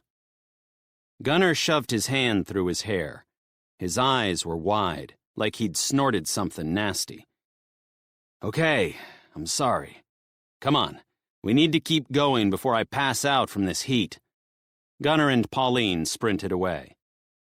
Zahn stayed at Jessie's side and chased after him. He had no idea what Gunnar was bitching about. It wasn't even close to hot. Where he came from, hot was when the asphalt started melting. He was fucking hungry, though. Them granola bars barely hit the sides. What he'd give to be back on that yacht where food was just a finger click away. His stomach growled like a gator, and Jessie must have heard it, 'cause she looked at him and crinkled her nose in that cute way of hers. Her skin was all pink. Jessie was going to be red as raw meat if they didn't get out of this sun soon. You okay? She asked. Every time she asked him that, he was certain she was far from okay. All his growing up, he couldn't remember his mama or his daddy asking him if he was okay. They wouldn't have cared if he weren't none anyways. But Jessie, she was real. She wanted to check he was fine. I sure could do with some grub. I'd even eat a couple of lizards. On the island, when he didn't catch nothing else, there was always lizards. The stupid bastards were fuck easy to catch, and they tasted okay. But they were as tough as an old boot, which made swallowing 'em nasty. Jessie burst out laughing. She was always laughing at him. He didn't mind none, though. Before he met her, ain't nobody laughed at him. Not in a nice way, anyways. The fucking road went forever, and yet nothing changed. Everything was wrecked. Cars, trucks, houses, shops. Nothing was spared. They didn't see nobody, and Zahn couldn't decide if that was a good or bad thing. They finally reached the connection to the Pacific Coast Highway. At least a dozen abandoned cars were stalled along the on-ramp. Jessie eased into the shadow of an abandoned mechanic's shed that still had a car hoisted in vehicle lift. Do you want to go onto the freeway? Jessie asked Gunnar. Gunnar pulled his pack from his shoulder and plucked out his water. Zahn tried not to watch him swallow. He'd finished his a few miles back. Gunnar shielded his hand from the sun to study the road ahead, and a frown crunched up his forehead. It will be the quickest, and I'm guessing there will be plenty of vehicles along it that we can hide behind if we need. Jessie nodded. That's true. Okay then, your turn to lead. Gunnar offered his water bottle to Zahn. Here, have some. Zahn blinked at it. The offer was real nice and totally unexpected, but he couldn't take it. I'm good. Zahn waved it away. Zahn, I can tell you're thirsty. You sure? Absolutely. Take the whole bottle. Zahn reached for it, but only took a sip before handing it back. Thanks. Gunnar shrugged, sealed it, and shoved it into his pack. Okay, we'll be on this highway for about 8 or so miles before we get to the exit we need. You guys okay with that? If it saves us time, then hell yes, Zahn said. Gunnar put his hand on Zahn's shoulder. I agree. Okay, I'll take the lead. Zahn, you take the rear. Zahn nodded, and when Jessie started following Pauline, Zahn followed her. Abandoned cars were parked all the way up the on-ramp, and once they got to level ground, the freeway was the weirdest sight. Zahn ain't seen nothing like it. Some of 'em cars were worth a fucking fortune, and yet it was like the driver had just parked it and walked away. He got to wondering if there was any valuables in 'em, but then figured that if there had been, they would have been ransacked by now anyways. Unlike the streets near all the houses, hardly any of these cars were burned out. Zahn was even tempted to get in and see if he could get some of them working. But if Jessie said they wouldn't start because of the computers in their engines, then he believed her. She was mighty smart about these things. The sun was behind him, and the backs of Jessie's legs and arms was growing pinker by the minute. She was going to be real sore later. But she was tough. Her scars from the shark attack were proof of that. The wounds stood out even more against her sunburn. That had easily been the worst moment of his life. Even worse than when his daddy had chopped off his toe. He hoped he don't ever have to see Jessie in that kind of pain again. A rumbling noise sounded over the pounding of their feet, and like they'd planned it, all 4 of them dived into the long grass on the other side of a semi. Crawling behind Jessie as they went deeper into the weeds, Zahn was treated to a close-up view of her sexy ass. He could have kept on crawling for a week if he got to look at that view the entire time.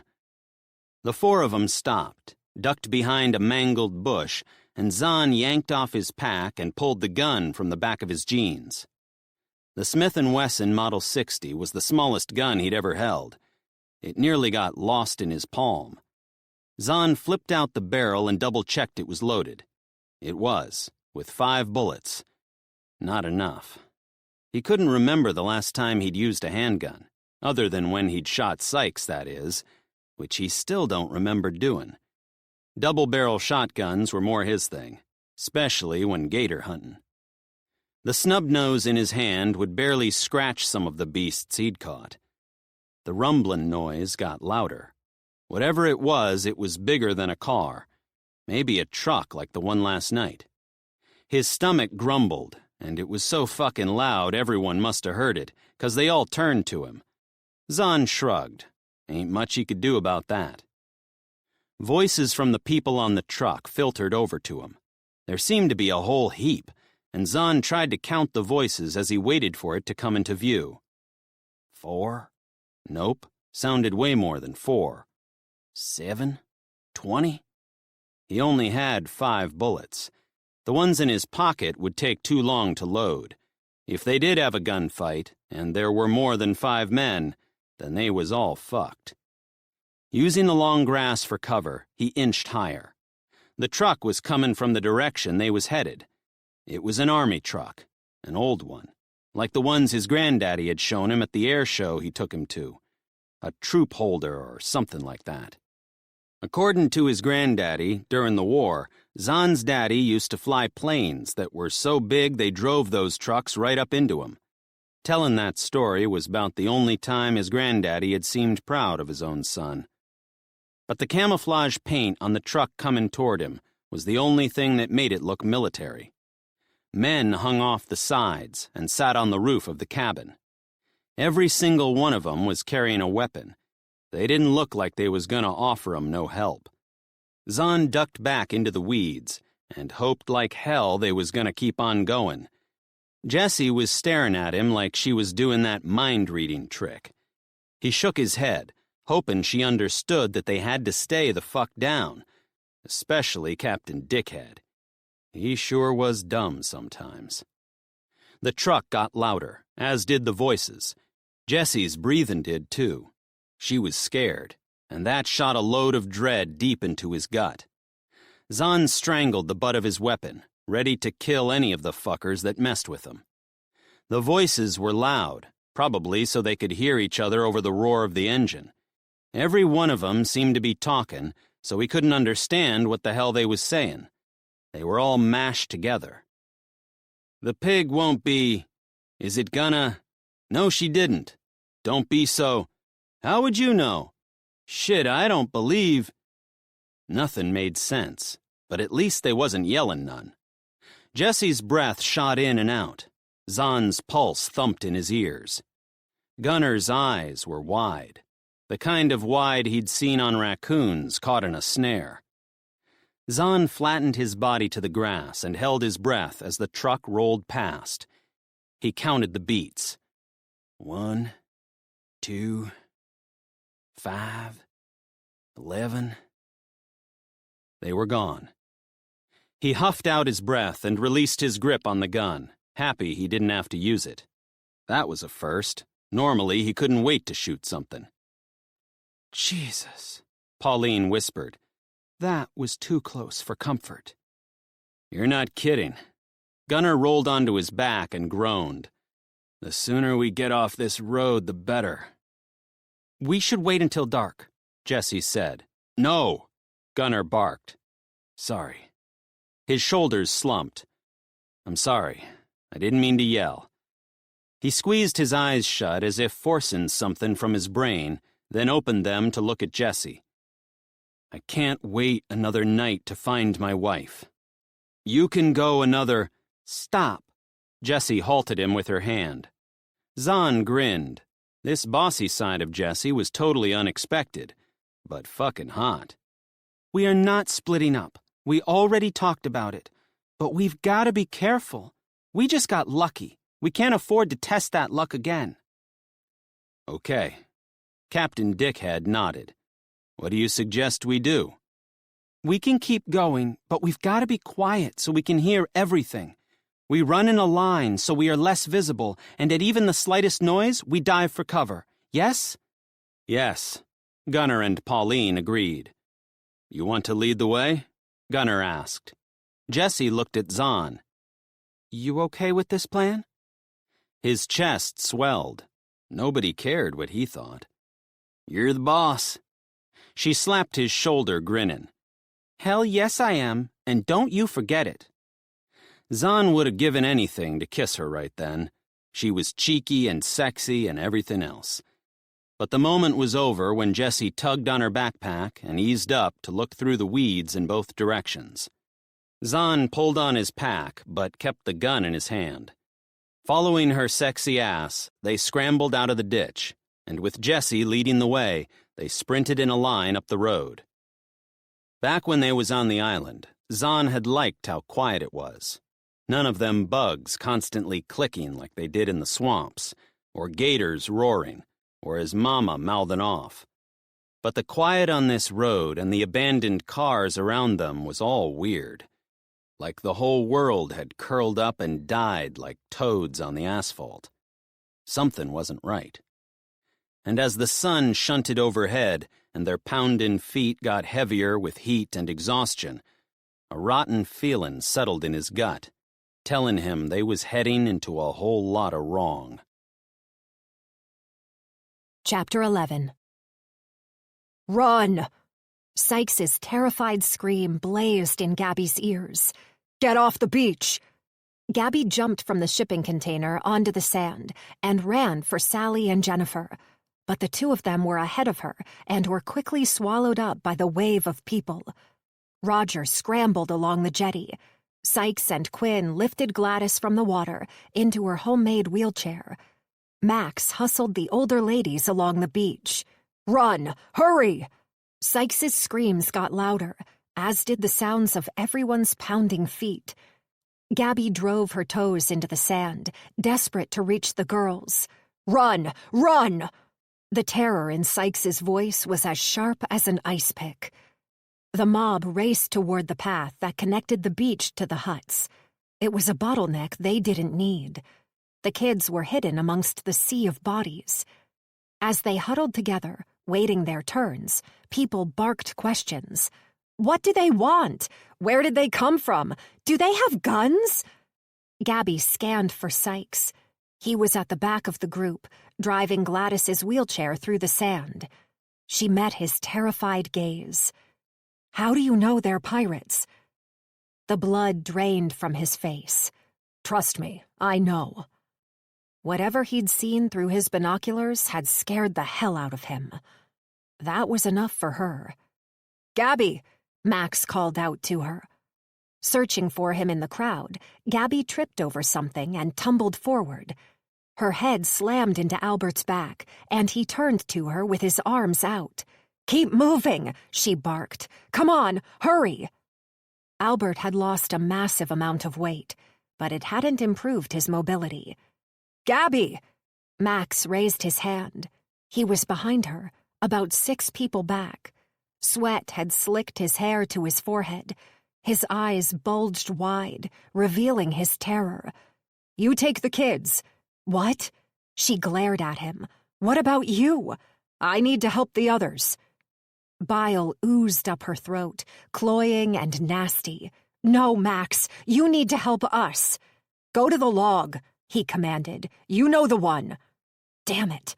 He should be with their family, protecting them. The surge of people burst into the clearing. Run and hide, Sykes bellowed as he drove the wheelchair toward the path that led to the hill. Everyone leave the village. Everyone. Survivors scrambled in a dozen directions. Gabby's attention split 3 ways. Sally, Adam, and Max. Mom! Sally's hand clutched hers like a vice. I'm scared, Mom. Gabby squeezed the tiny palm in her own. We'll be okay. Where's Adam? Adam? Adam sprinted toward her. Relief and terror mixed in her veins. It was impossible to know how long they had. 10 minutes? 5? Was it just seconds before a new wave of horror was unleashed upon the survivors? Max ran out from between the huts. Max! Gabby gripped her kids' hands and dragged them to him. Max! Ignoring her, he scooped Agnes into his arms. The oldest woman on the island clutched her hands around his neck. Her wide eyes blazed with desperation. Gabby reached him. Max, I need you! She hated how pathetic she sounded. We need you! Gabby, Jesus Christ! His eyes flared. They'd already been to hell and back, but whatever Sykes had told Max had absolute horror written on his face. Go to the log. Stay there until I come find you. Do not move. Understand? Oh, she understood all right. Max was once again putting the safety of others over her and their children. He isn't listening. He never listens. A droning sound, as foreign as it was stark, drifted toward them from the ocean. Gabby's heart launched into her throat.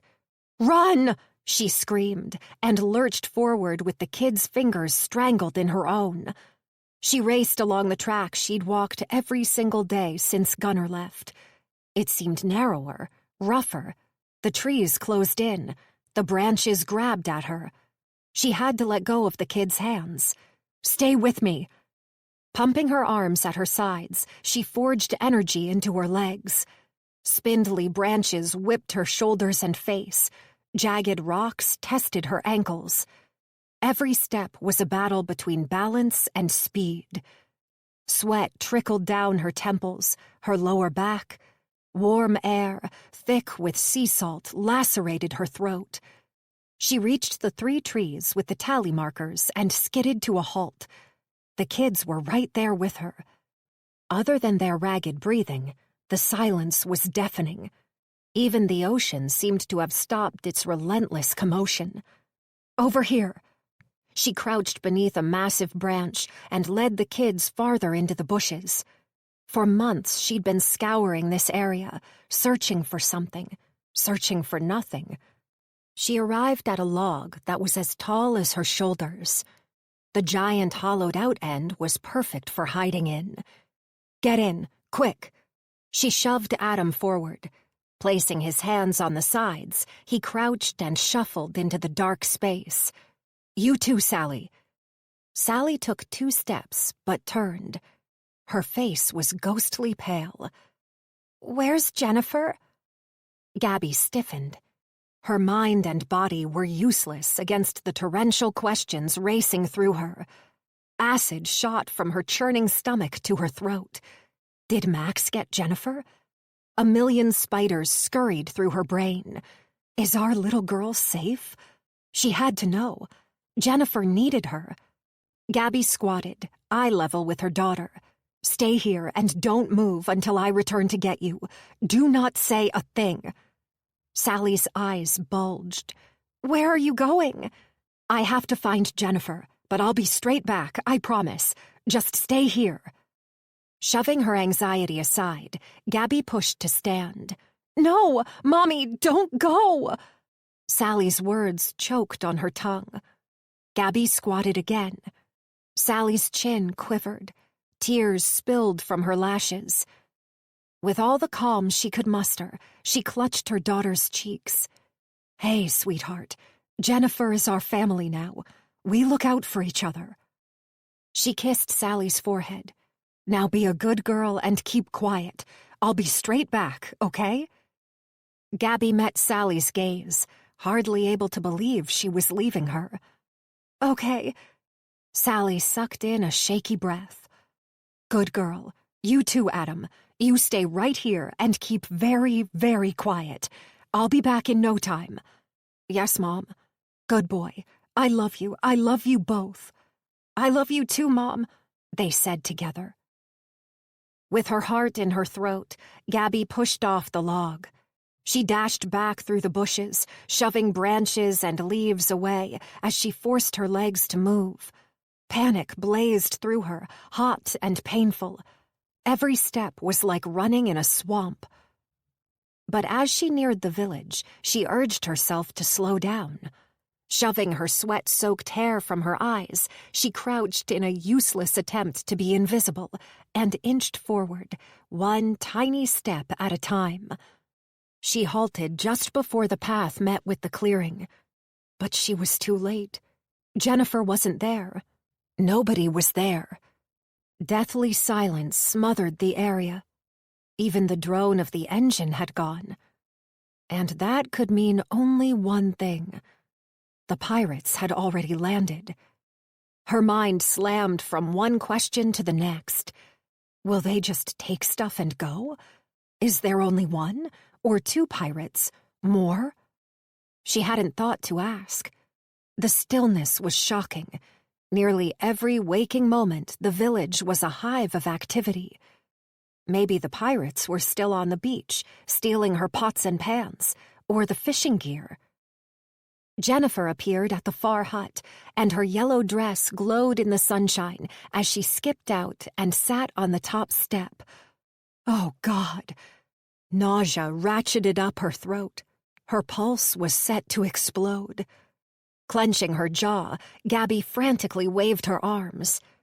But, oblivious to the hell about to be unleashed on the village, Jennifer bounced her monkey teddy on her knees and talked to the toy like it was in trouble for something. I have to get her. With one eye on the path and the other on the first hut, Gabby forced her feet into action. Keeping cover in the bushes, she skirted around the clearing, heading to the area behind the huts. Her thumping bare feet matched her thumping heart. 10 feet from the first hut, she tripped and slammed face first into the massive pile of plastic bottles that had been stacked there. A mountain of plastic tumbled onto her, and as she scrambled to get to her feet, she heard something that snapped her sanity in two. Voices. Men's voices. Fear shot up her spine as she clawed herself free of the rubbish and dashed underneath the nearest hut. It was barely 2 feet high and had a dirt base that was both muddy and covered in shell grit. Peering across the area to the strip of light at the front, she gasped. Somebody else was hiding under there, in the space protected from view by the 3 steps that led upstairs.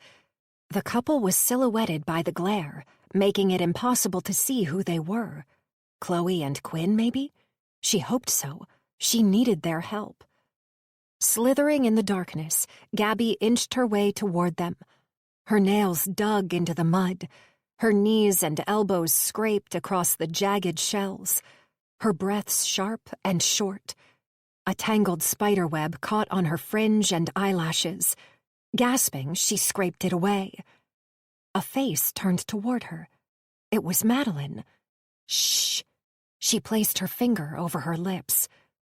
Gabby wanted to scream that she was fucking trying to be quiet. Instead, she dragged her body forward. Inch by inch, she got closer to stupidity. She should be with her kids. She should have saved Jennifer earlier. She should be back home with a meal on the table and her healthy family around her. Her heart was a pounding battle cry by the time she'd dragged her body to Madeline's side. But neither she nor Sterling looked in Gabby's direction. Their eyes were fixed ahead. Peering through the slits in the stairs, Gabby's thumping heart hit a whole new level. A man dressed in black had an AK-47 rifle clutched in his hands. He casually whistled as he glanced from one side to the other, strolling through the camp. A flash of color had a breath dying in Gabby's throat. Jennifer's yellow dress swished about her legs as she skipped over to the stranger. "Hello." Her voice was chirpy, the exact opposite to the scream burning on Gabby's lips. Jennifer blinked at him with her stunning blue eyes. "You don't look like a pirate." The bandit burst into a hideous laugh. Chapter 12. Gunnar led Pauline, Jesse, and Zahn along the exit and onto a narrower road that had just one lane running in each direction. As many cars were stalled along these roads as there were on the highway. The sun had started its slide into the western horizon, and finally, the sting of its heat was ebbing away. Gunnar couldn't believe they'd been on this one journey all day long, and they still had about 3 more miles to go to reach Walmart. As they jogged along the road, dodging cars, they passed more shops and warehouses than residential buildings. Yet the scene of utter abandonment continued. Every once in a while, Gunnar got a whiff of something he wished he hadn't. Death. The odor thickened the air and had the acid in his stomach leaching up his throat. They hadn't seen anyone since the men on the truck. They hadn't heard anything either. The road stretched before them like a thick black umbilical cord, leading them into the unknown. Apartment blocks and houses eventually replaced the industrial zone as the road disappeared up and over a hill. "Hey, look! Smoke!" Pauline pointed to a dark plume curling upward from the far side of the rise. Gunnar halted, eased into a shadow, and bent over with his hand on his knees. The other three joined him. "What do you think it is?" Gunnar asked when Jessie reached his side. She shook her head. "No idea. We'll need to check it out carefully, though." Gunnar peered at the black cloud. Swirling in the air near it were birds. He hadn't seen birds since he'd left the island, but the ominous way they were circling had him wondering if he wanted to watch these birds now. "Let's get off this road and sneak over the hill through these house yards. At least that'll give us some cover if we need it." Gunnar indicated for Jessie to lead the way. Zahn followed her and tugged the gun out of the back of his jeans. The nearest house had a pair of giant iron gates, one of which was broken off its hinges. But this was like no house Gunnar had ever been to. This was a mansion. Dual spiral stairs led from the path to the front door. A marble fountain that had been centered in the circular driveway had toppled over, been smashed to bits, and graffitied with green spray paint. Before he'd even stepped through the splintered front door, Gunnar prepared himself for the devastation that would be inside. The people who'd trashed this lovely home must have had some serious hate in them. All the walls had holes, some of which looked like they'd been kicked at. Every light and window were smashed. The destruction was appalling. He couldn't understand why anyone would do something like this. Handwriting on a wall caught his attention, and he strolled to it. Male body removed, 9 March, 2023. Not formally identified, however, believed to be Mr. Ralph Porter Everstein, wife and children not located. Body taken to L.A. County morgue by order of sheriff. Jessie slotted in beside Gunnar, and he nodded at the script with a frown. "Because they can't locate the deceased relatives, and there are no computers to record the hundreds of thousands of deaths, they had to do this. If his family ever make it home, at least they'll know what happened to him." Sorrow swirled in Gunnar's stomach. It's unbelievable. They had no choice. At least this guy was taken away. Many who didn't have anyone to look after them would have been left to rot in their own living rooms. Gunnar shuddered and walked away. He stopped at an intricate cast-iron balustrade with a view of what had once been an entertaining area overlooking a pool that was now a swamp. He didn't want to know what the bloated thing was floating in the spa. "You know what?" Pauline eased in at his side and strangled the railing. "I'm glad I was stuck on that island. I would have hated to be here for this." "I agree. Our poor families. It's impossible to understand what they went through." "Hey, guys, you might want to see this," Jessie called from the level above. Gunnar rolled his eyes at Pauline. From the trepidation in Jessie's voice, he doubted he would want to see it. He followed Pauline up polished timber stairs that had been ruined with paint and deep gouges that would have taken some effort to inflict. Jessie and Zahn were standing at floor-to-ceiling windows that presented a magnificent view out to the bay. Some of the spider cracks in the glass confirmed that there had been attempts to break it, yet they'd been unsuccessful. Gunnar crossed carpet that may have been white before the world went to shit.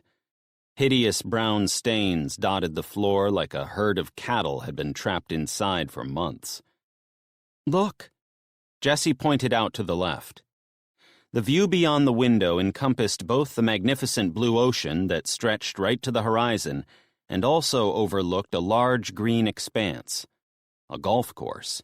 At least, It used to be a golf course. Smoke spewed from one of the greens. Gunner's gaze snagged on a raw, open pit in the middle of the grassy expanse. Flames licked high into the air, and the dense smoke spiraled upward to where the birds circled around it. He leaned closer to the glass. Gunner's heart skidded to a halt. Is that? He couldn't force the words from his lips. A mass grave? Yes. Jesse's expression plunged to deathly serious. They're burning bodies. When the EMPs first hit, there would have been many deaths both immediately after, like what happened to the captain on our ship, and in the next couple of days. People who couldn't get medication, etc. In the following weeks, thousands, and more likely tens of thousands, would have starved or frozen to death. E-Day was back in February, remember? Gunner blinked at her. He hadn't even thought about how the weather would affect everyone. The cold isn't so extreme here in California, but imagine farther up north. Didn't Charlie say the entire city of Minneapolis froze? Gunner nodded. It was the second time he'd heard it, and yet it was still impossible to comprehend. This is America, for Christ's sake. Entire cities of people don't just freeze to death. Anyway, Jesse's gaze intensified, as if the brutal honesty weighed her down. By the end of February, the grave diggers would have been overloaded, and without tractors and equipment, they would have had to dig by hand. Without power, the crematoriums wouldn't work either. The grave diggers would quit, from both exhaustion and the need to look after their families, and that's when the military would have stepped in. But even they would have dwindled as they, too, would need to look after their families. People likely died from disease, starvation, or being murdered. Remember when Charlie said Americans were at war with themselves? This is what he meant. Our leaders, the people who should be in charge, are overwhelmed and torn between helping their country and their loved ones. It's survival of the fittest, by any means possible. Gunner scrambled to keep up. So how do we reach an end to it all? Jesse's expression grew even more grim, and Gunner no longer wanted his question answered. When the population grows small enough to become sustainable. You can't be serious. Gunner clutched his chest. Unfortunately, I am. She scooped her hair behind her ear. Think about it. The farms that were thriving prior to E-Day would have been raided to extinction. Large farms are all reliant on electronics and machinery, so production stopped. And even if they had crops, well, you saw those trucks on the freeway. There's no way to transport the food anyway. Americans will need to grow their own vegetables and farm their own livestock. But that takes time, and if they didn't stock seedlings and other necessary items like my family did, where will they get the initial produce from? What the fuck? Zahn blurted. He placed his forehead on the glass and pointed out the window. Are they bodies hanging from the streetlights? Gunner followed the direction of Zahn's outstretched finger. Oh my God. Pauline slapped her hand over her mouth and spun away. Jesus Christ. The brutal shock was a noose strangling the final threads of hope Gunner had clung to for humanity. His knees buckled, and he put his hand on the glass to keep himself upright. Who does that? Shit. Jesse's pale skin washed with gray. I'd say that's a warning message. Maybe they were caught stealing, or simply going where they shouldn't. We need to be really careful. In fact, I don't think we should be out in daylight anymore. It's too risky. Pauline turned to Gunner. Although she didn't say it, the fear lacing her eyes confirmed she agreed with Jesse. He returned his gaze out the window, and although he tried with all his might to avoid the horror, his eyes were drawn to it. 3 people were hanging from separate streetlights. They all looked small. Are they children? Oh, God. How can this be happening? Anger bubbled in him like caustic acid. He tore his eyes away and lowered his gaze. Pauline twisted her fingers into knots as she pleaded with her eyes. He couldn't live with himself if anything happened to her or Jesse or Zahn because of his haste to get to his family. As much as waiting until dark was going to be agony, they had to do it. Okay, let's stay here until the sun goes down. Pauline sighed. Thank you. He tugged off his pack and the whiskey bottle inside clanged as he dropped it to the carpet. The temptation to tug it out and drown out the craziness was huge, but he resisted. Keep it together, Gunnar. It's just a few hours. Come on, let's check this place out. Jesse grabbed Zahn's hand and the two of them practically skipped away. It's not fun, you know. This is someone's home. Gunnar bit back the snide remarks. Leaving Pauline at the railing, he strolled across the filthy carpet to the next room, and the next. But each one was another example of how destructive humans could be. Opting to stay in the room with the view to the ocean, he found the cleanest patch of carpet and sat with his back to the wall. You doing okay? Pauline slotted in beside him. No, not really. I think if we'd been here all along, it would, I don't know, make sense maybe. But remembering how it was and seeing homes like this ruined, it's just so shocking. Yeah, we were actually lucky. I agree with Jesse, though. It's going to take a long time to get back to normal. He turned to her. Her green eyes captured the glow from the dwindling sunlight through the window. I don't think America will ever be the same again. Not if the whole country is like this.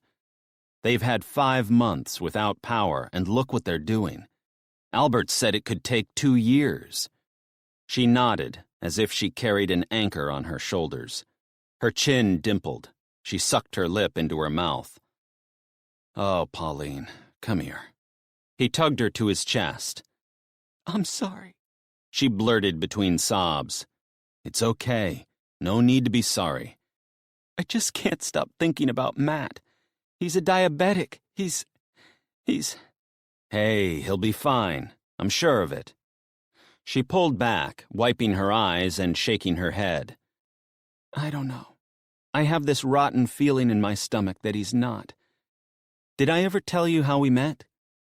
Gunnar frowned, scouring his memory banks. I don't think so. He was on a cruise with a few colleagues when he fainted. I was right there when it happened. She smiled, obviously remembering something fabulous. He calls me his angel.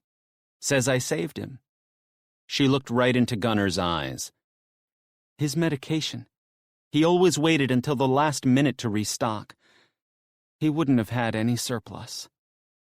Shaking her head, she wiped her eyes. Hey. Gunnar placed his hand over hers. He'll be okay.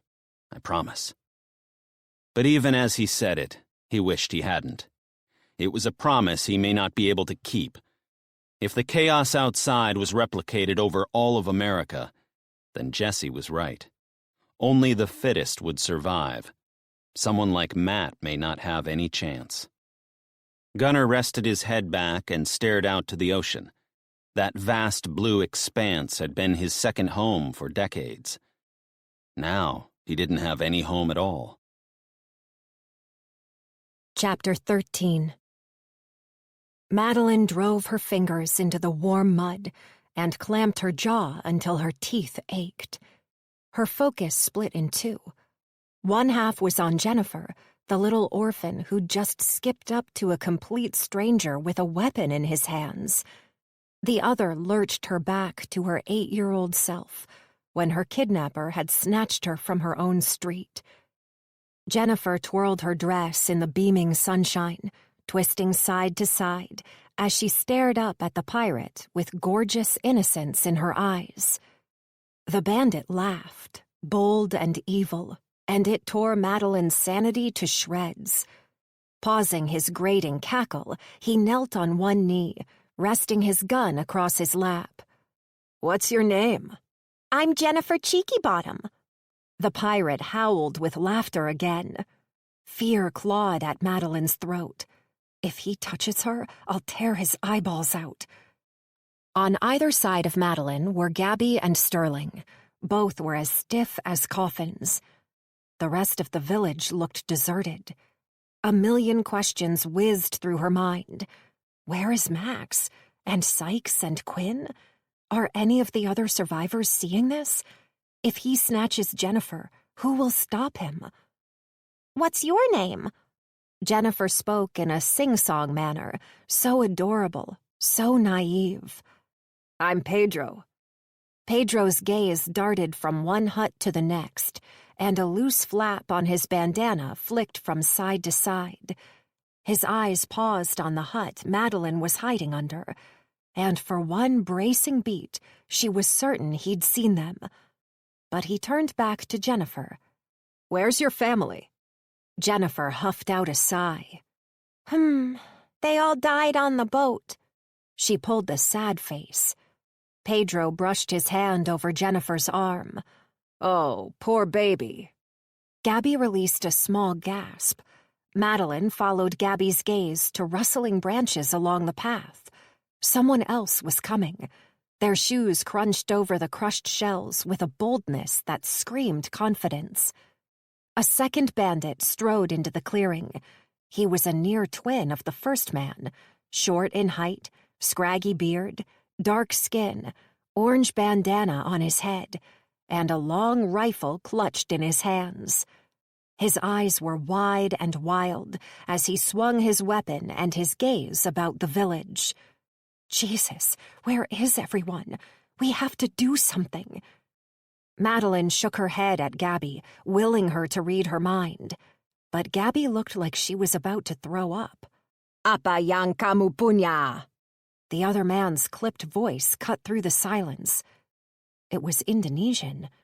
Madeline had worked with enough Indonesians on her 11 cruises to recognize the language, yet she didn't understand a single word of it. The first man stood again and turned toward his friend. Kami punya trofi. Jennifer giggled. You talk funny. The second bandit jerked his head toward Jennifer.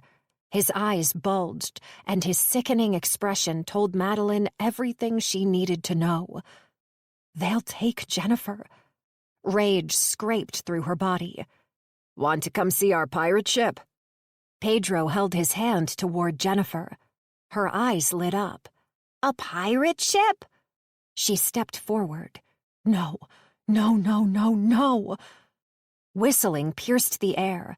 It was out of place, beautiful and wrong. Pedro snatched Jennifer's arm.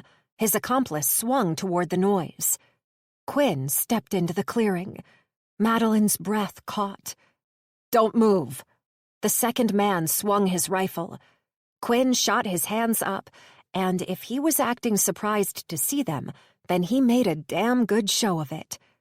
Movement at the opposite end of the village had Madeline darting her gaze toward it. Sykes was at the edge of the clearing. He had a knife in his hand. Max was beside him. His good fist was clenched around the axe. Gabby's breath hitched. Madeline's heart thumped. Sykes and Max inched forward. Their eyes were wide, stricken with fear. Oh, God! Oh, God! Ethan stepped through the bushes and joined Quinn's side. Roger and Albert did too. Jesus, what are they doing? Please don't hurt us. Quinn's voice quivered. Take whatever you want, but leave Jennifer. We want the girl, Pedro hissed. Sykes and Max crept 2 more steps forward. Jennifer? Quinn got down on his knee. Come to me, sweetheart. Pedro scooped Jennifer into his arms, and she let out an ear-piercing shriek. Sykes bolted toward him. Let her go! The gun exploded. Jennifer screamed. Roger and Ethan did too. Sykes lunged with the knife, but missed. Sterling launched to his hands and knees and scrambled out from under the hut. Madeline clawed at the mud, chasing after him. Acid coiled in her stomach as the sun poured onto her, exposed and vulnerable. Let the girl go! Sykes' voice boomed. Pedro clutched Jennifer to his hip. Get back! His eyes were wild. deadly. Jackson, Call, and Chloe raced into the clearing behind Sykes and Max.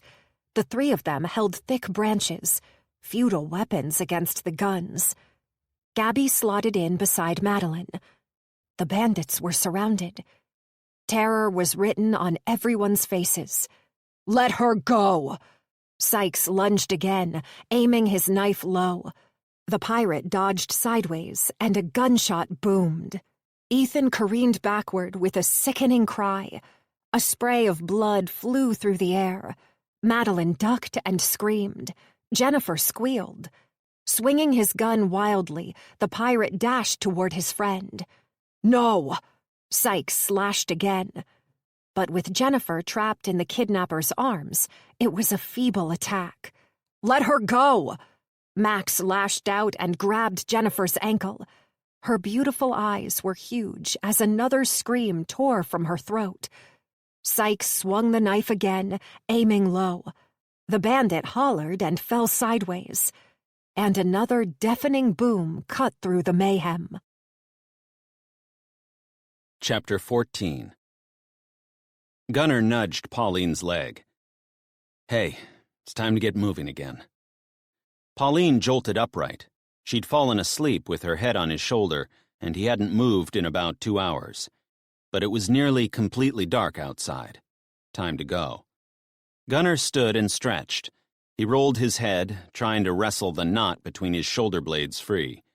Offering his hand to Pauline, he helped her stand. "Where are Jessie and Zahn?" she asked. "No idea. Haven't seen them since they went to explore." Keeping the sarcasm from his voice, he tugged on his pack and went in search of the couple. "Zahn! Jessie!" Enough moonlight filtered in through the giant windows to find his way, but the flickering confirmed that the funeral fire was still ablaze. Climbing down the stairs, his thoughts careened to how many bodies it took to keep the fire going that long. But he forced the petrifying question away. He did not want to know. "Yo, we're here." Zahn stepped from a room, yawning. Jessie was right behind him. "You ready to go?" "Sure." The creases on Jessie's cheeks were proof she'd slept. Gunnar had no idea how any of them could sleep, not after seeing the horror out the window. "How much farther to Walmart?" Jessie adjusted her backpack straps. "About 3 miles. Zahn grunted.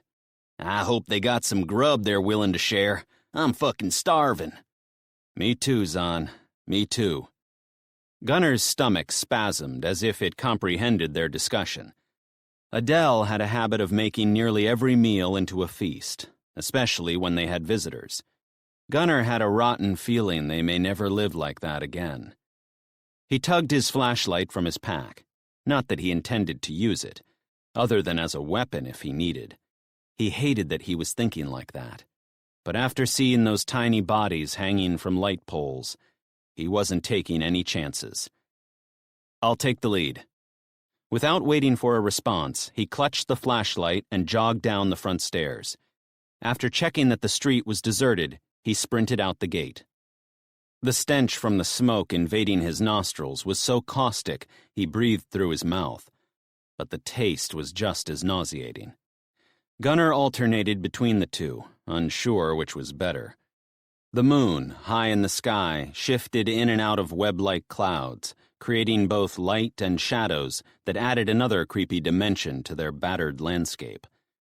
Somewhere behind him a lone dog howled, stark and desperate. A shudder ripped up Gunnar's spine.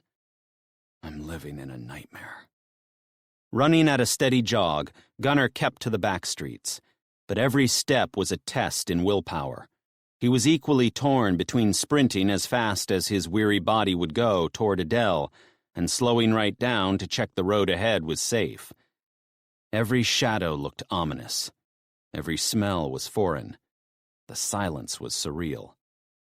Each new street he turned into brought another shocking assault to his senses, and he had to remind himself he was closing the distance to his family. I'm coming, baby. I'm coming. He repeated the mantra, praying that today was the day he'd finally reunite with his wife and daughter. He'd been dreaming of it for months. She had better be there. I cannot cope with another failure. The moon was fully visible when he finally reached Federation Way. He eased in behind a petrol tanker that had stopped in the middle of the intersection. Its hatch was open. The fuel had been siphoned. Silence engulfed them like they were in outer space. The stillness was disturbing. Zahn, Jesse, and Pauline joined him, hunching over to catch their breath. Walmart is at the end of this road. So what are you waiting for? Zahn stood, reminding Gunnar just how tall the big redhead was. Just checking we're good to go. Lead the way, Gunnar, but be careful, Jesse warned. If they are still hiding inside Walmart, then I imagine they'd have some serious security tactics. He clutched his flashlight, and weaving around the lines of stalled cars, he dashed up the street in a half-crouch. But with each deserted warehouse he passed, a thick and ghastly odor seeped into his nostrils. This wasn't the stench of death, though. It was something different, vile and cloying. It sat at the back of his throat. I do not want to know what that is. Hell no. A constant droning noise filtered through the stillness, and he slowed to a crawl. Someone coughed, and Gunnar ducked for cover behind a dumpster. Staring up the street, he strained to decipher what the sound was. A person sneezed. The noise is people. Lots of people. It was like the drone crowds had made when they'd lined up outside pedals on the cruise ship as they waited for the buffet to open.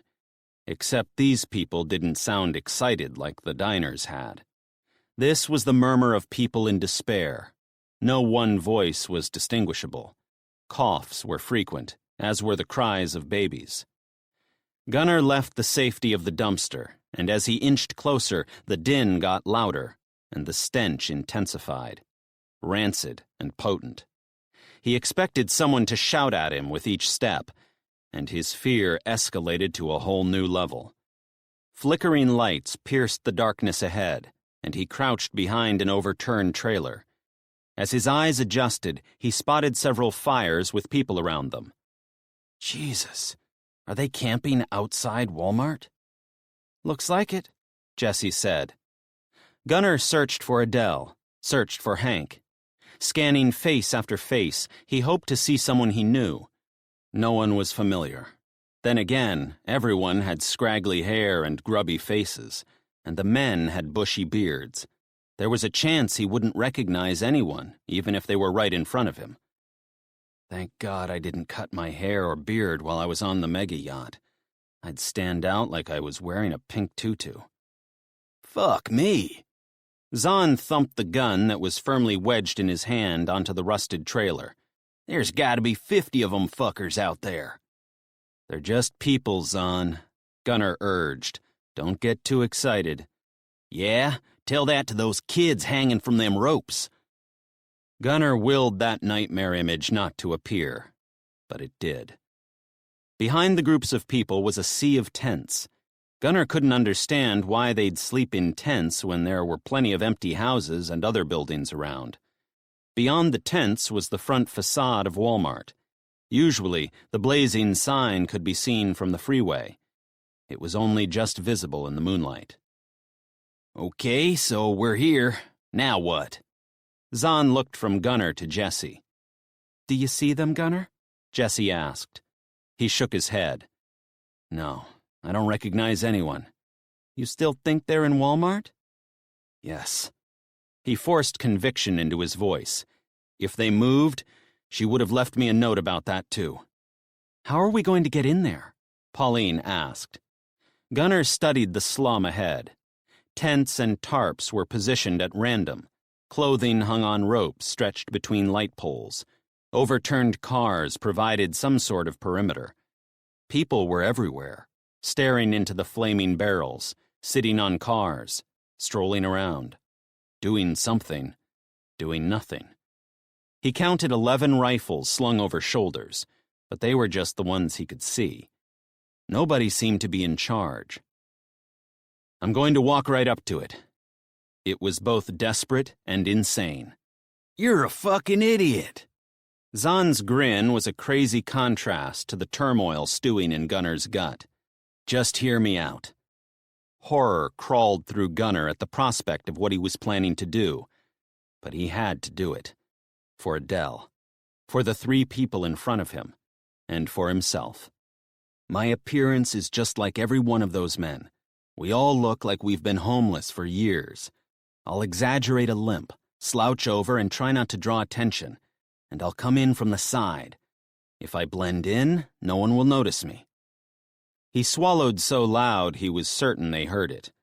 All I want to do is get a look at Walmart, okay? I promise I won't do anything stupid. Jesus, Gunner. Pauline wrapped her hand over his forearm and squeezed. Are you sure? Yes, there's no other option. Adele is in there. I just know it. That's gonna take some balls. Zahn held the gun forward. You need this. Gunner shook his head. No, if something happens to me, then you 3 have to go. Forget about me and find your families. Gunner, Pauline pleaded. I mean it. What did you say, Jesse? Everyone must look out for their loved ones?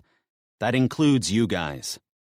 Gunner rose to scan Tent City and the armed men crowded around the flaming barrels again.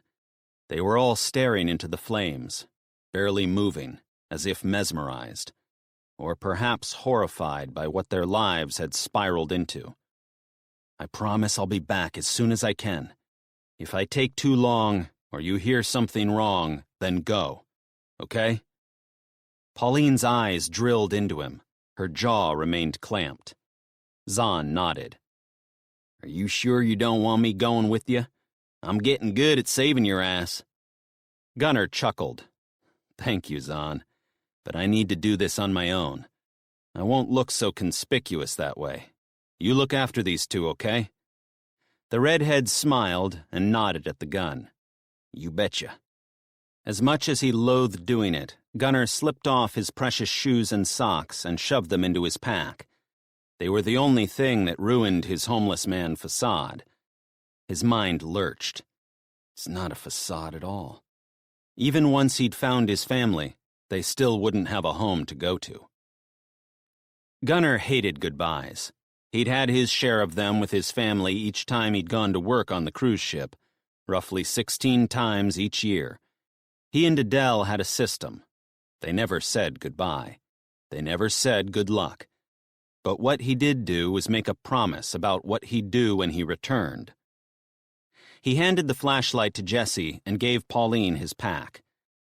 I'm coming back for those, so hang on to them for me.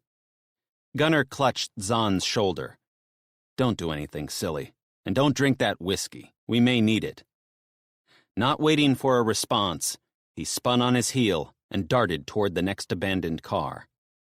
The middle section of the road was strangely clear of cars, like a dump truck had plowed through the center, clearing a path.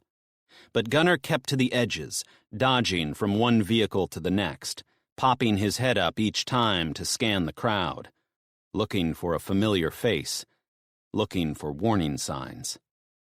Before he got too close to the nearest group, he took a wide berth, dashing between the hundreds of cars that must have been in Walmart's parking lot when the EMP struck. A thought hit him like a battering ram. Where is our car? It hadn't been at home. Oh, God. I'd always pictured Adele being at home when the EMP hit. Clearly, she wasn't. It was just one of hundreds of questions he had to ask her. The parking lot surrounded the enormous Walmart building, and the stalled cars gave him the perfect cover to get around to the far side. Each car he darted to took him a fraction closer and offered him a better view of the crowd. There were many more than 50 people living in that squalor. At least 300. But why? It didn't make sense when abandoned buildings were everywhere. Hey! Someone shouted.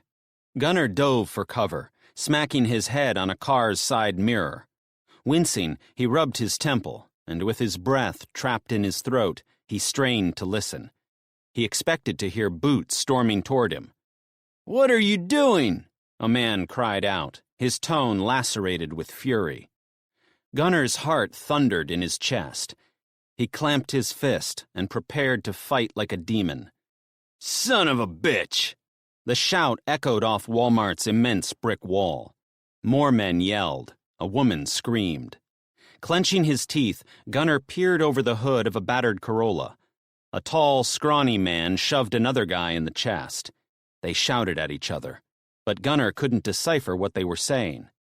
A woman with a mass of knotted hair and wide eyes stood near them, her gaze darting from one man to the next. Maybe she was the reason for their fight. He didn't care. It was exactly the distraction he needed. With one eye on the action, he stood, and with his heart in his throat and his mangled wrist on full display, he exaggerated a limp and shuffled toward the darkened Walmart entrance. Gunner didn't look at the people, nor did he stop, not even when the commotion between the two men got louder. He kept his head down, and testing his resolve, he hobbled toward the giant warehouse he'd visited more times than he cared to count. He stepped around the nearest tent, and sitting in the open flap was a young boy, maybe 10 years old. He was missing his front teeth and a shirt. When he glanced at Gunner, it was like he was looking right through him. Gunner shuddered and kept going. The entrance to Walmart was 50 yards away, and while going to the front doors was probably pointless, he couldn't help himself. He had to see it. Shuffling around another tent, he glanced over his shoulder just in time to see the tall man swing a fist at the other guy. The intended punch missed, but the second man released a fierce roar and charged at the tall man. Growling, the two men charged into a tent. A woman screamed, and the crowd jeered. Gunner picked up his pace. He dashed between two blue bollards and shuffled to the entrance. The glass doors that had been there were gone, replaced instead with slabs of metal sheeting. A breath died in his throat at the dozen bullet holes pockmarking the iron. But there was something else that had his heart skipping a beat. A slim veil of light emanated from inside the building. Yes, they're in there. Buoyed with renewed vigor, Gunner peered through one of the holes, but couldn't see anything but bare concrete.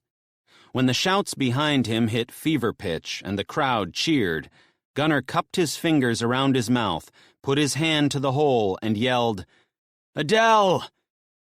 Holding his breath, he squinted through the divot. Nothing. The shouts got more abusive, more aggressive. Ignoring it, Gunner spoke into the cavity, louder this time. "Adele! Adele McCrae!" He put his eyes to the gap, and movement to the far left had his heart skipping a beat. "Adele! It's Gunner!" And just like that, a miracle appeared. Adele. His heart soared. His beautiful wife of 10 years was alive. A cry caught in his throat. "Adele! Oh, thank God!" Tears blurred his vision. "Adele! It's Gunner!" he repeated. Shivers rained over him. He fell to his knees and peered through a lower hole. "Gunner?" A squeal burst from her throat. As she sprinted across the empty concrete expanse toward him, the bedlam behind escalated. It sounded like 50 people were fighting. "Adele!"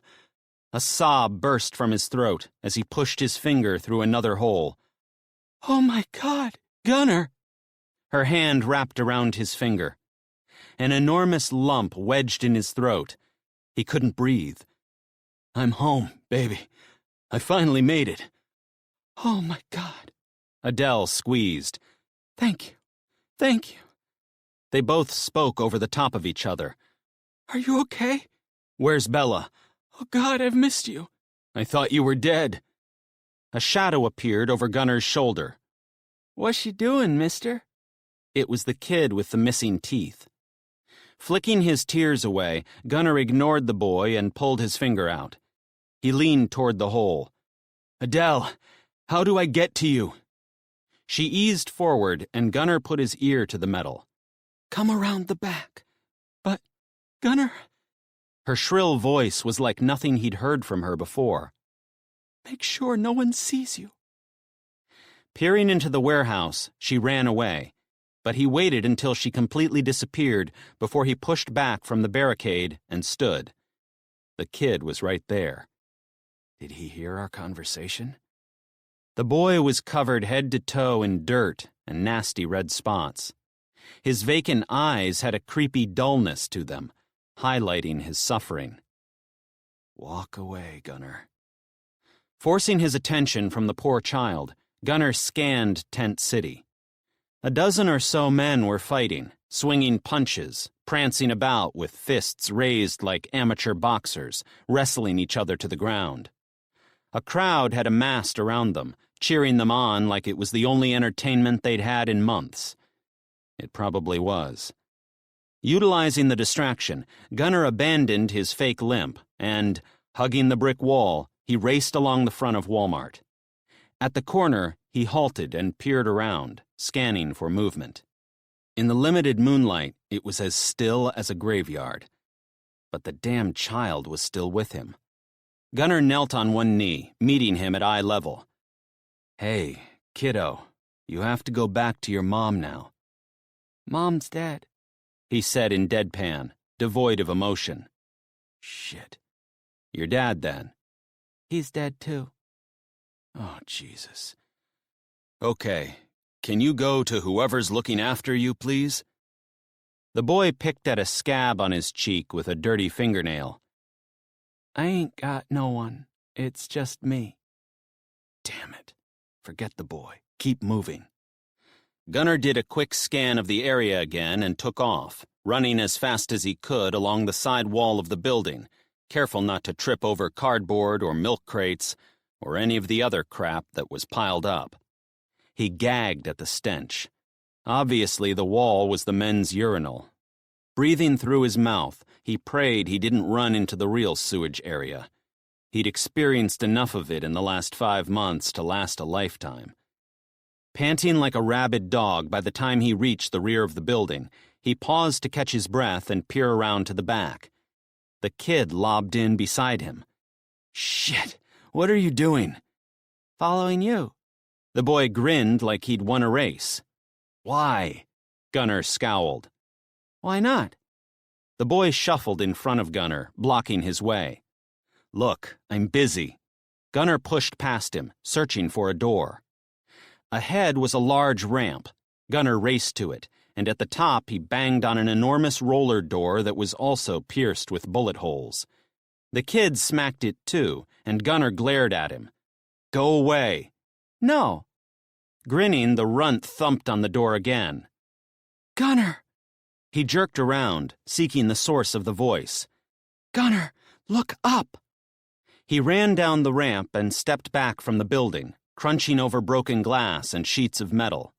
On the roof, silhouetted by the moon, were 4 people. One of them waved. Adele. He waved back. Catch! A man hollered, and a rope tumbled down to him. Gunnar snatched it with his hand. Climb up, Adele called. Quick! Gunnar stared at the rope, his brain twisted. I can't. Yes, you can. You can do it. No, I can't. He held up his mangled wrist, unsure if they could see. My hand was chopped off. Ever since he'd become an amputee, he'd tried to picture how he'd tell Adele. It was never like that. She gasped, and it was all wrong. He wanted to wrap his arms around her and squeeze her to his chest. But most of all, he wanted to tell her that despite the brutality, it was worth it, because if he hadn't had his hand chopped off, he would never have seen her again. I can do it. The kid snatched the rope, and before Gunnar could even think, the brat scurried upward like a monkey. Get off there!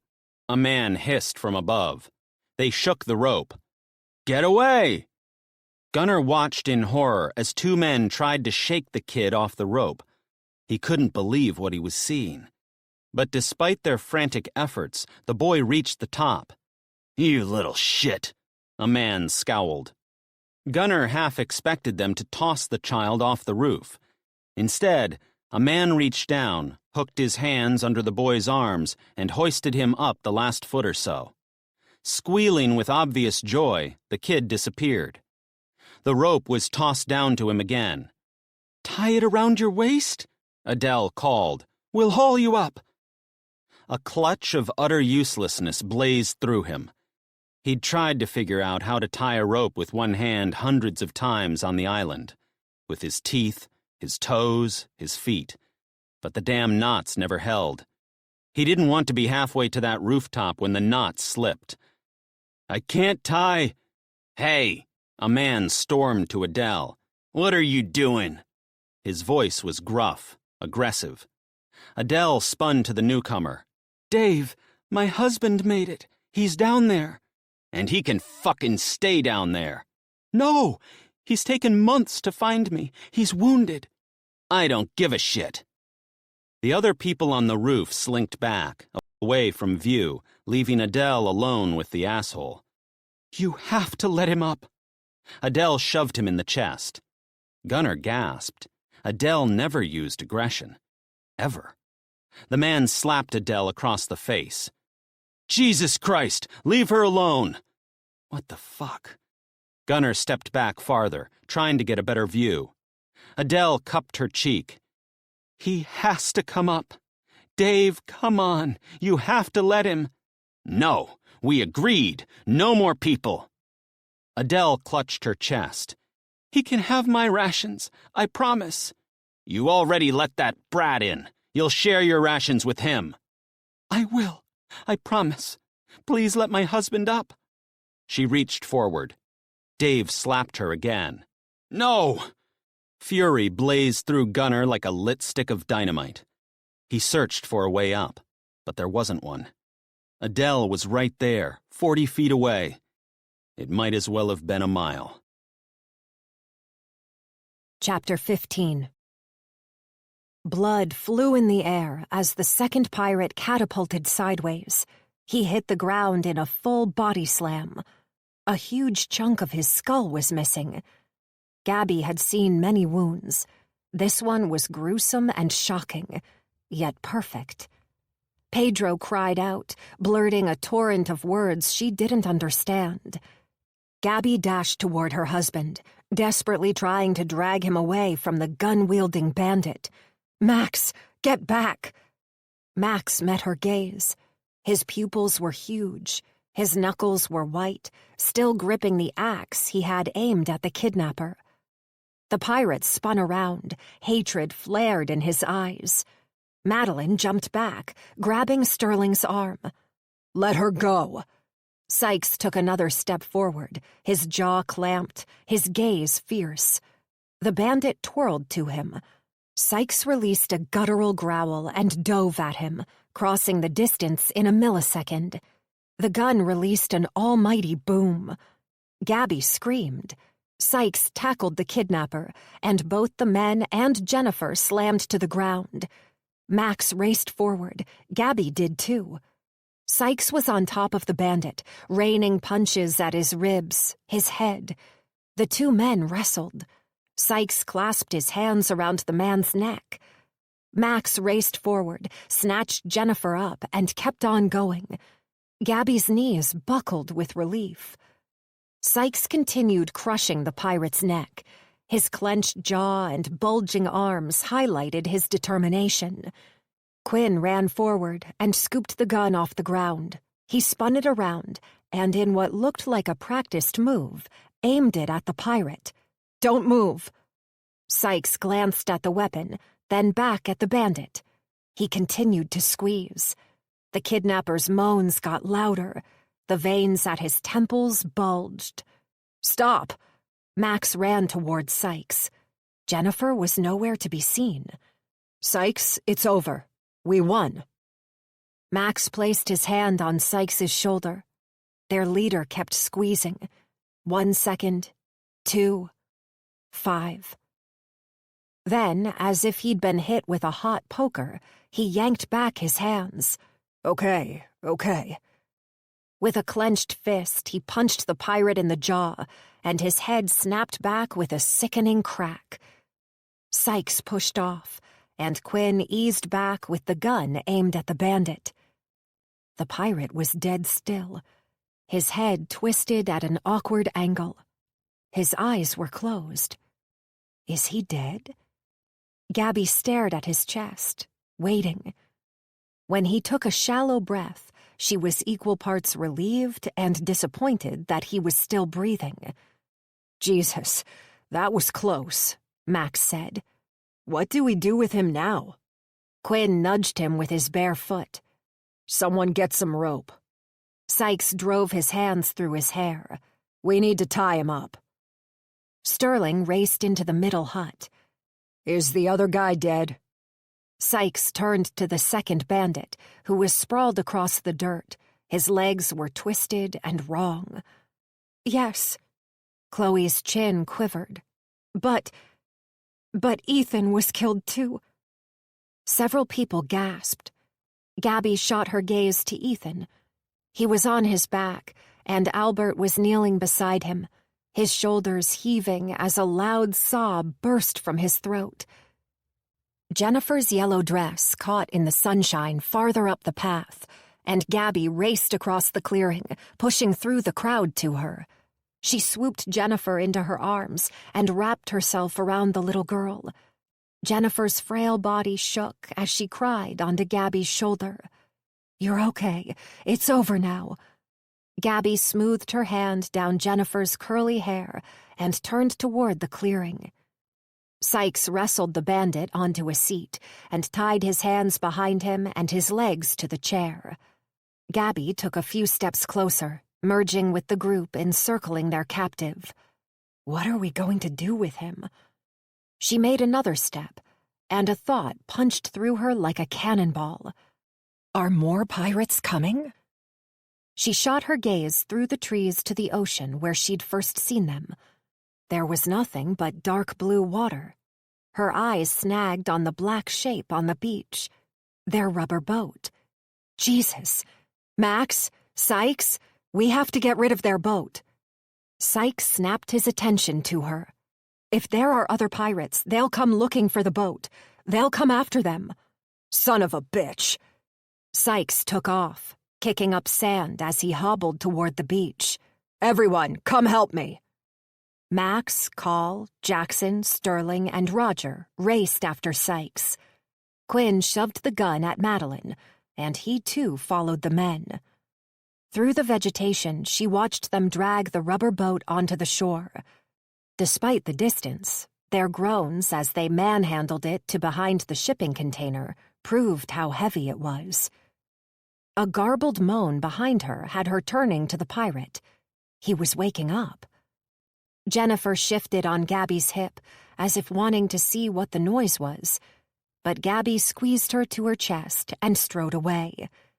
Dashing along the path toward where she'd hidden Sally and Adam, she hoped her children had stayed there. They'd already been through so much.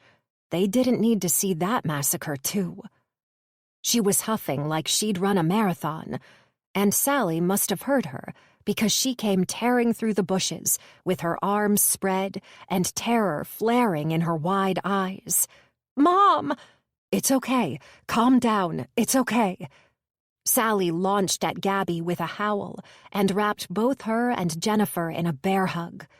Jennifer burst into tears again. "What happened, Mom?" Gabby squeezed her daughter to her side. "The bad men have been caught now.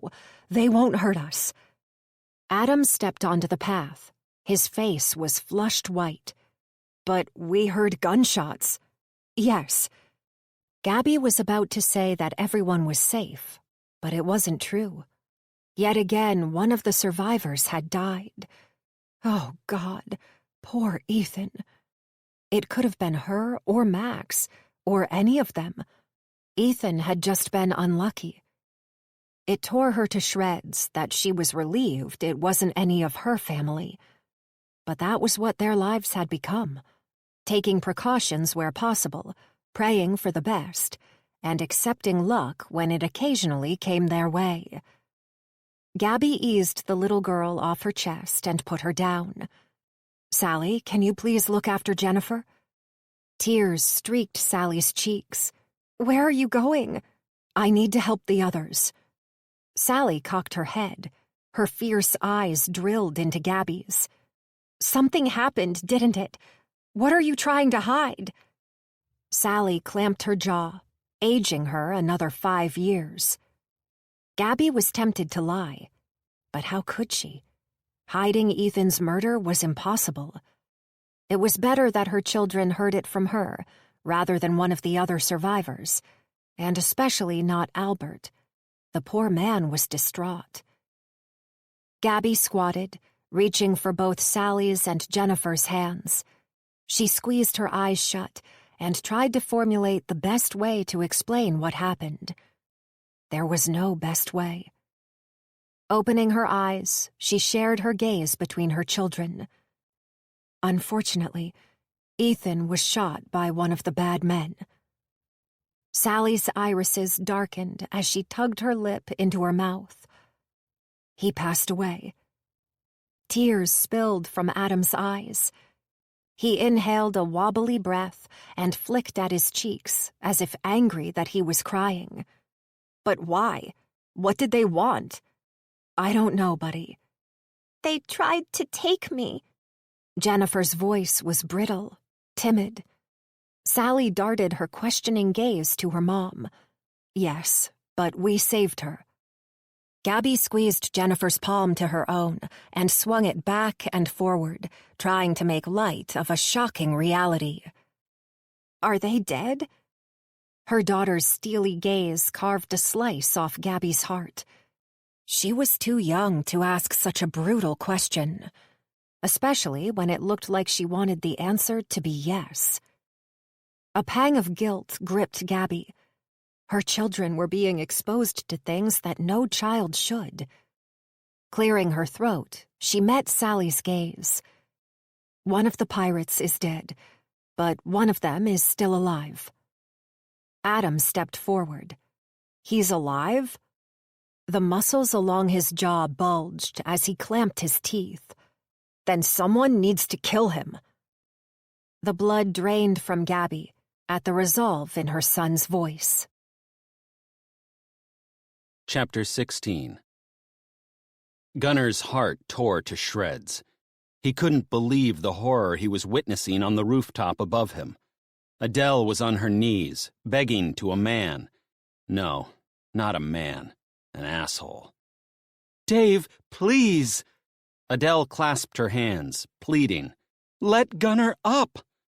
"No, you know the rules." "But this is different. He's not a random." "Everyone in there is alive because of me." He pointed behind him. "Because of my rules. I said no more people." Adele shoved him in the chest. "No!" Dave slapped her again, and she stumbled over. "Leave her alone!" Gunner's heart was a thundering jackhammer. The man jabbed a finger at Adele's forehead. "Do that again, and I'll lock you and your little bitch out, too." Adele crawled toward him. "No, please, please, Dave. He's family." "I won't stay," Gunner yelled up to them. "I know you won't. I promise I just want to see my wife and daughter, then I'll go. You can see her right here." Fucking hell, who is this asshole? Adele stood again, her hands clenched into fists. "I'll go down to Gunner." Adele reached for the rope. "Fine, but if you go down there, you're not coming back up. He's already given us an extra." "What's going on?" Another voice boomed, and Gunner just about melted. Thank God. It was Hank. "Dad!" Adele ran to him. Gunner didn't recognize his father-in-law. He'd lost about 20 pounds and had a huge white beard. "Gunner's here. He's finally home. Tell Dave he has to let him up."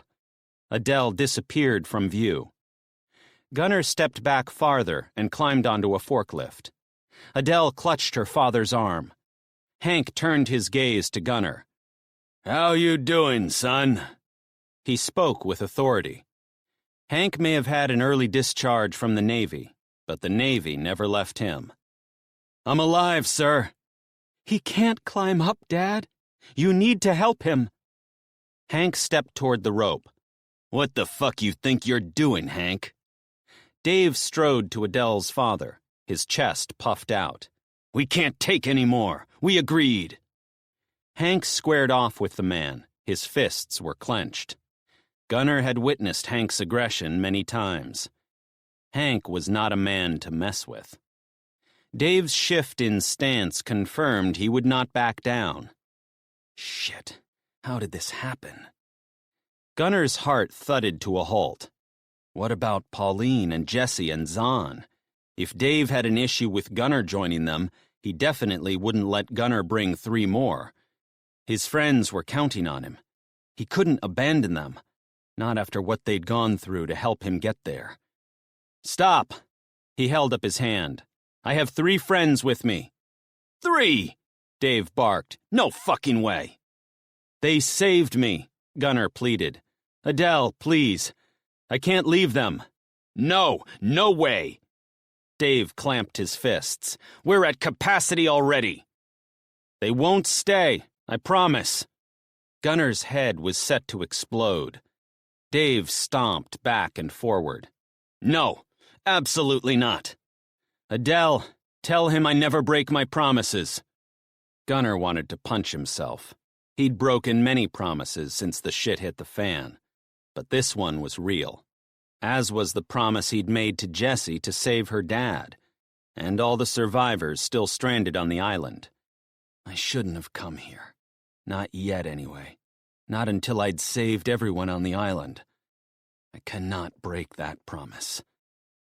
He stared up at Adele. In the moonlight, she looked like an angel. His heart ached at what he was about to say, but he had to do it. Adele, honey, I'm sorry, but I have to go. I have to... Oh, no, you don't, Gunnar McCrae. She aimed her finger at him. You listen to me. I'm not letting you out of my sight again. It's not that. I made promises. Adele snatched the rope off Dave. He faced her. If you go down there, you can't come back. Before Gunnar even took a breath, she jumped off the roof. Jesus Christ! Gunnar scrambled to get off the forklift. Adele, what are you doing? Hank barked at her. Swinging like a pendulum, she shimmied down the rope. Gunnar raced to her, his arms wide, his heart thumping. Her feet touched the ground, and they fell into each other's arms. Gunnar crushed her body to his.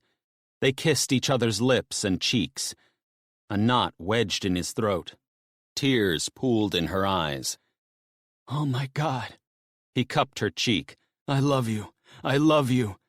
I love you, too. We missed you so bad. I thought you died out there on that stupid ocean. I nearly did, sweetheart. I nearly did.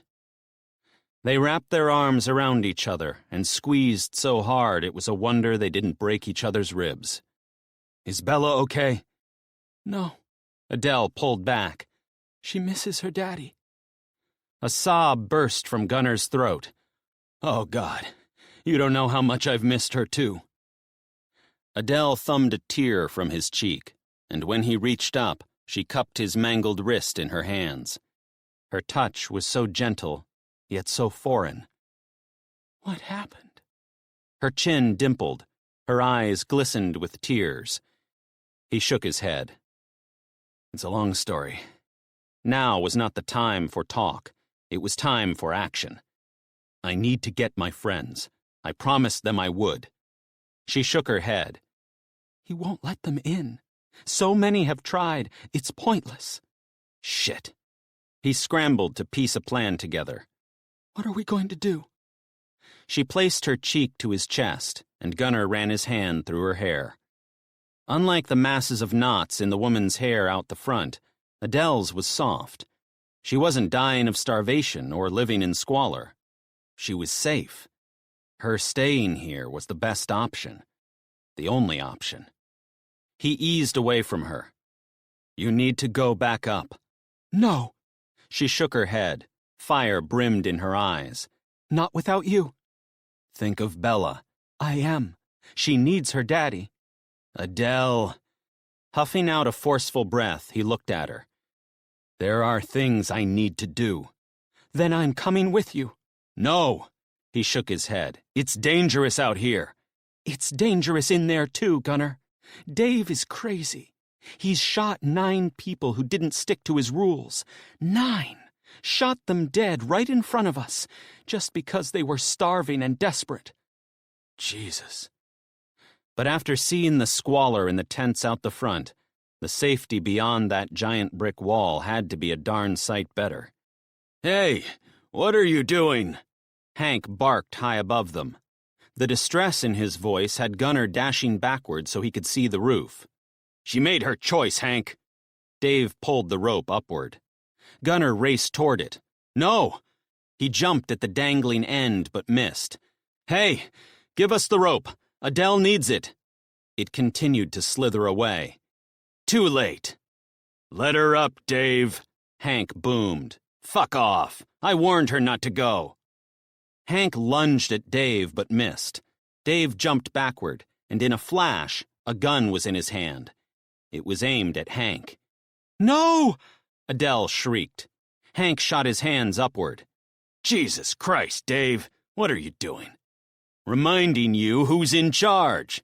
Come on, I know that. You've been my boss for years. Then you know I'm a man of my word. With one hand, he continued to drag the rope up. The other hand held the gun, unwavering in its direction. I told her not to go down there. For fuck's sake, don't be an ass, Hank hollered. Let her back up, please, Gunner pleaded.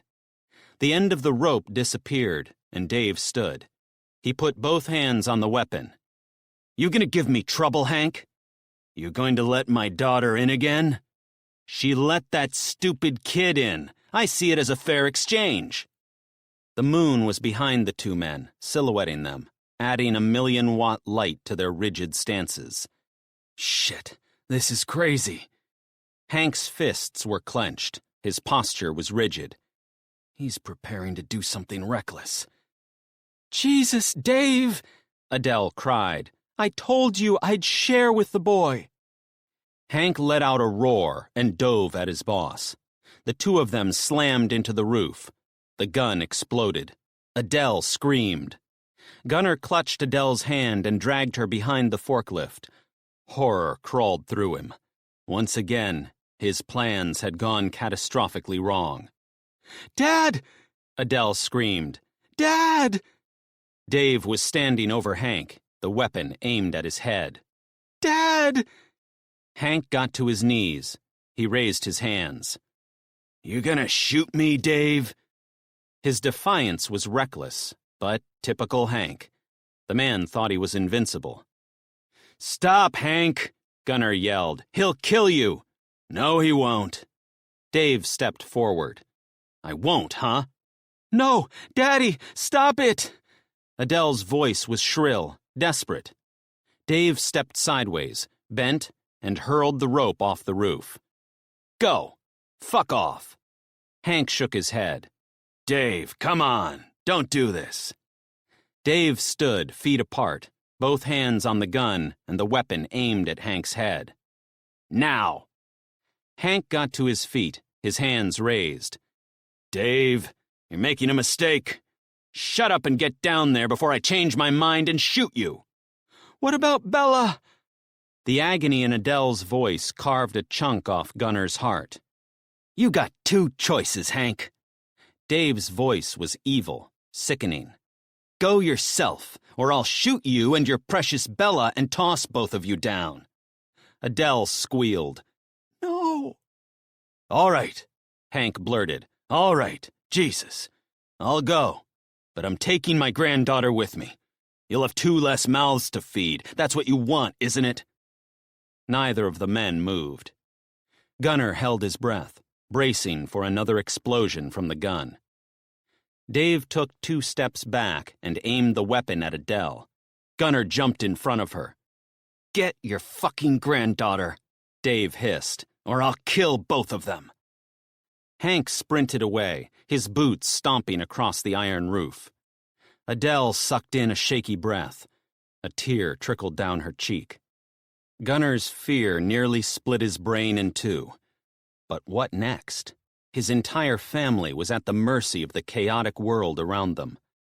A dog howled somewhere in the darkness behind them again, and shivers rained down Gunner's back. The seconds ticked on, and every one of them had another shocking thought shunting through his mind. Is Bella okay? How did this happen?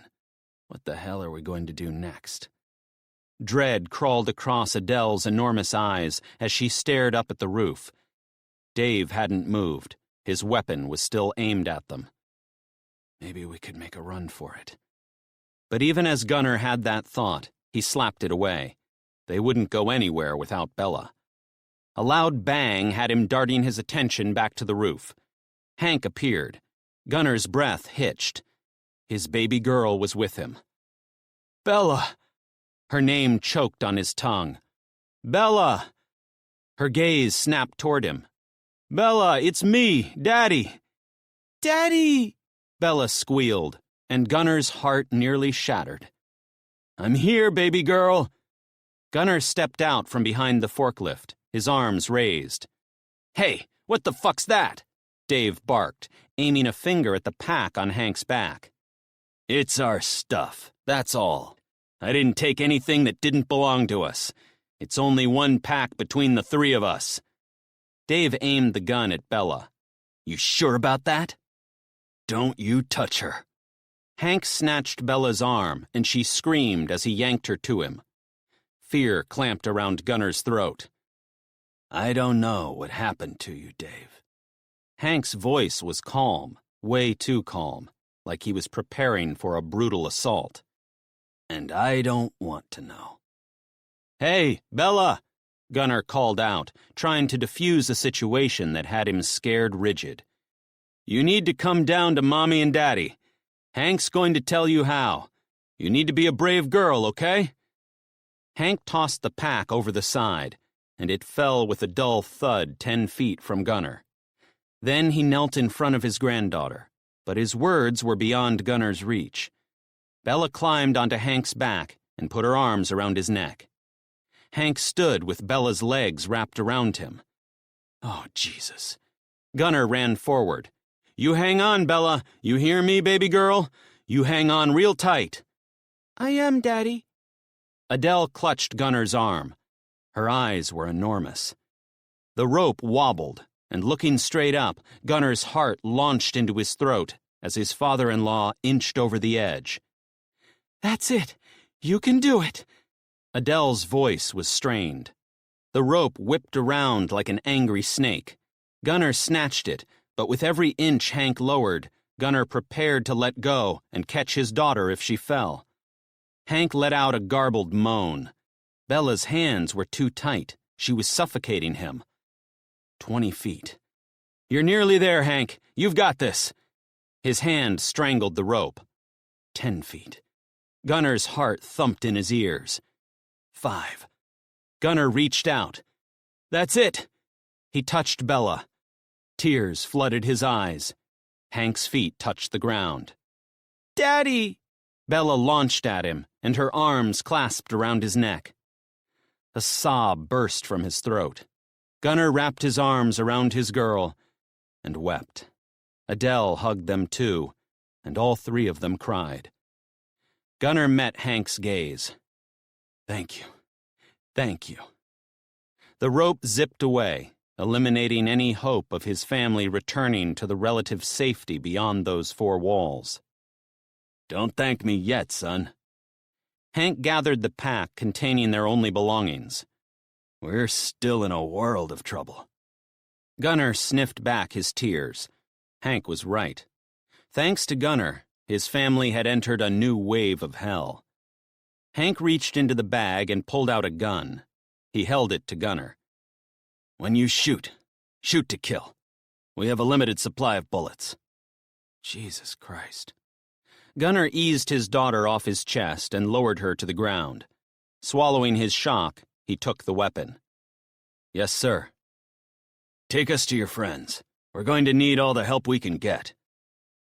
A sliver of dread lodged in his backbone, but he shoved it aside and nodded at Hank. Adele's eyes were riddled with fear. He pulled his wife toward him and kissed her forehead. "I'm sorry. I'm so sorry." His words wobbled with emotion. Do not say it again. She squeezed her arms around him.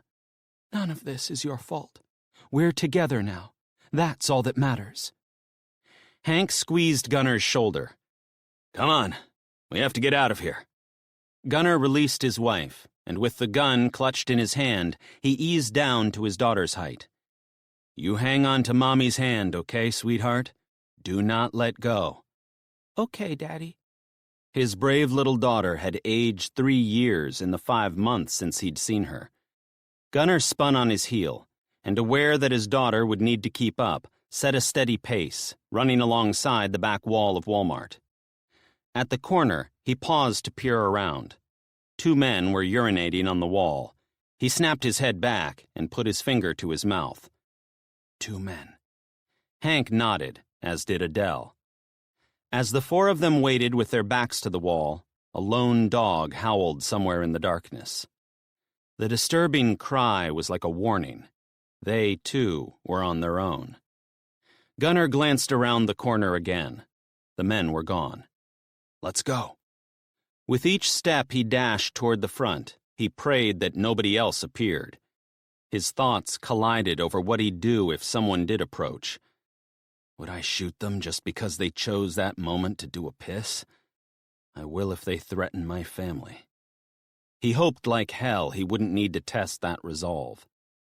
They made it to the front. The slum was quieter than before, like a greater sense of doom had befallen them. Gunner indicated to his left and dashed toward the nearest overturned car. Rocks and glass jabbed his bare feet. The foul stench invaded his nostrils. The eerie silence screamed in his ears. He ducked behind a car, and his family shuffled in with him. So far, so good. They repeated the move to the next car. Each step was taking them farther from hell, but closer to the unknown. They didn't know where their next meal was coming from. They didn't have a roof over their heads. They had no water. A rumbling noise pierced the silence. A shout rang out from the slum, then another. The rumble got louder. "They're here!" someone shouted. The joy in their voice was a dramatic contrast to the setting. Gunner peered over the hood of a Dodge Ram. "Supplies," Hank said, matter of fact. Gunner blinked at him. "Sometimes the government remembers we're here, and they toss us some scraps." People emerged from the tents in droves. They began cheering and hugging each other. That's why they camp here, Adele said.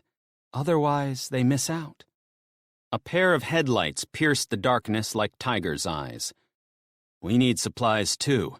We have to—" Gunner shifted forward. Hank gripped Gunner's shoulder. "Trust me, you don't want to go near that mob." Gunner climbed onto the Dodge's tray for a better look. The khaki-green truck was just like the old Army troop carrier they'd seen in Rugged Shores, but this one had cloth covering the back, concealing what it contained. There was enough glow from inside the cabin to see 2 men. The driver was so big his head had to be touching the cabin roof. His male passenger had a rifle aimed out the front windshield. They were clean-shaven. Even from this distance, Gunner noted that they looked healthy. They were not starving like the people they were about to feed. These men were living in comfort. Gunner's blood boiled. This was not the America he knew. This was not a communist country that fed the fat cats at the top while bringing nothing but death and mayhem to the unlucky millions at the bottom. How did it get so wrong? Masses of people charged at the truck. A woman with a mop of fiery red hair ran toward the headlights with her arms raised, but the truck didn't slow. It slammed into her. She bounced into the air. The stark lights captured her smacking head first into the asphalt. Chapter 17. Madeline squeezed the rifle in her hands. She'd never held a weapon before. It was heavier than she'd imagined, but the power she felt surprised her. It would be so easy to aim the gun at the asshole and pull the trigger. She could do it. He'd tried to kidnap Jennifer. He deserved to die. But that would be too easy for him. Professor Flint hadn't paid for his crimes. Dying in his sleep had been inadequate punishment. He should have suffered for the rest of his life, like she had. The pirate should suffer too. Maybe I should shoot off his hand, the hand he'd touched Jennifer with. Or shoot him in his leg, right where his main artery was, and watch his pathetic life ooze out of him. Albert and his friends were still with Ethan, sobbing, heavy and mournful over his lifeless body. As far as Madeline could tell, she was the only survivor in the clearing with the pirate. Gladys had been carried into the sleeping hut to change out of her wet clothes, and if she was watching Madeline, it wasn't obvious. Maybe she could say he tried to escape, and that's why she shot him. The asshole grunted. His eyes rolled, and when they snagged on her, he straightened his neck and looked right at her. A smile crawled across his face, cocky and creepy. She squeezed her hands tighter around the weapon. Shoot him. Do it. Do it now. What are you gonna do with that? His gaze bounced from the weapon to her eyes, then to her breasts. Madeline raised the rifle, aiming it at his chest. But when he chuckled, she lowered it to his groin. It surprised her how calm she was. I can do this. Pull the trigger. A surge of power flooded her veins. The asshole looked over his shoulder, maybe searching for someone to save him.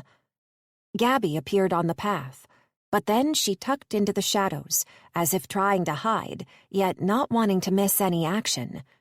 When the bandit shifted his gaze to her, Gabby turned and walked away. Is she giving me permission to shoot? All sound evaporated. It was just Madeline and a kidnapper, and a weapon that could end a man's life. No, not a man, a monster. She'd dreamed of killing a child kidnapper for years. Voices cut through the silence. They're coming. Quick, do it. She swallowed, curled her finger over the trigger, and clenched her jaw. Sykes stormed into the clearing. Sterling was right behind him. Madeline's heart pounded in her neck. Hey, Maddie. Sterling's hand was on hers. You did great. She dragged her attention from the asshole's bloodshot eyes and looked into her lover's. Sterling's pupils were huge. His expression was a cocktail of relief and alarm. He knows of my nightmares. Would he forgive me if I shot a bullet through a kidnapper's cold heart? But what would that make me? A murderer? Judge? Jury? And executioner? But I'm about to be a mother. I need to protect my baby from men like this. Sykes appeared at her other side, and the rifle was removed from her hands. Sterling wrapped his arm around her waist and guided her from their hostage. The men returned from the beach carrying items that they placed on the table. Guns and ammunition, flashlights, binoculars. Her heart jolted at the 4 oval balls that thudded onto the timber. Hand grenades. The pirates had meant business. You're all fucked. The bandit jutted his chin out, his eyes confident and callous. A dozen of my men are gonna come and... Sykes strode forward and punched him in the jaw. The sound ricocheted off the huts, sickening and loud. The kidnapper spat a wad of blood onto the dirt, then burst out laughing. That sound was even worse. A couple of spots of rain fell from the sky. Madeline glanced upward. A storm cloud had rolled in overhead, dark and menacing, just like the trouble that had rolled onto their beach.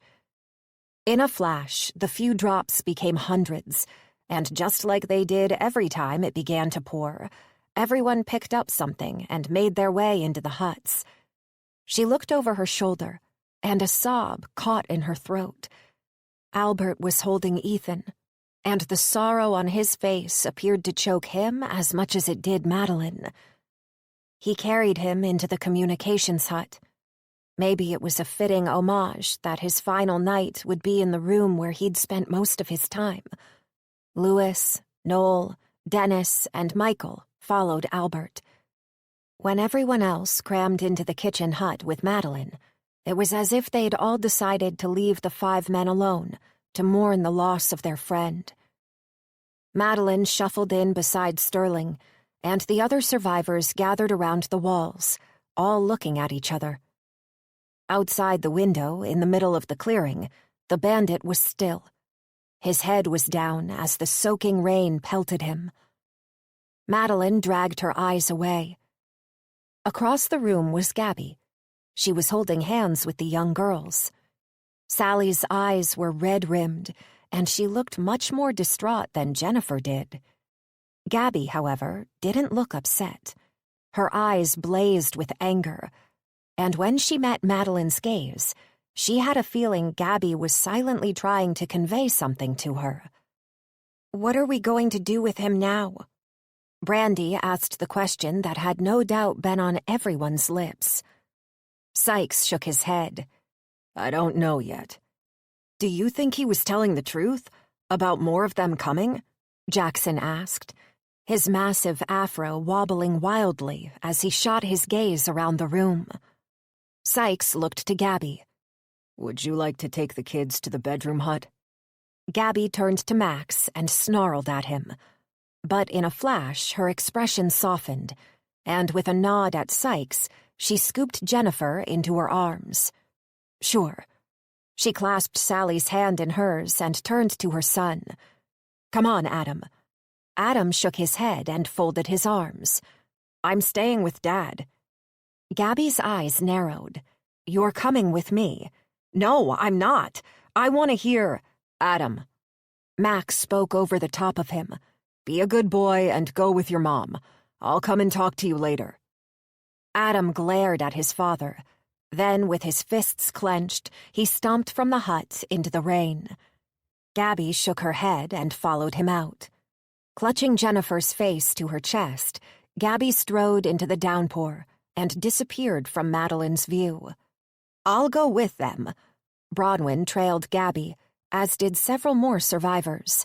Me too, Agnes said.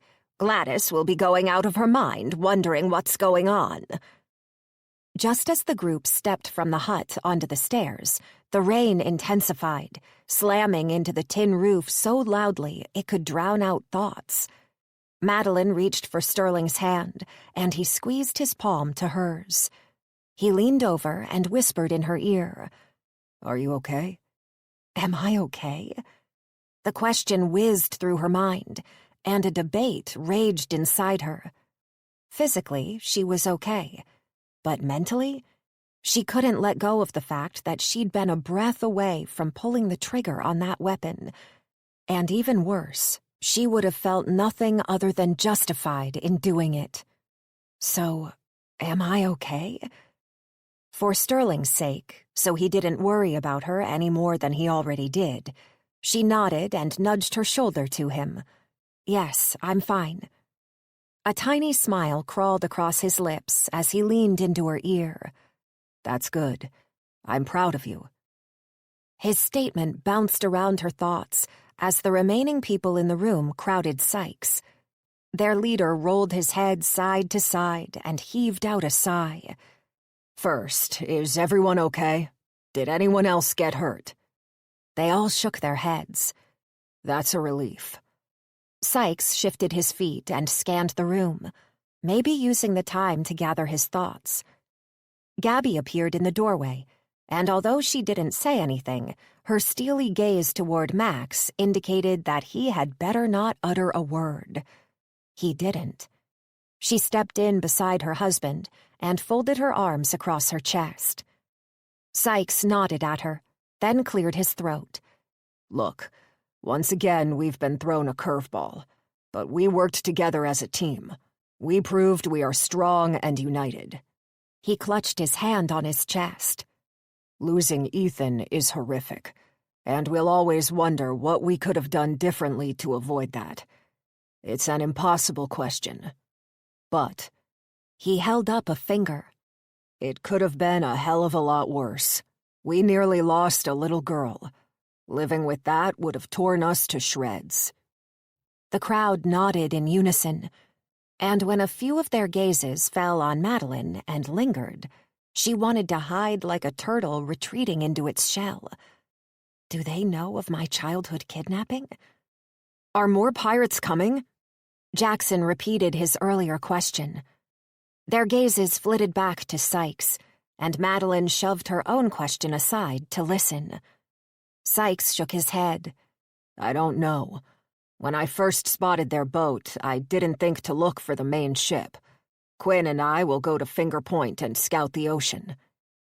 Standing on the end of Finger Point, it was possible to see a 180-degree vista of the ocean. Other than their hill, it was their best viewing platform. What are we going to do with him? Madeline shot her gaze to their captor, and as if he'd known she was watching, he raised his head and looked right at her. A shudder rippled along her spine, and she yanked her eyes back to Sykes. I don't know yet. Sykes's brows drilled together. But we certainly can't let him go. Are we going to kill him? Call asked. He was their butcher, the man who carved all the animals they caught and ensured they used every scrap. Maybe it was fitting that he killed the beast that destroyed their illusion of safety. They could feed his body to the sharks, obliterate any trace of his existence. Look, I don't know. Sykes drove his hand through his hair. Movement outside caught Madeline's attention, and she turned to peer out the door. Through the pouring rain, the pirate was wriggling on his seat, probably trying to undo his ropes. Once again, he looked at her. A sick grin crawled across his lips. She snapped her eyes away. He began laughing, and the grating sound carved slices off her sanity, taking her back to that dungeon, back to Flint and his hideous laugh that he'd done every time he shut the door on her. Every single time. Her stomach turned like a snake was curling inside her. We don't need another mouth to feed, Call insisted. His sister nodded along with him, as did several others. Where would we keep him? Madeline blurted, shuddering at the thought of him being in any of their huts. He didn't deserve that luxury. Okay, listen, we have a lot to discuss. Let's see if there's another ship out there first, because if they're planning on an attack, then we need to get ready. An attack? Brandy's eyes bulged. How could we fight off pirates? Cindy shrieked. How many will there be? Jackson asked. Sykes raised his hands. Okay, calm down. For starters, we have the weapons and ammunition from their boat. And one of the good things about our cove is that if any more boats do approach our bay, we'll see them coming. Sykes pointed out the window. His eyes bulged. Shit! Everyone down! Madeline dove for the floor, and Sterling sprawled beside her. Her heart was in her throat. Are they coming? Do they have guns? Sykes scurried across the room, grabbed the high-powered binoculars they'd recovered from the pirate's rubber boat, and inched his way to the doorway.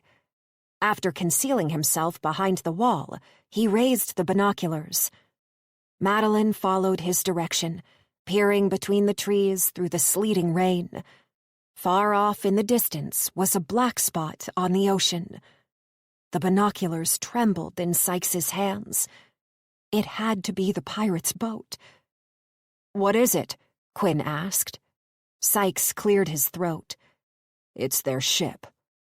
The pirate burst into laughter again. You lot are fucked! Fucked, I tell ya! Madeline glared at him, and it took all her might not to storm over to him, shove a grenade into his mouth, and watch him squirm after she pulled the pin. Chapter 18. Jesus Christ! A shudder ripped through Gunner. They ran right over her. They can't stop, Hank said. They'll be mobbed. Gunner couldn't drag his eyes away. The truck kept moving, veering between the cars that had obviously been shoved aside for this very purpose. The mob clawed at each other. They punched and kicked. They yelled, pulled hair, and pushed their way to the front. They weren't people. They were savages. "Let's go." Hank smacked Gunnar on the back of his leg. "We can't ask for better cover." Gunnar had to agree with him. He jumped from the Dodge, and running at a crouch, they dashed behind car after car as the frenzied mob got louder. A gun exploded. People screamed. The engine roared. Gunnar glanced to the mayhem.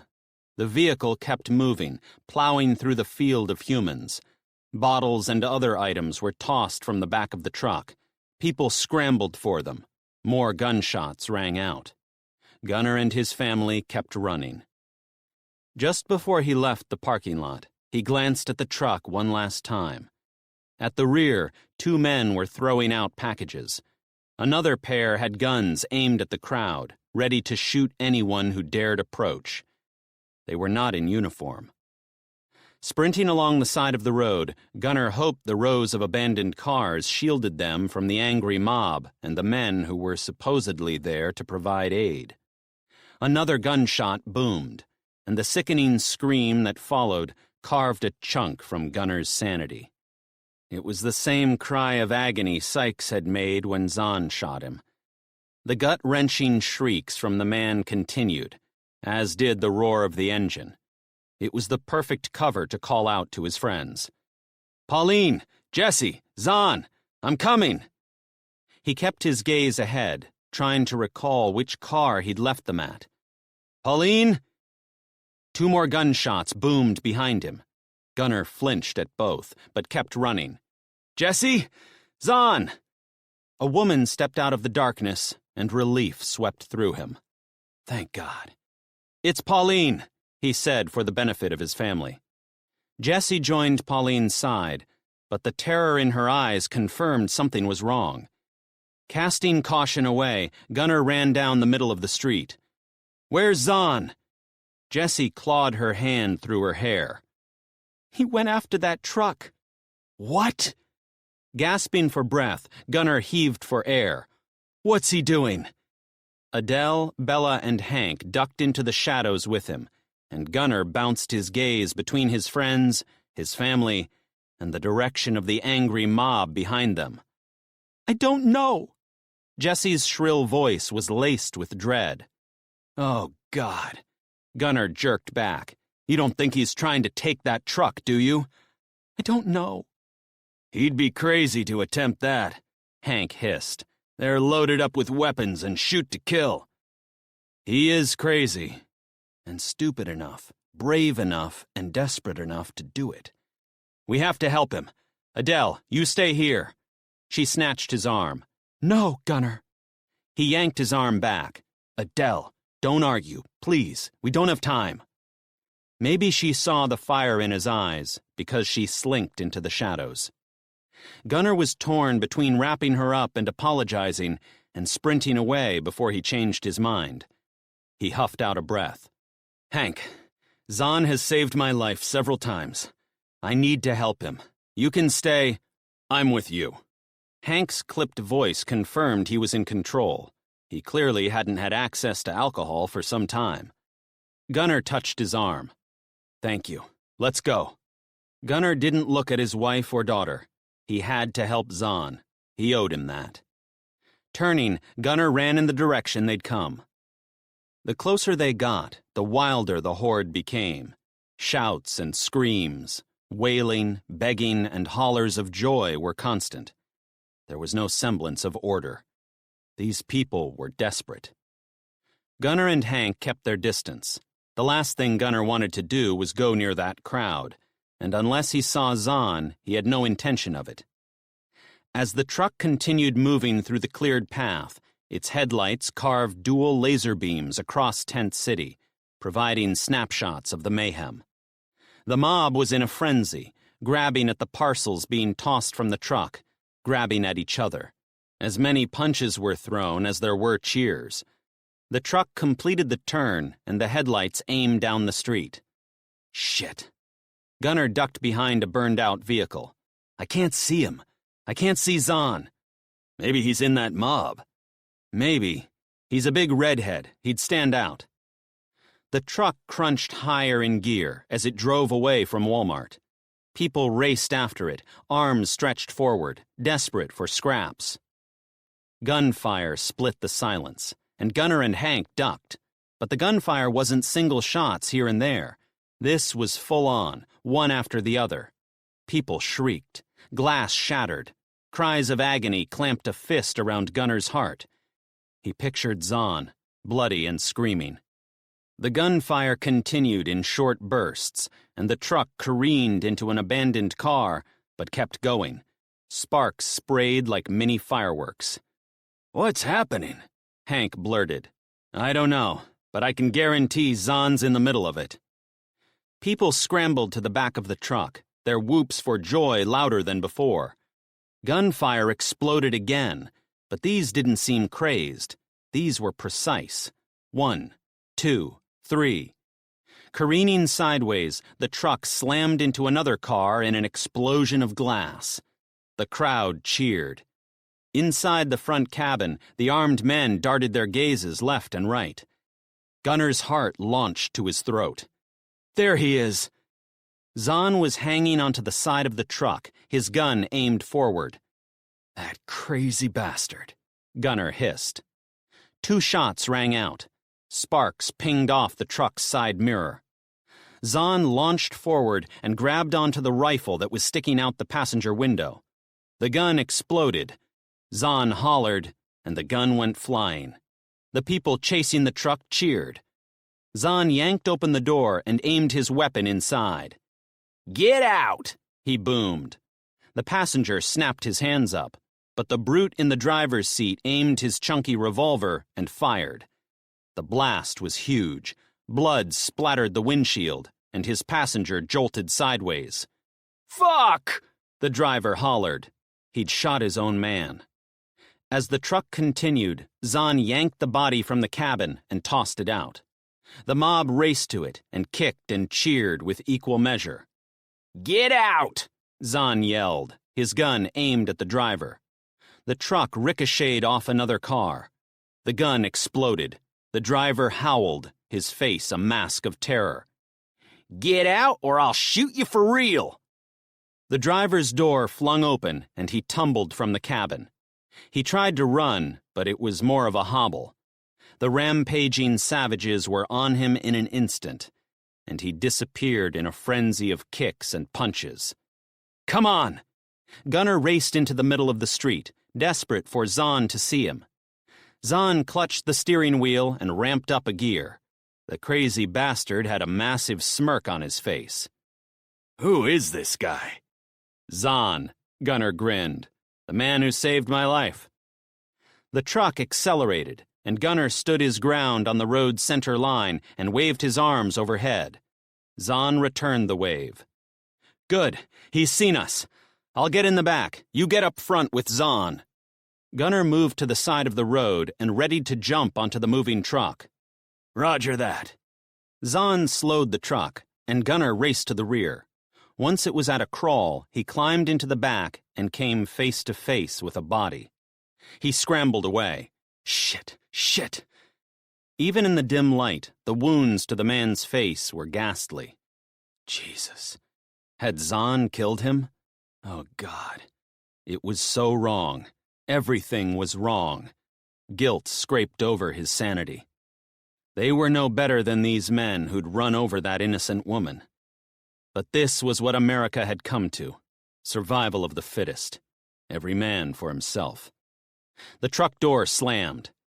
"Hey there, I'm Hank Preston." "Zahn." Their brief exchange reached Gunnar through the rectangular window in the rear of the cabin. "That was mighty fine work back there, son."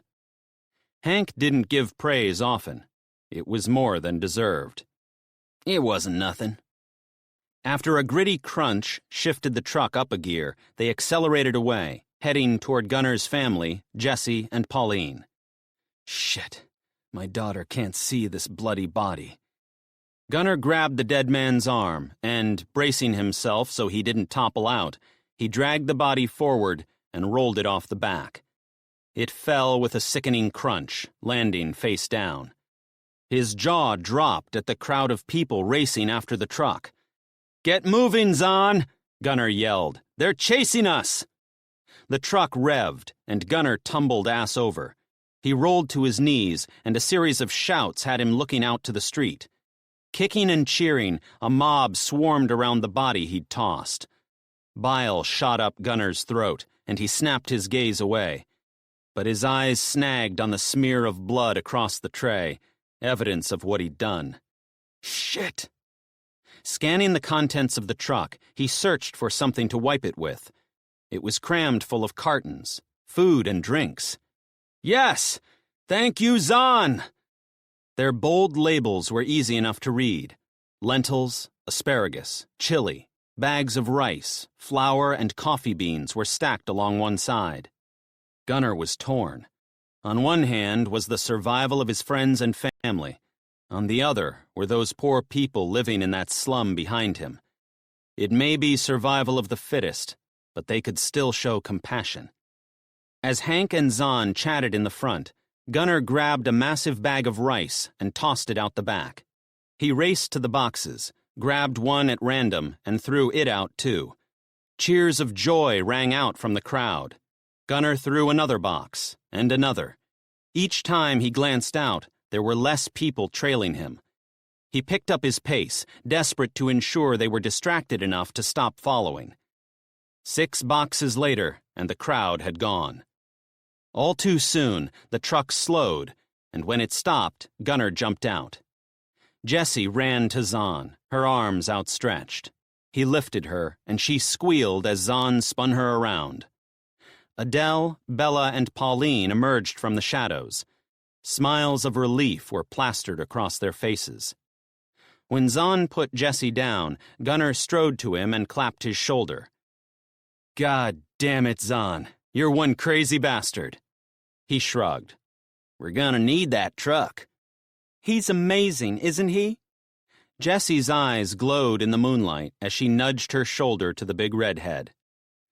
"Adele, this is my friend Zahn. I wouldn't be here if it wasn't for him. None of us would." Adele strode forward and wrapped her arms around Zahn. "Thank you. I don't know how I can ever repay you." "Oh, it's nothing."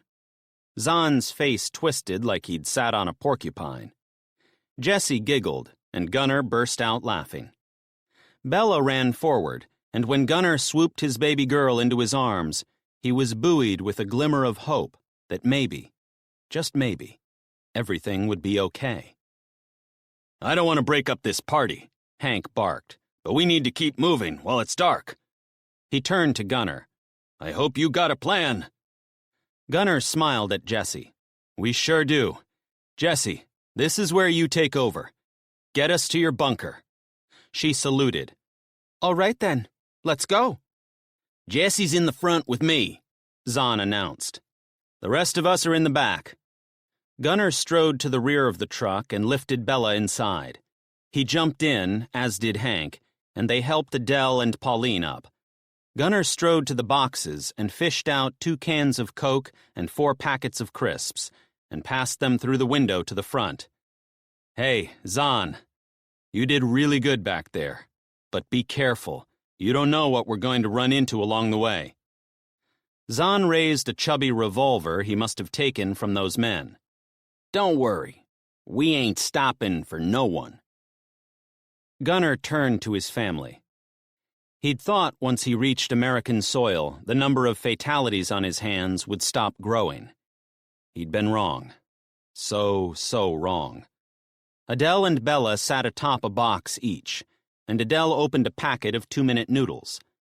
Pauline had a can of cola in one hand, and as she munched on a corn chip, her eyes rolled. "Oh, yeah. Junk food." Gunnar chuckled. The truck lurched forward, and he pulled another box out and sat with his wife, with their daughter wedged between them. As Bella gnawed away on the raw noodles, Gunnar's mind was mush. He had so much he wanted to ask his wife, but only one question managed to escape his lips. Are you okay? Adele offered a lopsided grin. I am now that we're together. Nodding, Gunnar sighed and curled his mangled wrist over his wife's shoulder, tugging her to him. He'd been praying for this moment for months, but he'd thought they'd be in their home, safe, happy, and healthy. Never like this, living on a knife edge, where one mistake could get them all killed. When is it going to end? Gunnar glanced at Pauline. She was staring at the seasoning on her fingers, and the expression on her face was utter sorrow. Gunnar shuffled over and kneeled at her side. Hey, are you okay? Her chin dimpled. I was thinking of Matt. He loved junk food. Gunnar wanted to punch himself. He'd been so caught up in finding his family that he hadn't once stopped to think of Pauline. He touched her shoulder. You said you lived on the outskirts of Los Angeles, is that right? Her face scrunched with apparent confusion. North of L.A., Granada Hills. Perfect. We'll go there now. But Stop. You came with me to get my family. Now we'll rescue yours. Tears pooled in her eyes, and her chin wobbled. He hugged her to his chest. Hey, come on. He'll be fine. She shook her head, and her body quivered with a heavy sob. I hope so. When she eased back and wiped her eyes, he squeezed her shoulder. You'll need to give Zahn directions, okay? Pauline inhaled a shaky breath. Okay. He helped her to stand, and she shuffled toward the window. Hey, Zahn and Jessie, how you doing? We're good. You guys okay? Jessie asked. Yes, but we need to make a slight detour. As Pauline explained to Zahn and Jessie where she lived, Gunnar settled next to his wife again.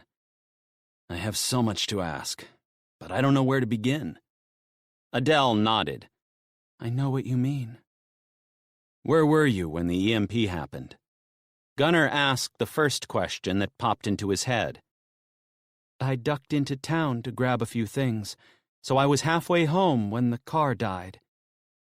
Bella flashed her green eyes at him. We had to walk all the way up the hill, Daddy. Gunnar tousled his daughter's hair, something he'd been dreaming about doing for months. I bet you've been a big help for Mommy. We lived in the attic. Yes, I saw that. He met Adele's gaze. How long were you there? It was 7 weeks before Dad came for us. She shook her head and lowered her gaze to Bella. He understood. Adele had stories too, but they weren't ones their daughter should hear. Gunnar turned to Hank. Thank you for looking after them. Wouldn't have it any other way. How about you tell us what took you so long? Gunnar heaved a heavy sigh, and with the tires humming as they crossed miles and miles of asphalt, and Pauline directing Zahn where to go, Gunnar relayed their living nightmare. He paused to pull on his shoes and socks, and without asking, Adele lowered down to tie his laces. It was utterly humiliating, but it also added another brutal layer to their tale of survival. Bella curled up on both his and Adele's laps and was fast asleep as he continued summarizing everything from abandoning the cruise ship to being rescued by Charlie and Oliver in their multi-million-dollar yacht. Adele tilted her head in that way that confirmed she was trying to piece things together. So, the whole world hasn't gone to pieces? Not quite. The 2 EMP strikes hit all of America except Hawaii, and half of Canada and half of Mexico were affected. A frown drilled across her forehead. Then why aren't other countries helping us? Gunnar couldn't believe he had information that Adele didn't. It highlighted how crippled communication was. He explained what they'd learned from Charlie and Oliver about the initial supplies being mobbed by desperate people. I can believe that, Hank said.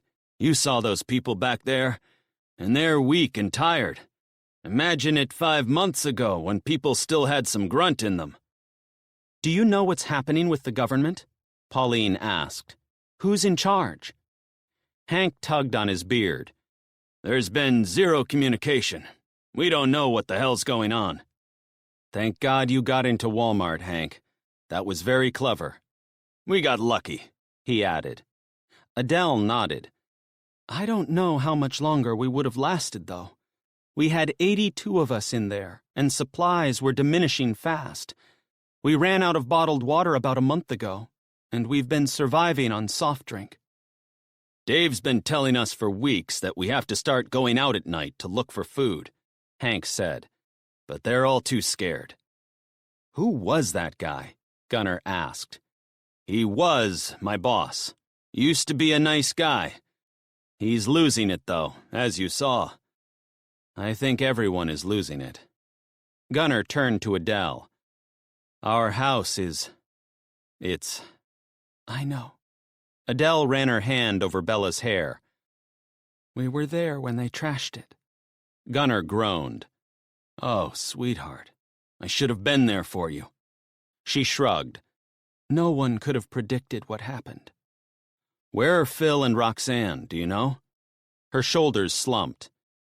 "They went to find their parents, but—" "This is my street," Pauline interrupted their conversation. Gunnar squeezed Adele's shoulder and turned his attention to the rear of the truck. Every house they passed was dark. What was visible of the cars and homes looked to be a direct repeat of his own street. "That's my house on the left. Stop here."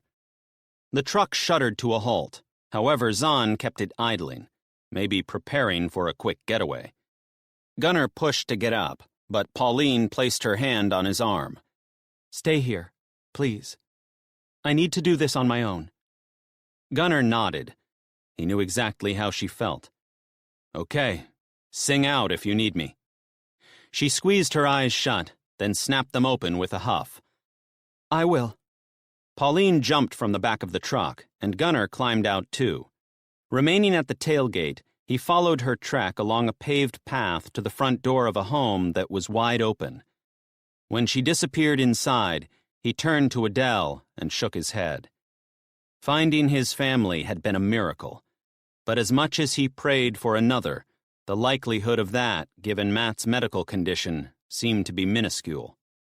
Movement caught his eye, and he blinked at Pauline as she strode away from her house with her jaw clamped and her head lowered. The pace in her step had him worried that she'd seen something truly horrific. At the truck, she glanced at him. Her expression was unreadable. He waited for her to speak, but his mind bucked as he dreaded what she'd say. She cleared her throat and shook her head. The writing was on the wall. As he helped her into the truck, he wondered if that phrase had been invented for this exact morbid situation. Chapter 19. Gabby inched higher to look through the window. Peering into the pouring rain, she tried to make out what Sykes could see with the binoculars, but couldn't. Their leader spun to the survivors. Everyone was crouching. Everyone looked terrified, including him. Sykes shook his head. "I need a closer look." "I'll come with you," Quinn announced. Keeping low, Sykes shuffled to the table. He put a grenade in each of his pockets, slung the binoculars around his neck, and snatched the AK-47.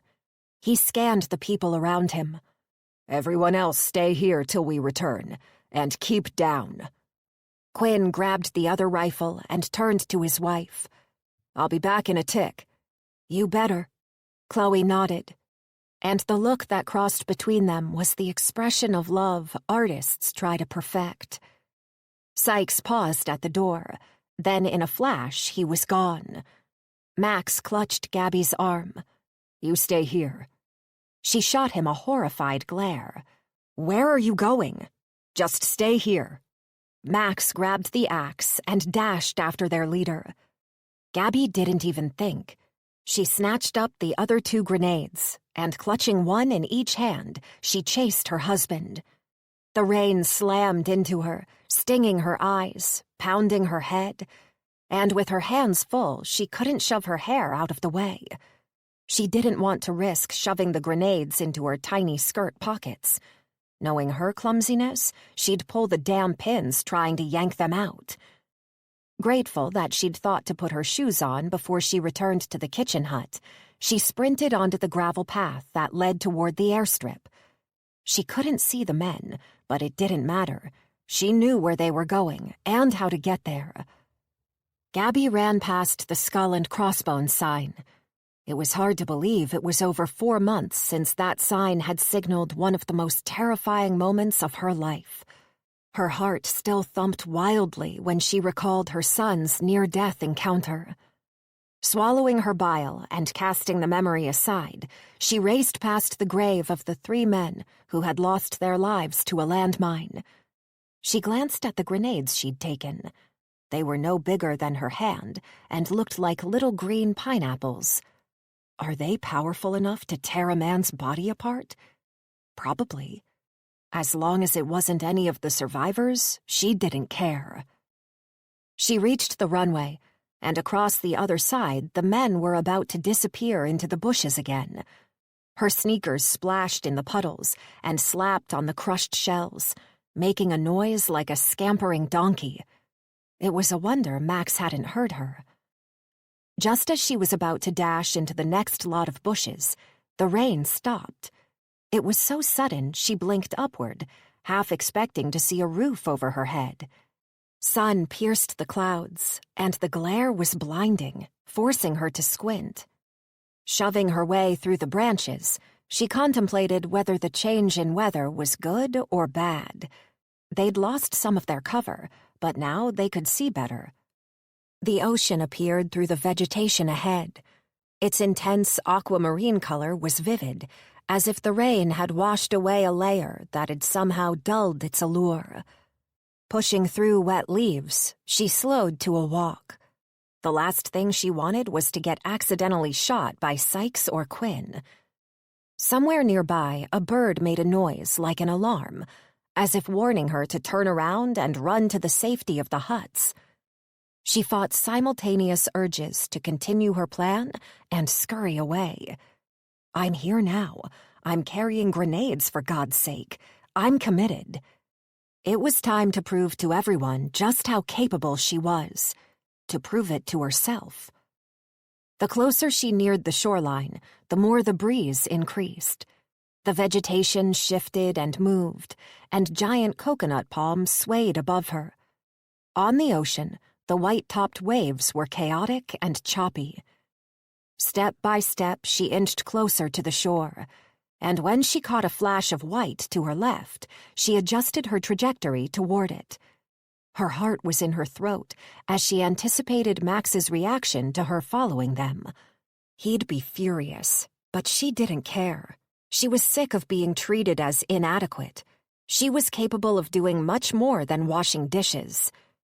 Clamping her fingers tighter around the grenades, she shoved a massive leaf aside with her elbow. 3 faces turned to her. Sykes spun with the AK-47. He was so quick, a breath snagged in her throat. "Son of a bitch," Sykes scowled. "Get down." Gabby hunched over and waddled toward the 3 men. Max's eyes drilled into her. His face was red, and his nostrils flared. If he were a volcano, he'd be set to explode. "What are you doing?" he hissed. Crouching beside him, she concealed the grenades from his view. "Helping." She clenched her jaw, determined to appear fearless. Max shook his head and returned his gaze to the ocean. Sykes and Quinn were both looking through binoculars. But other than ocean, waves, clouds, and a few birds, she had no idea what else they could see. If the pirates' main boat was out there, it had either drifted from view or was too far out for the naked eye. "Can you see them?" she whispered. Sykes shook his head. "No." A noise as foreign as it was distinct drifted over the waves. An engine. All 4 of them hunched lower, and Sykes and Quinn snapped the binoculars from one side to the next. With the howling wind, it was impossible to work out where it was coming from. It was getting louder, yet the source was still hidden from view. Sykes flinched and ducked lower. Got them. Quinn shifted his binoculars in the same direction. Gabby crouched further. The boat was heading toward them, approaching from the opposite side of their cove. What do you see? It's an old fishing trawler, Sykes said. Look at the rust on that thing. It's a wonder it floats. Gabby shook her head. I meant the pirates. How many are there? The entrance to their cove was between where they were hiding and the pirates' boat. Do you think they went right around our island in search of their friends, and now they've come back for another look? They've got their binoculars pointed at our beach, so that'd be my guess, Sykes murmured. Thank God we hid their rubber boat. A trickle of sweat oozed down Quinn's cheek. Sykes moaned. Maybe they didn't see their men actually go into our bay. That'd be a blessing, Gabby said. When they were about 150 yards away, a plume of black smoke mushroomed out of the back of the vessel, and the engine noise changed. They'd halted in the middle of the entrance of their horseshoe bay. Why are they stopping? Their boat's too big to go into our cove, Sykes said, without lowering the glasses. Gabby contemplated requesting a turn with the binoculars. She didn't. Instead, she shielded her eyes from the sun and peered across the water. After a series of shouts that were barely audible, a rubber raft was tossed over the side of the larger boat. Son of a bitch, Sykes blurted. That's not good. Jesus! Gabby's blood drained. How do we stop them? Sykes lowered his binoculars and turned to Quinn.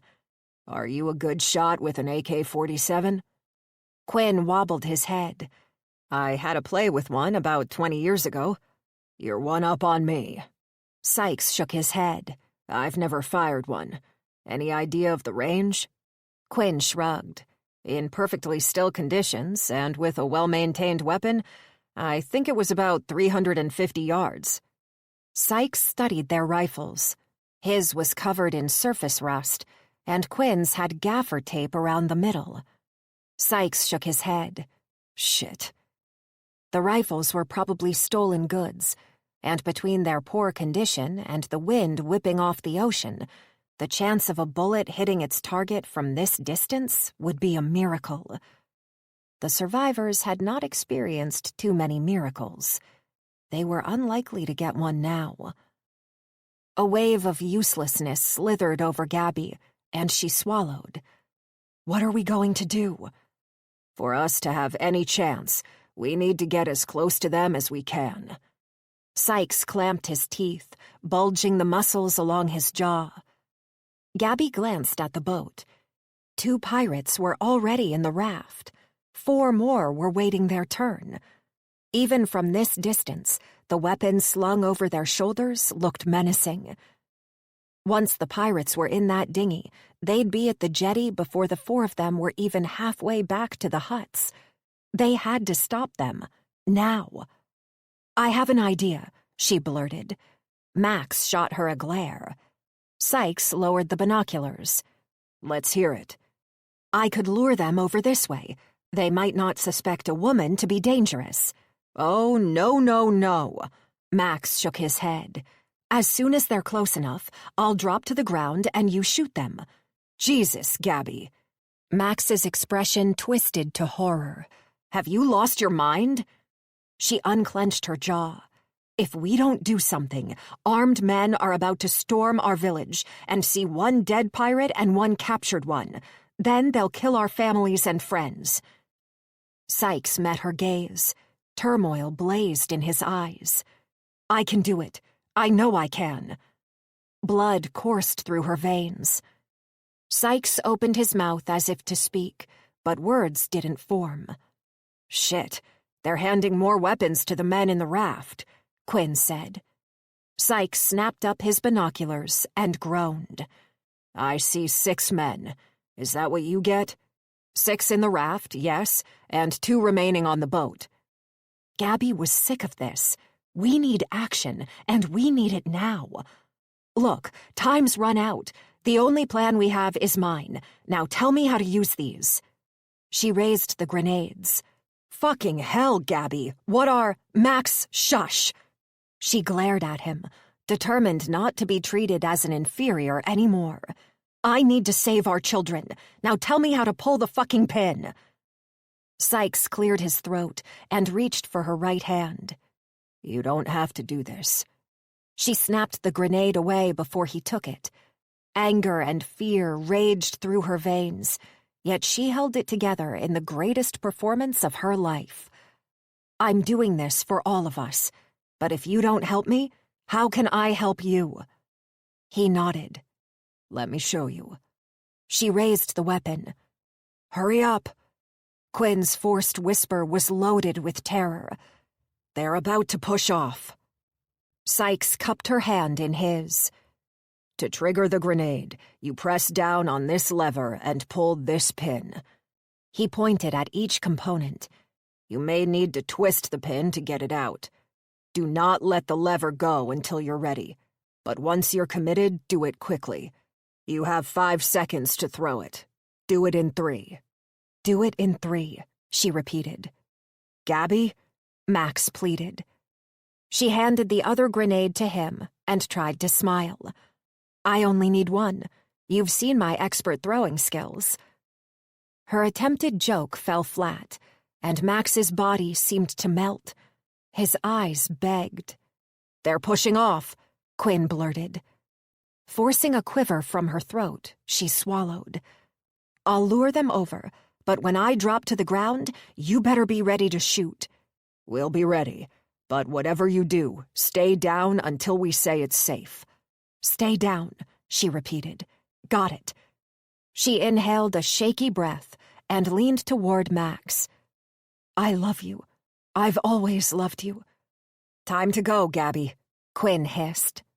Max clutched her cheeks and kissed her forehead. "Don't do anything crazy." "Never."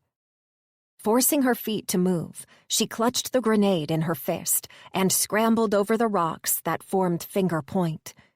Touching down on a strip of sand wedged between the vegetation and the ocean, she sprinted toward the water, frantically waving her hands above her head. "Over here!" The rubber raft was still alongside the larger vessel. "Look, I'm here!" Every fiber of her being told her to turn around and run.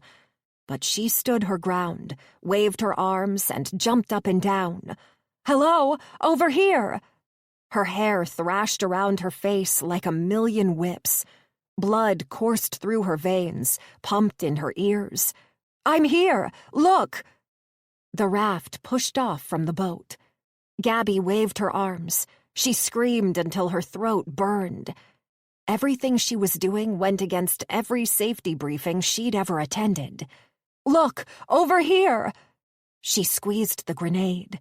Fear drove icy barbs up her back. "Here! Look here!"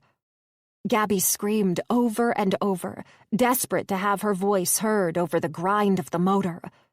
Their direction was still aimed at the jetty. "Oh, God, I failed them." She whipped off her shirt and waved it overhead, hoping the flash of red would catch their attention. Her fingers trembled, as did her knees. A shout drifted to her. 2 of their faces turned her way. She frantically waved.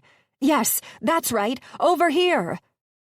Ever so slightly, the boat turned. Oh my God, it worked! Gabby had been in deadly situations before, dozens of them. She'd put her body on the line to get a world headline. It was time to put her body on the line for her children and her husband and her friends. She continued waving her shirt. "Yes, that's it. I'm here."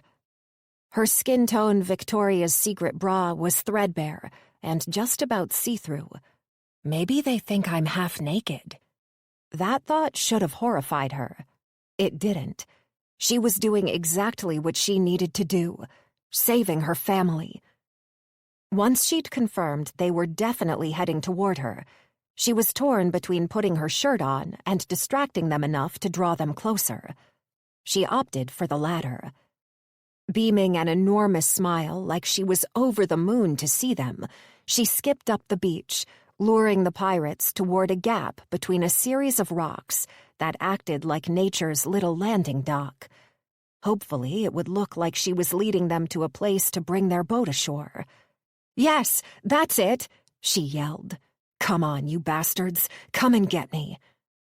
She'd been in war zones before, but both those times she'd had the luxury of a bulletproof vest and a posse of soldiers to shield her from danger. Gabby was absolutely terrified, and yet this was the most honest thing she'd ever done in her life. Two men shuffled to the front of the raft. They had rifles aimed at her. In the blink of an eye, she could be dead. But that didn't scare her as much as her children getting into the hands of these monsters. Her heart hammered in her chest. The boat steamed closer. 60 yards. She clenched her fist around the grenade so tight she feared she'd crush it. Her pulse beat faster, harder, thumping in her ears and taking her terror to maximum capacity. 40 yards. All sound evaporated. Every second took an hour. She'd stepped into a time warp where nothing existed but her and a bunch of men who could kill her in a heartbeat. 20 yards. Now! Bile shot up Gabby's throat as she dropped to her stomach on the sand. Gunfire blazed around her. Clenching her jaw, she pressed into the sand. Screams rang about. A high-pitched hiss confirmed the boat had been punctured. Another scream was followed by a huge splash. The grenade! Gabby rolled onto her back and yanked out the pin. 1, 2... She flipped sideways, hurled the weapon at the raft, rolled onto her stomach, and as she squeezed her eyes shut, a massive explosion reverberated about their cove. Chapter 20. Zahn yawned. He had no idea how long he'd been driving, but the sun was coming up, confirming he'd gone right through the night. Back at home, when he was focusing on catching a prime gator, he could go all night. But that was on a full belly and a good night's sleep. The cookies Gunner shoved through the window a little while ago had barely touched the sides. It got him thinking about those desperate people back at Walmart.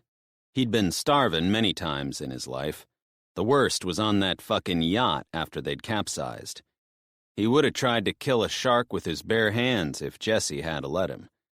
It was probably good that he hadn't, on account of him being so weak and all. Zahn eased on the brake, ready to dodge around another car.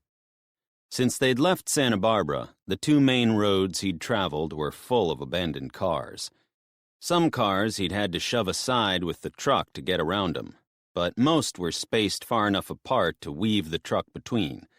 He didn't mind ramming them, made him feel like the Terminator, except they didn't have nobody chasing them. In fact, he ain't seen nobody else since Walmart. Maybe everyone was dead. He sure hoped not, for Jessie's sake.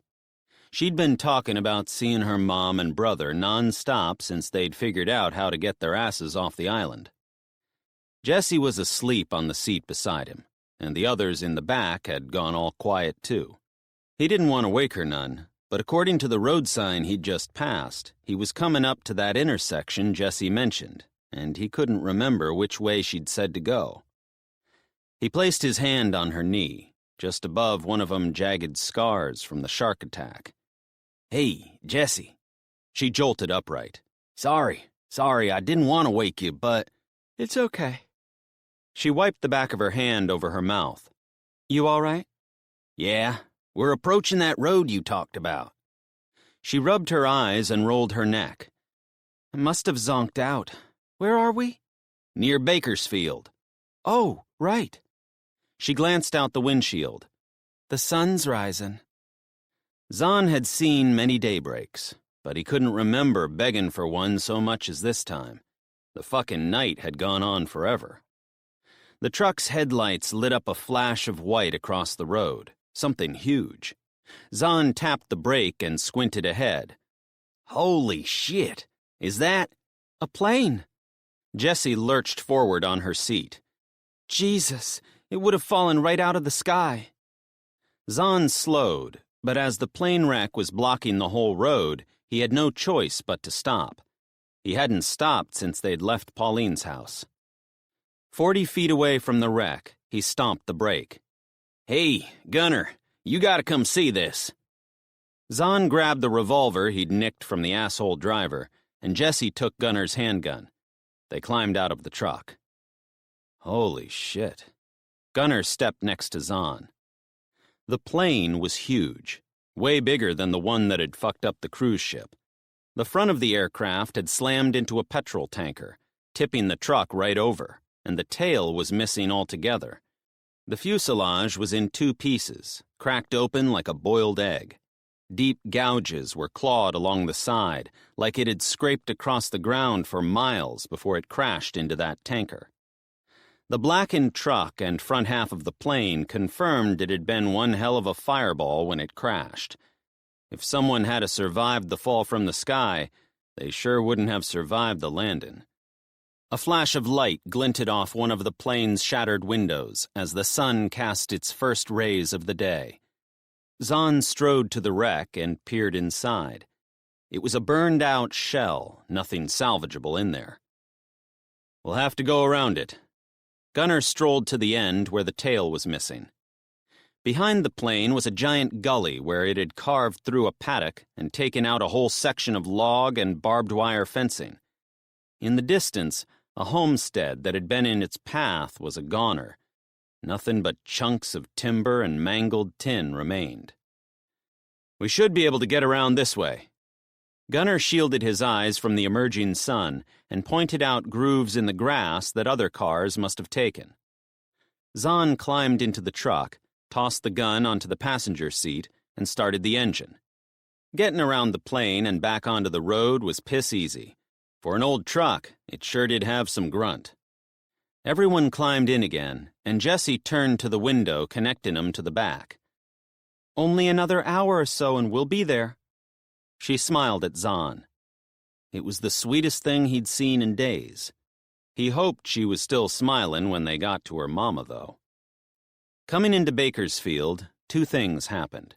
One was the number of stalled cars on the road doubled, making him have to go way slower than he wanted. The other was the sun lit everything up, giving him a much better view of how bad things were.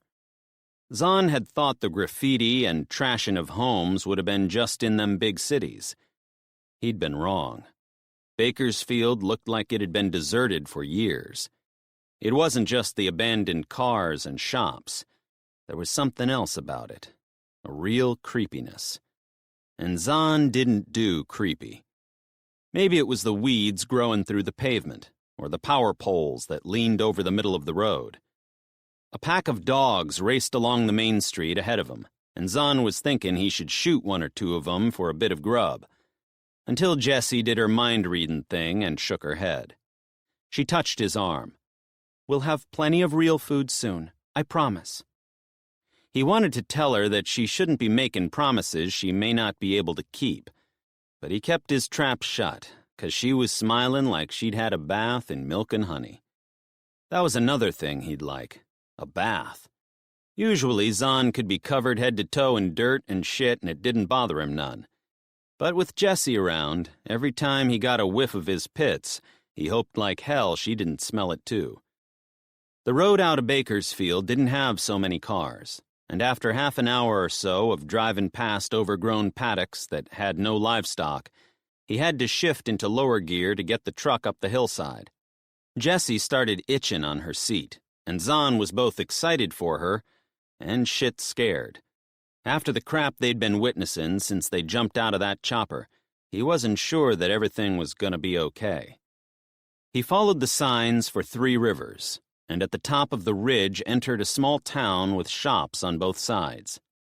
Cruising through the deserted street had Jessie flicking her gaze from one side to the other, with moans coming from her throat. Zahn would have given anything to pull her to him and take away her sorrow. "Turn right over there." Jessie pointed ahead. Zahn drove into the street and shunted the truck down to a lower gear to climb the hill. It was mostly trees and stuff, but as the road flicked back and forward in sharp hairpin turns, the odd flash of color confirmed a house or shed was hidden amongst the bushes. But there weren't no smoke streaming from chimneys, and they still hadn't seen no one. Turn left. He drove onto a narrow asphalt road that had more potholes than his mama had hairs on her chin, and that was saying something. Slow down. Jesse pointed. Up there. See that track on the right? Yep. Zahn crunched it into first gear and rolled onto the track. Branches on either side brushed against the truck as they pushed through. With each hole they bounced over, Zahn's bad feeling got even worse. Okay, pull over here. Frowning, he stopped the truck and killed the engine. They was surrounded by nothing but woods. There ain't no way anyone was living there. Jesse slapped his arm. Come on! Squealing, she jumped out of the truck. She grabbed his hand, and running side by side, they raced up a track. Mom! Mom! Jesse called out as they jumped over a log crossing the path. Mom! Jessie fell to her knees, and Zahn thought she'd fallen over, but she put her hand around a pipe that was sticking out of the ground. Mom, it's Jessie. Mom, I'm here. Jessie's here. Jessie? A voice bounced up from the pipe. Yes, I'm here. Jessie jumped to her feet, and clutching Zahn's hand again, she ran toward a rocky cliff. As if it were an act in a magic show, a crack appeared in the rock wall, and a door opened. A woman dashed out, squinting at the light like she'd been hibernating for winter. Jessie? She opened her arms. Mom! Jessie dropped Zahn's hand, raced forward, and wrapped her mom in a bear hug. They was both crying and cheering. A young dude came out of the door, followed by 4 more people. They was all squinting and clapping and cheering. You made it. I knew you would. Where's your father? Jessie eased back from her mama, but still clasped her hand. Oh, Mom, I'll tell you in a minute, but first meet my friends. This is Zahn. Zahn's heart shriveled like a dead toad. Friends? I thought we was way past just friends. And here's Gunnar, Pauline, Adele, Hank, and this is Bella. Everyone, this is my mom, Debbie. She pointed at the kid whose hair was black as Jessie's. And my brother, Jack. A woman came tearing out of the door. Her face was all red like she'd face-planted in a patch of stinging nettles. Jessie, oh my God, you made it. Is Ethan with you? And the other men, are they okay? Jessie turned back to her mother. Hey, Mom, can we go inside first? We have so much to tell you. Yes, of course. You must be starving. Hold up, Gunnar said. Should we move our truck first, or at least take the supplies out of the back? Oh, yes. Jessie grinned at her mom.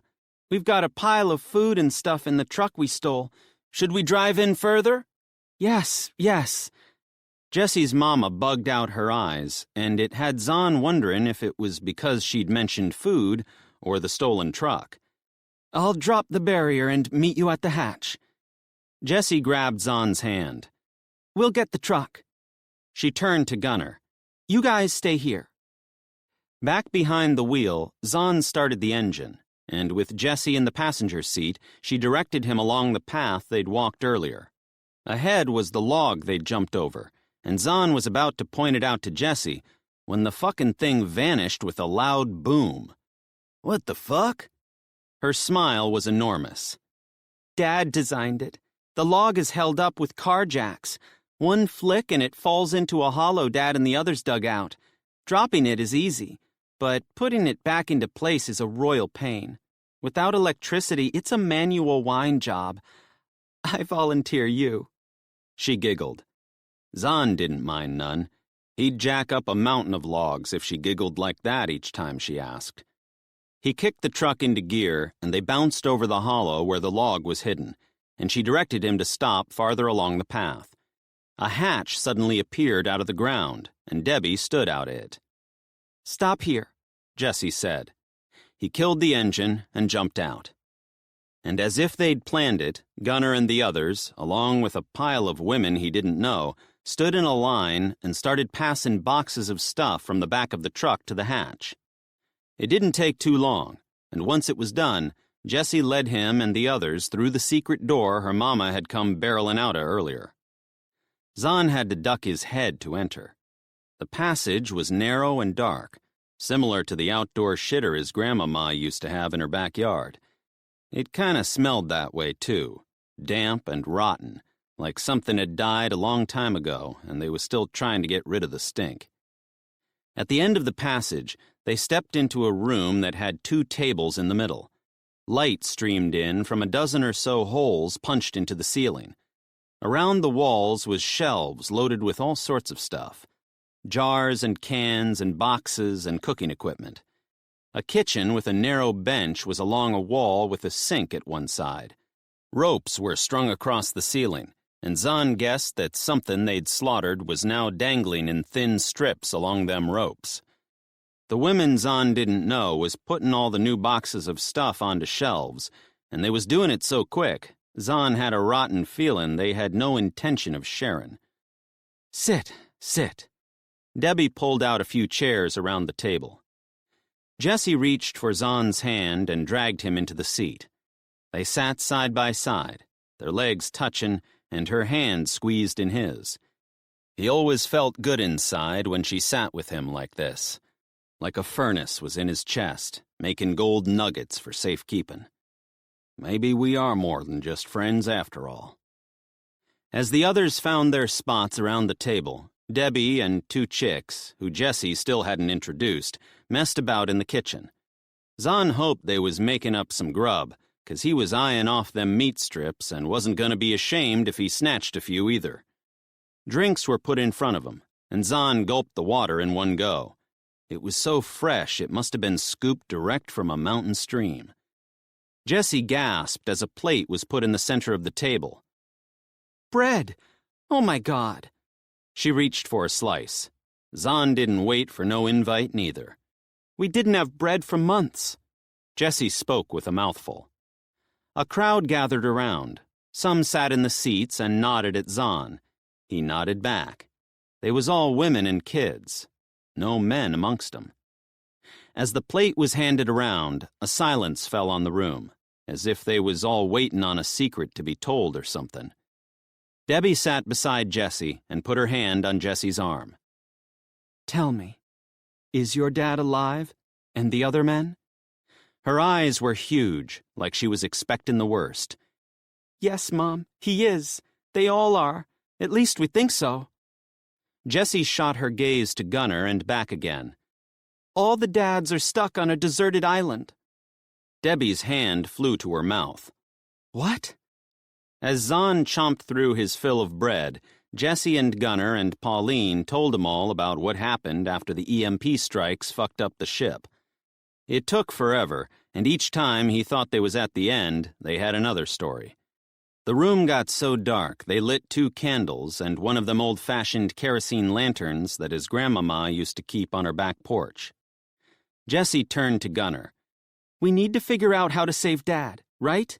You promised. Yes, Gunnar nodded. We planned to rescue everyone still stuck there, and we had thought it would be easy as asking the Navy to go get them. But he shook his head.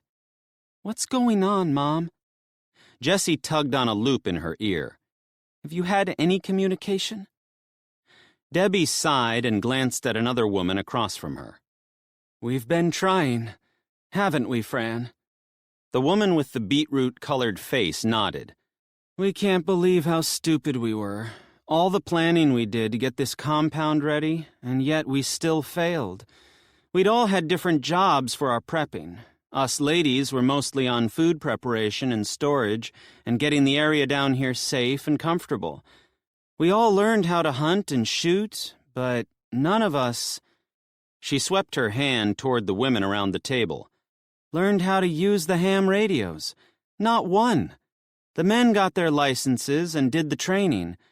At first the airways were so crammed with chatter that we couldn't work anything out at all. We've spent hours and wasted loads of battery life getting the radios powered up. Every 3 days we try again, and occasionally we find a signal and listen in, but even yesterday nobody could tell us what was going on. Mostly people are just angry and rebellious, Debbie said. It sounds like hell out there. Zahn leaned forward, and Jesse squeezed his knee as if telling him to keep his trap shut. So he did. Maybe she don't want him hearing about them kids' bodies hanging from the ropes. That'd be one way to explain how fucking crazy it was in them cities. Hell, it was fucked everywhere they went. Gunnar placed his good hand on the table. Tell us what you do know. Who's in charge? What are they doing to fix the power? How are they organizing rations, etc.? Fran scratched a rash on her chin. We've got no idea who's in charge. As in, we don't even know if we have a president. We heard that the National Guard has taken over getting people organized, but so far we haven't seen any rationing. Deb cleared her throat. It was scary for a while. About a month after E-Day, people tried to break in through our access point and mine shaft. We think they found us because of our chimney smoke. It's why we don't use the fires to cook anymore.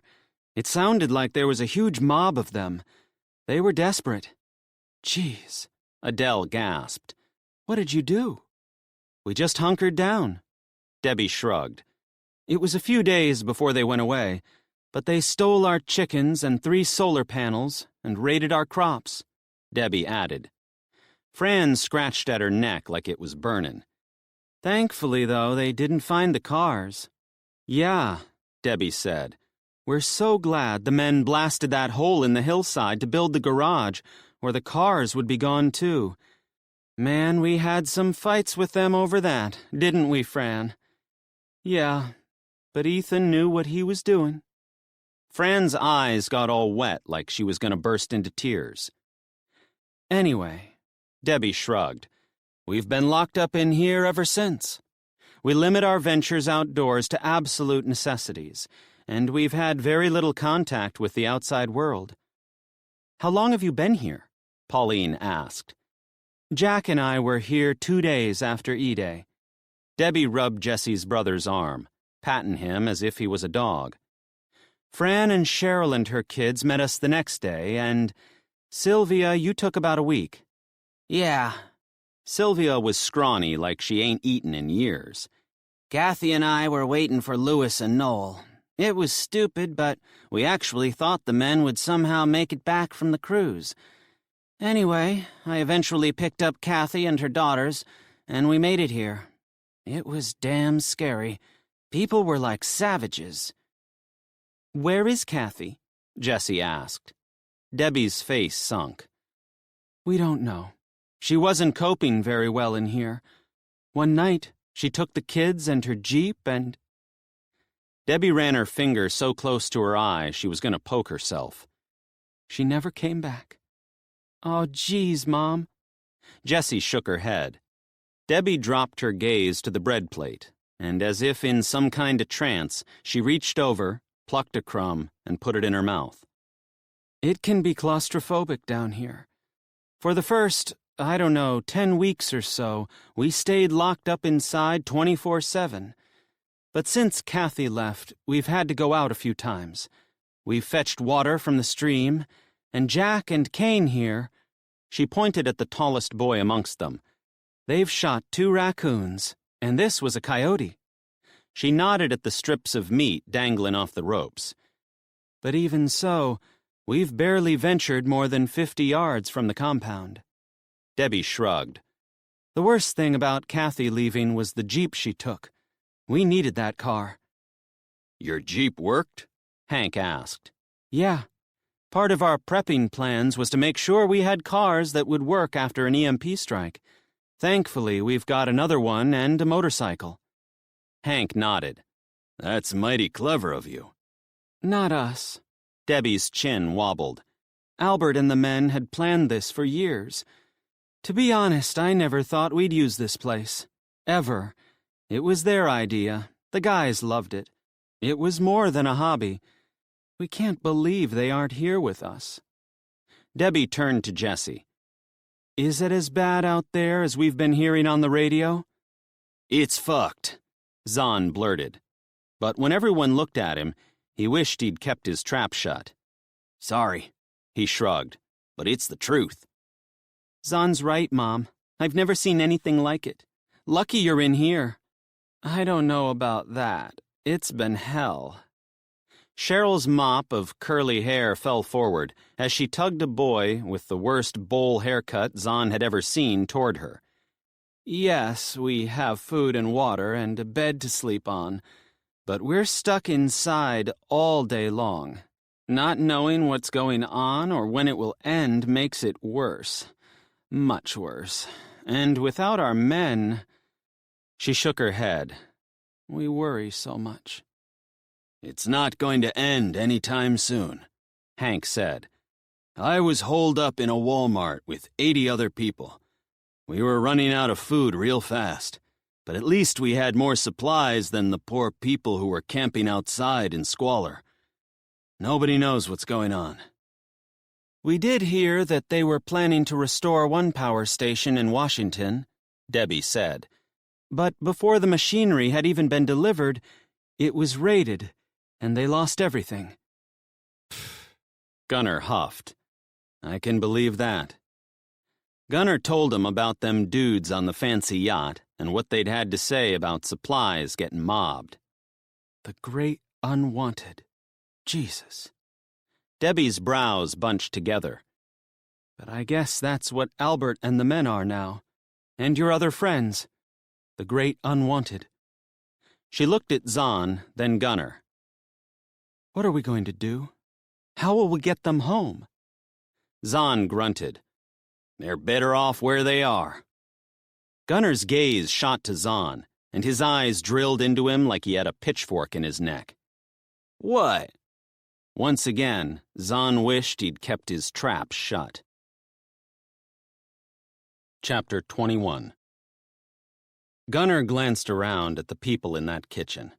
Pauline, Zahn, and Jessie still had blotchy peeling skin and dark suntans, the after effects of weeks lost at sea without sunscreen. Gunnar was probably the same. Every once in a while his lip would split and he'd taste blood, a brutal reminder that barely 8 days ago he'd nearly died of starvation and dehydration. But the people hiding in this shelter didn't look much better. Their skin was deathly pale, and there was something else about them that was off. They all seemed skittish and frustrated. And although he had no idea what they'd looked like before they'd entered this bunker, they were all lacking in energy, like they'd gone just a little too far with their rationing and weren't getting enough nutrition. The children were the worst out of all of them. Back on the island, they'd had to hunt for their food, but there weren't too many days when he'd gone to bed truly starving, not like their final days on the crippled yacht. But despite their limited food, on the island they'd had sunshine and clean air and plenty of fresh water and freedom to move. Nature's treasures had been priceless. He'd never take them for granted again. He glanced at Adele. Bella had fallen asleep straddling her lap, looking comfortable. How many times in the last 5 months had she gone to sleep like that? They'd bought Bella a new bed for Christmas last year, and she'd spent hours decorating it with stickers of butterflies and fairies. When would she have her own little bed again? When would his family have their own roof over their heads? When would they be safe enough to roam free outside? An alarm went off in the kitchen, jolting Gunnar from his tumbling thoughts. It was an old-fashioned egg timer, and Fran moved to the corner of the kitchen to turn it off. Okay, kids. Cheryl lifted the little girl off her lap and put her down. Brush your teeth. Time for bed. Bella groaned, and Adele ran her hand over their daughter's hair, trying to soothe her.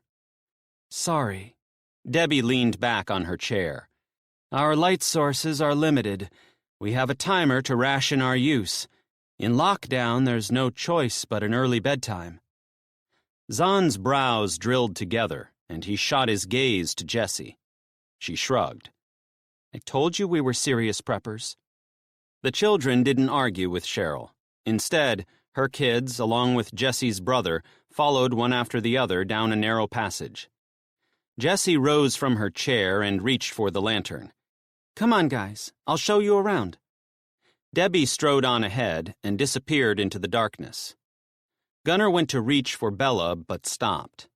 A lead ball dropped in his stomach as he looked at his mangled wrist. How can I pick up my sleeping baby with only one hand? What if I drop her? Adele met his gaze. The worry in her expression confirmed she sensed his turmoil. She nodded, maybe silently indicating that he could do this. Yes, I can. Of course I can. He curled his mangled stump around his daughter's back and hooked his good hand under her arm. When he hoisted her up, she wrapped her arms and legs around him and squeezed. A lump formed in his throat. As he followed Adele and the rest of the group behind Jessie, he could barely breathe. He'd waited way too long to hold his little girl. She smelled of tropical flowers and tranquility. But the lumps of her spine and curves of her ribs confirmed that she too had suffered serious rationing in the months since E-Day. All the time he was away from his family, he'd tried to picture what they'd been going through. He'd never considered them rationing food. He'd always thought the government would provide for everyone. He was wrong. So very, very wrong. Zahn, who was ahead of Gunnar, had to duck below the next doorway, and Jessie led them to a large room jam-packed with floor-to-ceiling shelving. "Here's all our stuff," Jessie said. "Nearly 2 years' worth of goods, and equipment to make more if and when we can." She pointed out the hand grain mill, canning machine, and food dehydrator. There were empty jars, pots and pans, and a complete range of kitchen utensils. Gunnar scanned the labels on giant tins. Creamed corn, pickles, beans, hundreds of jars filled the shelves with everything from tomato puree to oils. Huge bags of rice, oats, flour, and popcorn took up the entire bottom row. The range and quantity were impressive. They truly were prepared to live down here for years. He hoped it didn't come to that. Debbie was waiting for them in the next room. It was long and narrow with a curved ceiling. That's right, this is an abandoned gold mine. It could have tunnels that went on forever. How safe is it? Old mines collapsed all the time, and now there were 15 people living in it. Lined along one wall of the room were 6 bunk beds with 3 single beds in each stack. 18 beds in total.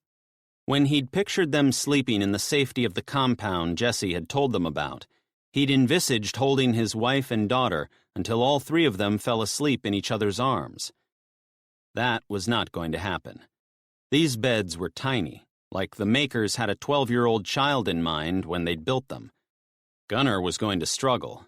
Zahn, however, was going to suffer. He had no idea how Albert had ever planned to sleep in one. But he couldn't complain, not after some of the sleeping arrangements he'd had since E-Day, and not when millions of Americans were probably sleeping on concrete floors. Debbie assigned a bed to each of them. Thankfully, there was enough for everyone and a couple to spare. Just 2 small candles supplied light to the bedroom area, and it was like the dimness was sapping the last of Gunnar's energy. As soon as he'd been allocated his middle bunk, an overwhelming blanket of weariness engulfed him. As much as he so badly needed it, there was no shower, and as much as he'd hoped he'd be able to at least reach for his wife during the night, that wasn't possible either. She was relegated to a bunk farther along the wall, and although their daughter was allocated the bunk above her, Bella wasn't having a bar of it. In order to keep the peace, Adele gave in quickly. Bella would sleep in her bunk. When she was little, it had taken them months before they'd successfully managed to convince Bella to sleep in her own bed. It looked like that was a process they'd have to go through all over again when things went back to normal. Normal. Gunnar doubted there was ever going to be a normal again. After everyone had taken turns using the one and only toilet and washed up in the single basin, they crawled into bed. The candles were blown out, and they were plunged into absolute darkness. The blackness was extraordinary, like they'd fallen into another world. It was absolute. No variations, no shadows. Maybe removing his sense of sight heightened his other senses, because sounds seemed to be amplified in the narrow space. Smells were, too. Gunnar had thought he'd sleep like he was in a coma, but he didn't. Several people snored loud enough to wake the dead, and there was so much farting, he hoped like hell no one decided to reignite a candle. Morning couldn't come soon enough for Gunnar, but even that wasn't normal. There was no golden glow filtering from the horizon or the call of birds announcing daybreak. Morning was declared by a series of groans and bodily sounds that he did not want to hear. He waited until someone lit the lantern before he rolled out of his bunk. Trying to be quiet so he didn't wake those still asleep, he wrestled his weary body from the foam mattress and stood. Daddy! Bella's squeal had him diving toward Adele's bunk. Bella reached for him. Shh, baby, he whispered. People are sleeping. She wrapped herself around him, and Gunnar carried her from the dormitory. That's what it reminded him of. It was the same stark conditions he'd had in the orphanage he'd lived in after his mom went to jail. His mind shot to his mother. Oh, God, is she okay? Anguish pierced his heart like it was wrapped in the razor wire that surrounded her prison. People who'd previously lived in homes, hell, even mansions, were now existing in squalor. What would have happened to those who'd lived in cells? He had to find her. But how? I have to wee, Daddy. Bella eased back, and before she slipped from his grip, he lowered her to the ground. Okay, let's go. He grabbed a small torch from the